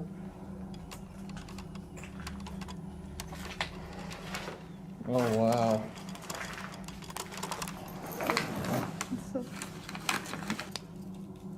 So we're going to be running the Ovilus while we walk through, and it just said monument voice heard instantly. I don't know what that means, but last night we were talking about hearing voices in here, and we were just at a monument the other day. But we're going to do a spirit box once we get in here. So be very careful of where you're stepping.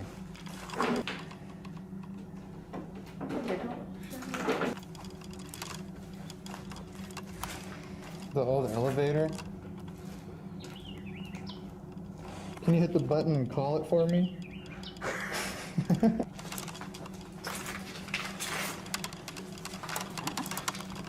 Now, I'm assuming that this was the morgue because of the door like this.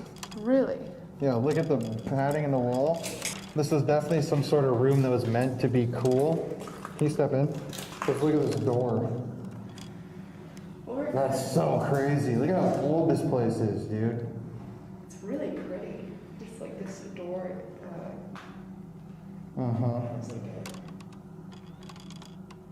Is there anybody here in this hospital with us?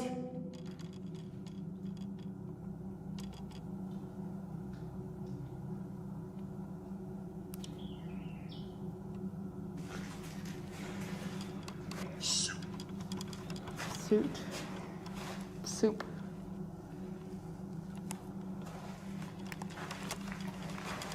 And here's the stairs to the upstairs. It's the elevator generator. Oh, wow. That's very interesting.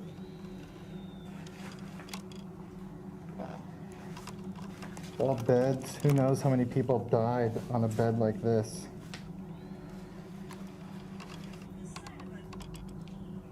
Look at this creepy old hospital door. Oh, all the beds. Chairs from the hospital. So last night we were in the front, like at the top of the building, at the very front. We just came in through the front doors on the first floor. Very structurally unstable. Very dangerous to even be in a building like this. But like I said, hundreds of people died here. Gruesome deaths a lot of times, all related to the railroads in the area, which are still active. And this is a piece of history that a lot of people will never get to see, that I also don't recommend you come to see because it's very, very, very dangerous in here. Fraction and calm. You're getting a lot of calm recently. Okay, so I'm going to do a spirit box right here. Let's ask a couple of questions. AKASHA. We asked children. Were there any children here who died? You can speak to us. If anybody's here with us, can you just say the word yes?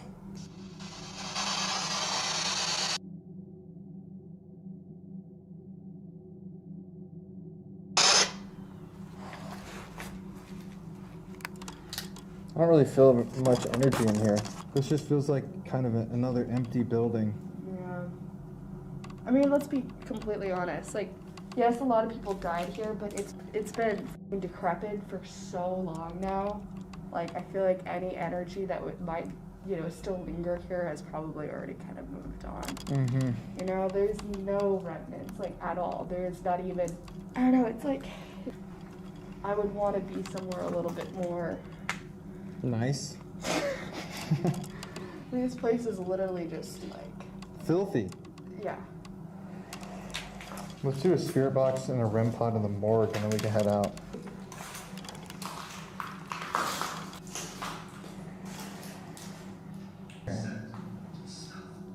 Set stuff.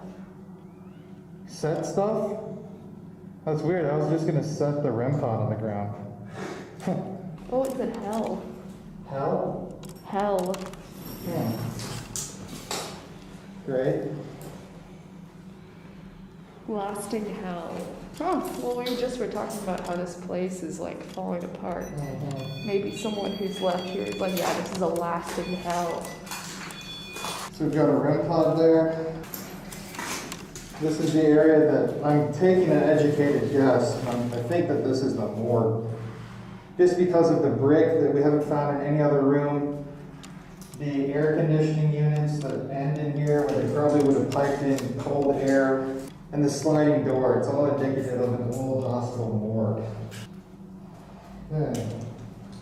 If there's anybody left here in the hospital,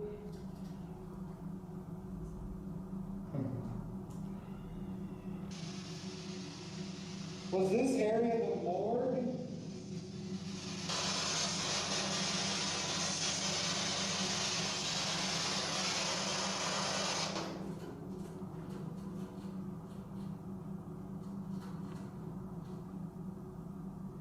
I think it's an animal. I know, what kind of animal? It's fucking creepy, man. Definitely an animal.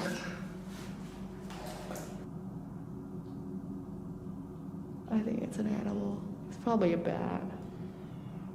The sound of the railroad passing by is just eerie how it kind of like resonates in the building. Like, listen for a second. Yeah. It's pretty creepy.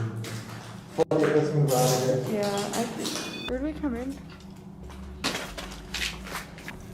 That's old shit.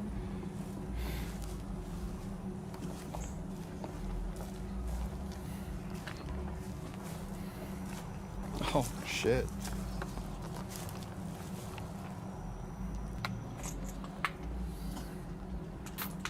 Look at that. It's like at least the generator, the boiler room. Yeah, this would have been, they probably burned fire in there. Is there anybody in there?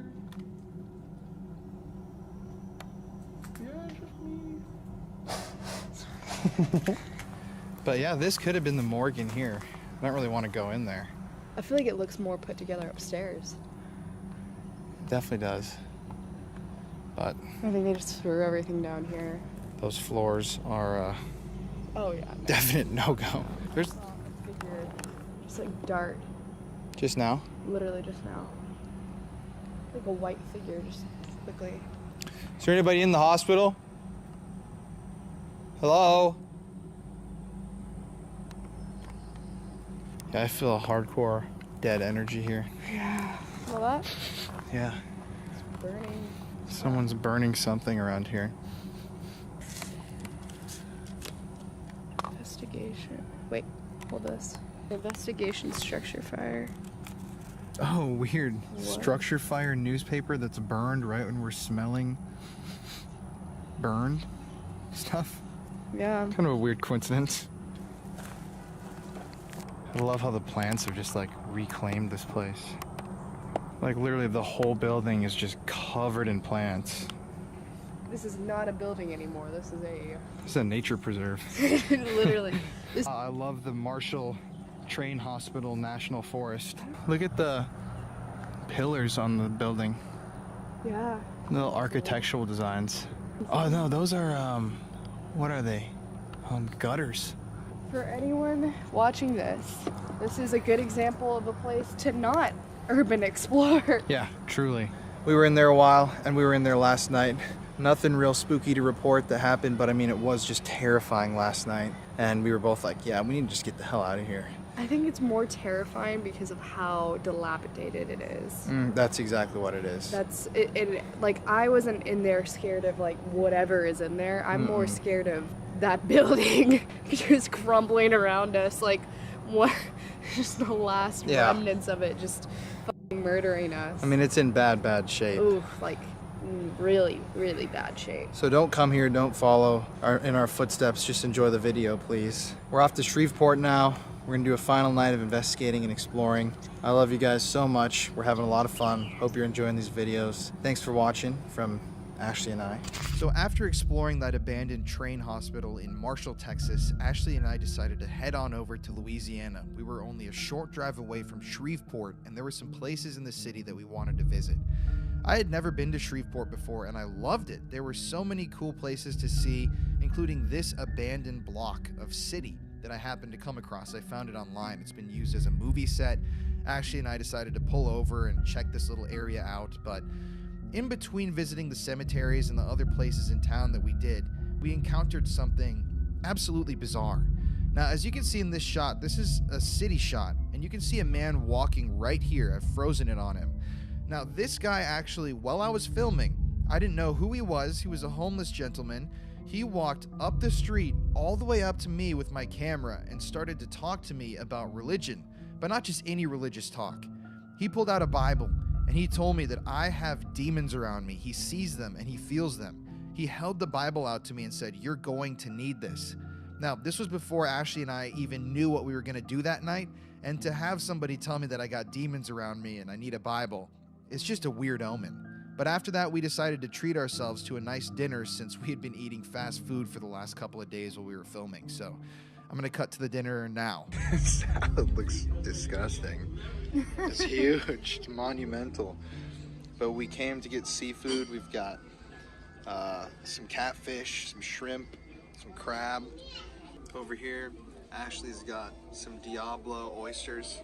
Yeah, Colin didn't like oysters until I kind of convinced him. We also have alligator over here. We already had like a dozen oysters, which, might I add, are phenomenal. They're really good. The only time I've ever been to Louisiana, I got charbroiled oysters, and it just changed my world. Ralph and Keiko's, come through. Now, this is where the story gets unbelievably strange. So Ashley and I are eating dinner, just enjoying our night, having a good meal between two friends, just hanging out. And our waitress overheard us talking about ghosts and our theories on the paranormal. We were just talking about all the things that we had seen and the places we had explored in the past couple of days. And she tells us that at her house in Shreveport, there is some sort of an angry spirit or even possibly demon that is attacking her family. She told us that just 4 days ago, she had watched this happen with her own eyes. Something had thrown her child against a wall right in front of her. She watched her young kid get tossed violently into the wall. Now, obviously, when we heard this, we thought this was extremely interesting, and I kind of jokingly just asked her, "Do you need us to come over and check out what's happening?" And she instantly said, "Yes, please, we need your help. I need to figure out what's happening to my family." So a couple of hours later, Ashley and I actually found ourselves heading over to this woman's house in the middle of Shreveport in the middle of the night to hunt for this supposed angry spirit and even possibly angry demon. This is where it gets, once again, really bizarre. Introduce yourself. I'm Crystal. I live in Shreveport, Louisiana. And real quickly before we start, I guess, we were just eating dinner and we told her about what we were doing on the trip. You did. And we learned that you've got something going on here in this apartment that is not the most positive. Right. My mother has lived in the apartment for 9 years, and I recently moved back in with her a couple of months ago. And I have a 1-year-old daughter. She was 9 months old when we moved back into the apartment. She falls a lot. We thought nothing of it. My oldest daughter said that somebody's pushing her. I thought nothing of it. I'm thinking she's just clumsy. And then one day she goes into the hallway to pick something up that I told her to pick up, and she goes flying into the wall, her and the idol. So she runs to me and she says, "Mommy, him push me. Mommy, him push me." And I'm like, "Who pushed you?" And she's pointing, but we don't see anything. So that's when I started like, oh, something's here. And that was just 4 days ago. Yes, that was 4 days ago. So just to reiterate that, you actually witnessed your daughter being thrown against the wall. Thrown into the wall. I guess, what else have people kind of seen or been experiencing? I know you mentioned another one of your children. Yes, my middle child. She kept telling me, she said, "Mom, I've been telling you something's in here. I can feel it. I can feel it." And I was like, "Well, what do you feel?" And she was like, "I just get this bad feeling sometimes, like somebody watching me." And I never paid it any attention before and didn't never ask her any questions about it until now. About 2 months ago, my 1-year-old was standing on the porch and she just kept staring at something and talking to something, and my mom was like, "You see something, baby? What is it that you see?" And she was trying to tell us, but she doesn't, speak that well. So we can only hear certain words that she's trying to tell us, but we know she sees something. We just don't know what she sees. And it's usually a male figure. Well, we assume it's a male figure because when she was pushed into the wall, she says, him push me, him push me. So she knows the difference between him and her. You also said that there was an incident that happened over here. Yes, when she was standing on the porch and she saw something in this area, and my mom kept saying, what do you see, baby? What do you see? And she was pointing, but we don't know. So we don't know if it's only in the house or is it in the house and outside. We just know that she sees something and my middle child feels something. Have you ever experienced anything? No, not at all. It's just kind of focused on the children. Right, but my mind is so everywhere, you know what I'm saying? I never sat down and actually looked. I'm always at work or at the store or somewhere else. I'm never in the house long enough to focus on what's going on inside the house like the kids are. When we were talking earlier at dinner, you were talking about some of the cemeteries in the area that have been like built over. Can you talk a little bit about that and your grandfather? Right, so we have a cemetery down the street about 4 blocks down, and my mom says that's where my grandfather is buried. But the cemetery is just like a little hill. It's no more than the size of a vehicle, the cemetery is. And I'm pretty sure a long time ago, my mom said that cemetery was huge. So they have built over that cemetery.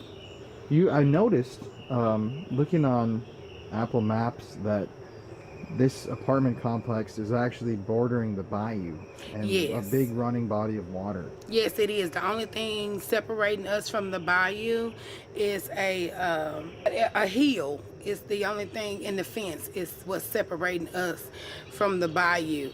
And this apartment that we live in is the only apartment that cannot get internet service whatsoever. Even the one across from us is in the same vicinity, but this is the only apartment that cannot get internet service. Really? Yes. Why? They don't give any explanation? They don't give any explanation. They say we're too far away from the box. Because if you know, there's a lot of different buildings in this complex that, you know, like there's a few like over there, like, so it just wouldn't make sense for it to be too far. Does not make sense.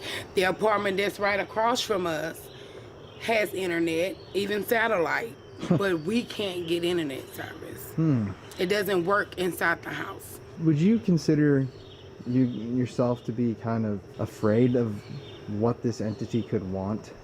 No, because my family sometimes have this sixth sense where they can see things, or I think everyone has a sixth sense where they can feel things if they tap into it. We were raised not to be afraid of entities or ghosts. My mom and them saw ghosts when they were little kids, and they told us stories about it and stuff like that.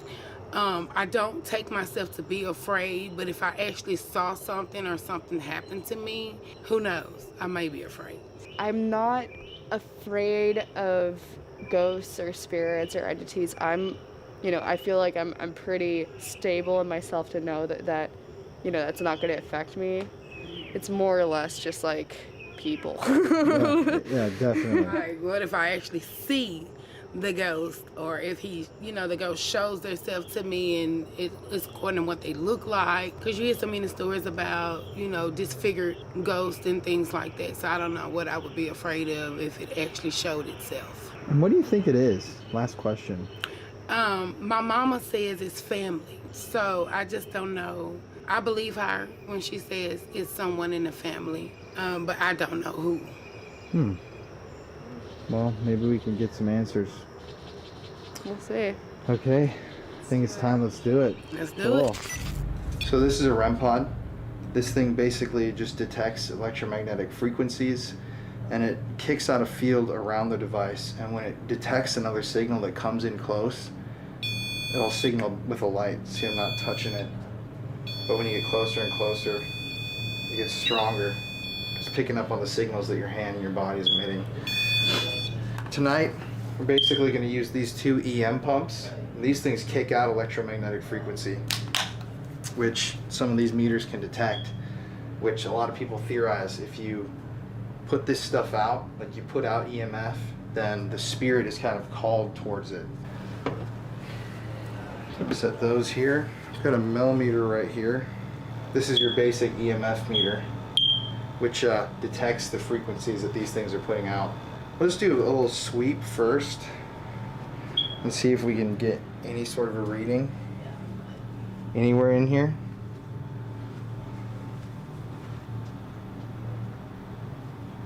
You try it towards the hallway? Yeah.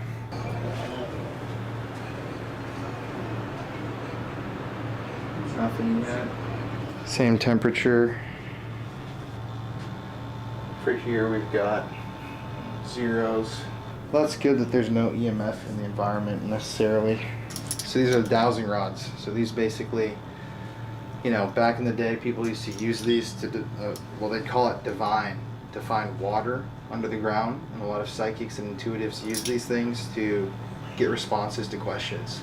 We'll do a little dowsing session because we had some success with this the other night. Actually, I'm gonna run the Ovilus while we do this. So I'm just gonna put this on.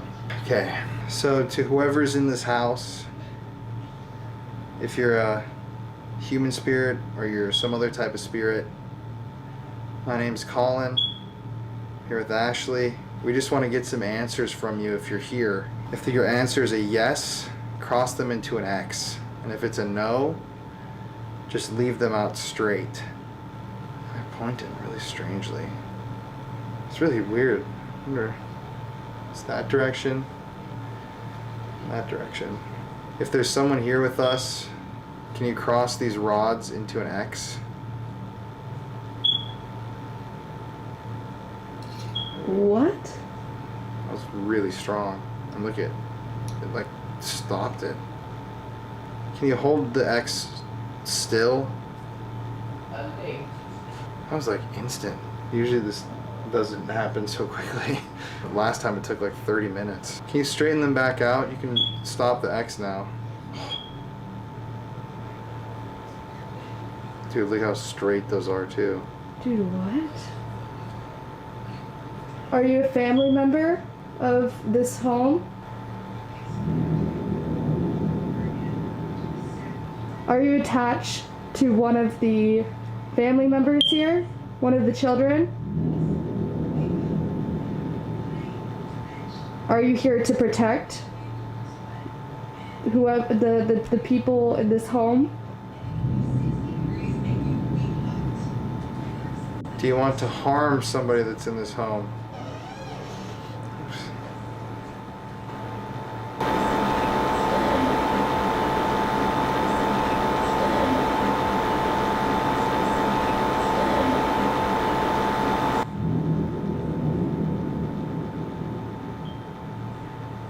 Straighten that out one more time because I kind of shook it.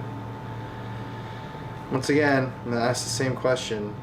Is your intent to harm somebody in this home? It's the same one on the left that keeps moving so strongly.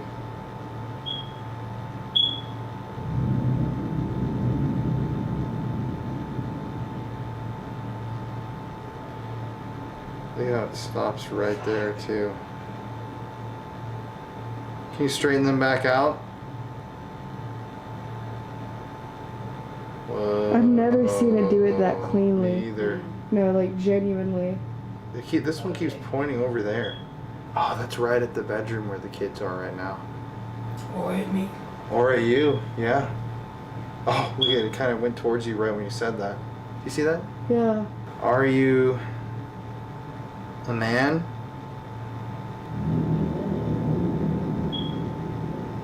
Are you a woman?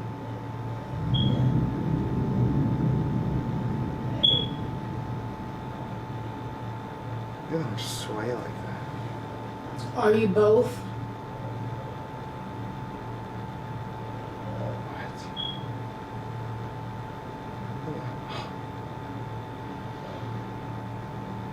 Oh, look, it stops at the exact same place too. What? Yeah. What does that mean? Both. I had a friend that died that was really attached to me. She left town and she got stabbed in the heart and died. But she was a stud. She's a woman. But in her mind, you can't tell her she's a woman. She me. Wow. Can you straighten those out? Wait, did you just hear a voice or am I just tripping? I don't think I heard anything. Do you have any questions you want to ask? Do you know me?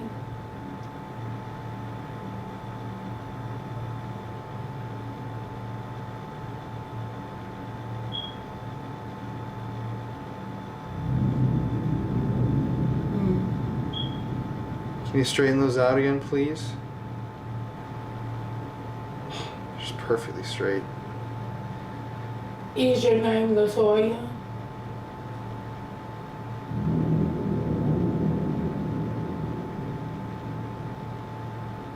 Are you someone or something pretending to be a friend?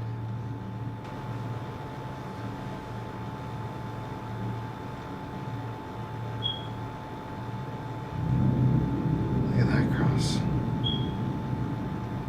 Look at him swing. There goes the X. Oh, look at him stop. Do you see that stop? Let's go back to the front, please.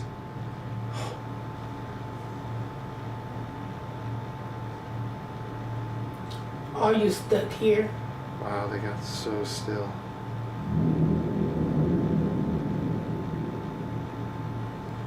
You need to leave.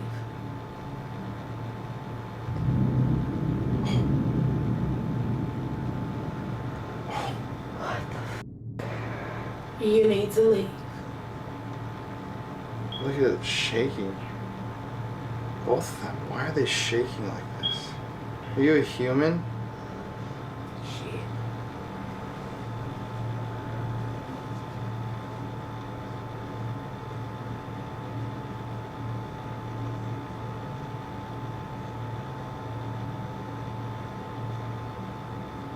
It's pointing right at you. You okay? Oh my god, that's so freaky. Oh my god, no, I'm okay. You are not allowed to do this, to attach to this family. You need to leave. Look at that, how it goes straight over there. And leave my baby alone. Stop trying to send messages to me through my daughter.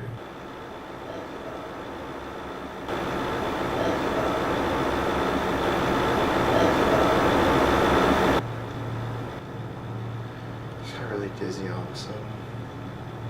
Just kind of zoned out. Get out. I feel really strange, like almost like electricity. Notice Makes how sense.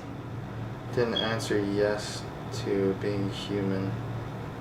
My thought is it's maybe somebody that you knew saying it's not human just to try to scare you. So I wouldn't be scared by that. God, I just can't believe how much this thing is swinging. I feel like we should try the spirit box. Oh, definitely. What? Yeah. This is just crazy though, how that's just swinging like that. Now you can see that I'm not moving my hand, period. You know? Like not even a tidge. Yeah. Can you stop that?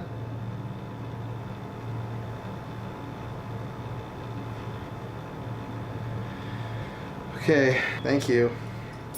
Ugh. Back started to hurt badly. Okay, well, that was interesting. I guess let's After Lionsgate, let me get your ass out of my house. Yeah, I wouldn't be scared either. Here, I'll switch with you for a sec so you can. What is that? You hear that? Yeah. Kind of a tap in the wall. I got Karen, Nick, and Debbie. What the someone named Nick literally just texted me. Like, remember whenever I got that notification? Nick. Wow. That's weird, yeah. Still, why is this going off all of a sudden? Still, Value. value. Can you please state your name?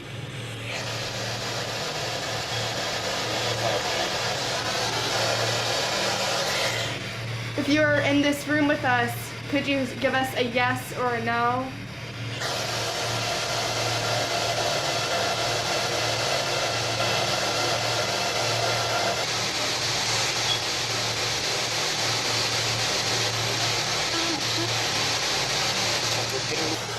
I'm also getting like a really weird pain in my back. Like my upper right side, like deep in my back. It's just like, it's like really sharp. Like, okay, I'm demanding that you talk to me because obviously you're trying to scare the people who live here. So can you just give me a yes so that I know that you're here in this apartment with us? That was sounded like motherfucker. Yeah, I heard that. Did you just call me a name?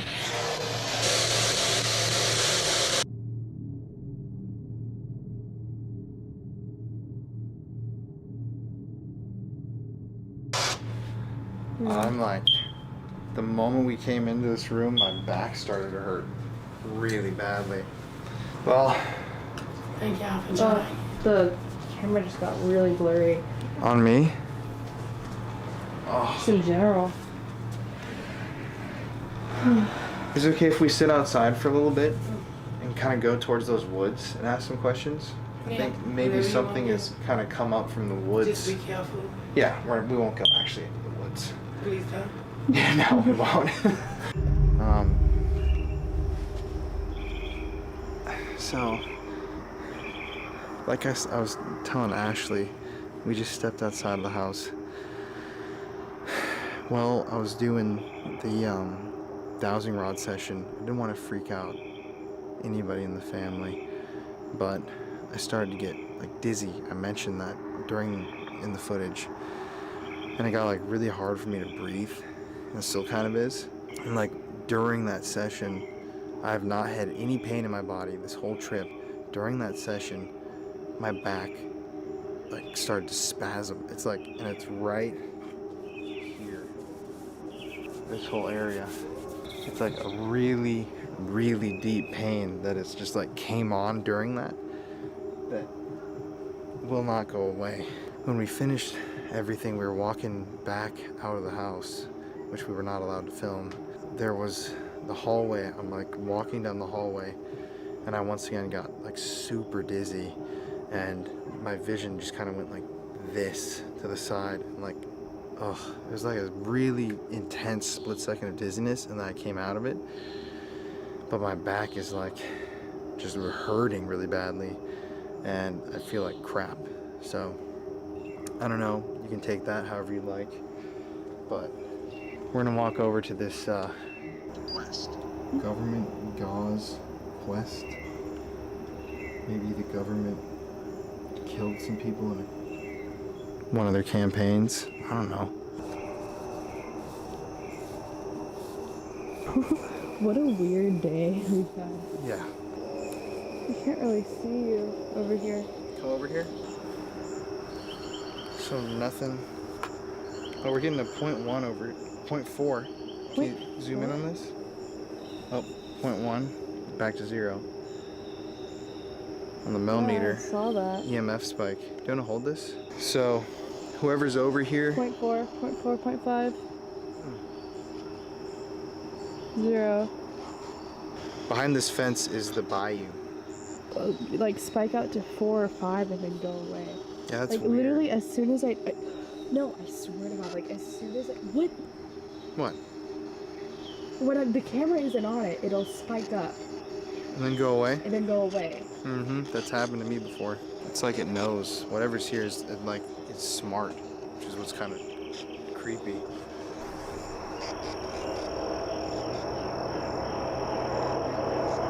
Zero. 3.3? 0. What the hell? It'll just like pop on and be like 2.2 or some shit like, and then I look down at it and immediately goes back to 0.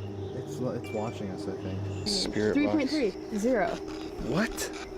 Why 3.3? We're fucking watching you. It's half of 666. 333. 5.5. 0. Did you see that? Mm-hmm. No. It went from 5.5 to 0. 3.3, 5.5. It's all the same numbers. You know what I mean? Okay, whoever's here, we know that you're here, and we're demanding that you come and talk to us right now. If you're in this house, right in front of me, I know you've been attacking children in here. If you're coming from the bayou over into the house, now you can talk to us. Can you say yes if you're here? No. Did you hear it? I heard it call you a bitch. Mm-hmm. Are you an angry person? This is about to die too, randomly. Like, look how low the... It said leave. Mm-hmm. Do you not like children? I do. Do you want to hurt children? Dead. What are you? Are you a man or a woman? Can you say one of those words? It said God. Human. People. Did you die in the bayou? Here. Did you die in this apartment or house? Just here. What do you want from the family that lives here? Here to help. Say here to help? Here to help. What are you trying to help them with?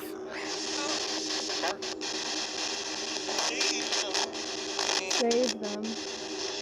Do you want to hurt people in this house? Why have you been doing this? Run. The Bible. Are you angry with the family that lives here? Have they done something to make you angry? You're in the exact same back pain. It went away. To get out. Mm-hmm. Does it make you angry that Ashley and I are here trying to talk to you and calling you out? What does it feel like? Are you done? Yeah. I feel so weird. I feel like did you hear it say like, I don't know, It said a lot of weird things just now, and I'm gonna be able to pick all of them up in the edit. So right as we started to wrap, you got a pain in your neck? Yeah. And my back pain just kind of went away. Did you hear that? Mm-hmm. Over it. Okay. At the end of the day, we didn't get any answers for this family. We weren't able to learn anything about what was in the house. We got some possible answers, a little bit of possible communication, but I don't know. I don't know if Crystal is still being tormented by this entity. I don't know if her kids are still being attacked. And that's kind of just how it is in life. You never really know what's here, when it's going to go away, and what it could possibly do to you. Especially in the South. Things are just different in the South, especially Louisiana. There's a very different type of energy in that state, something that I can't really describe to you through film. You have to visit it yourself. But I do know that at the end of the day, Louisiana is one haunted state, and the spirits of the state and all the cities are still up above ground, speaking to the living and living the best death that they can.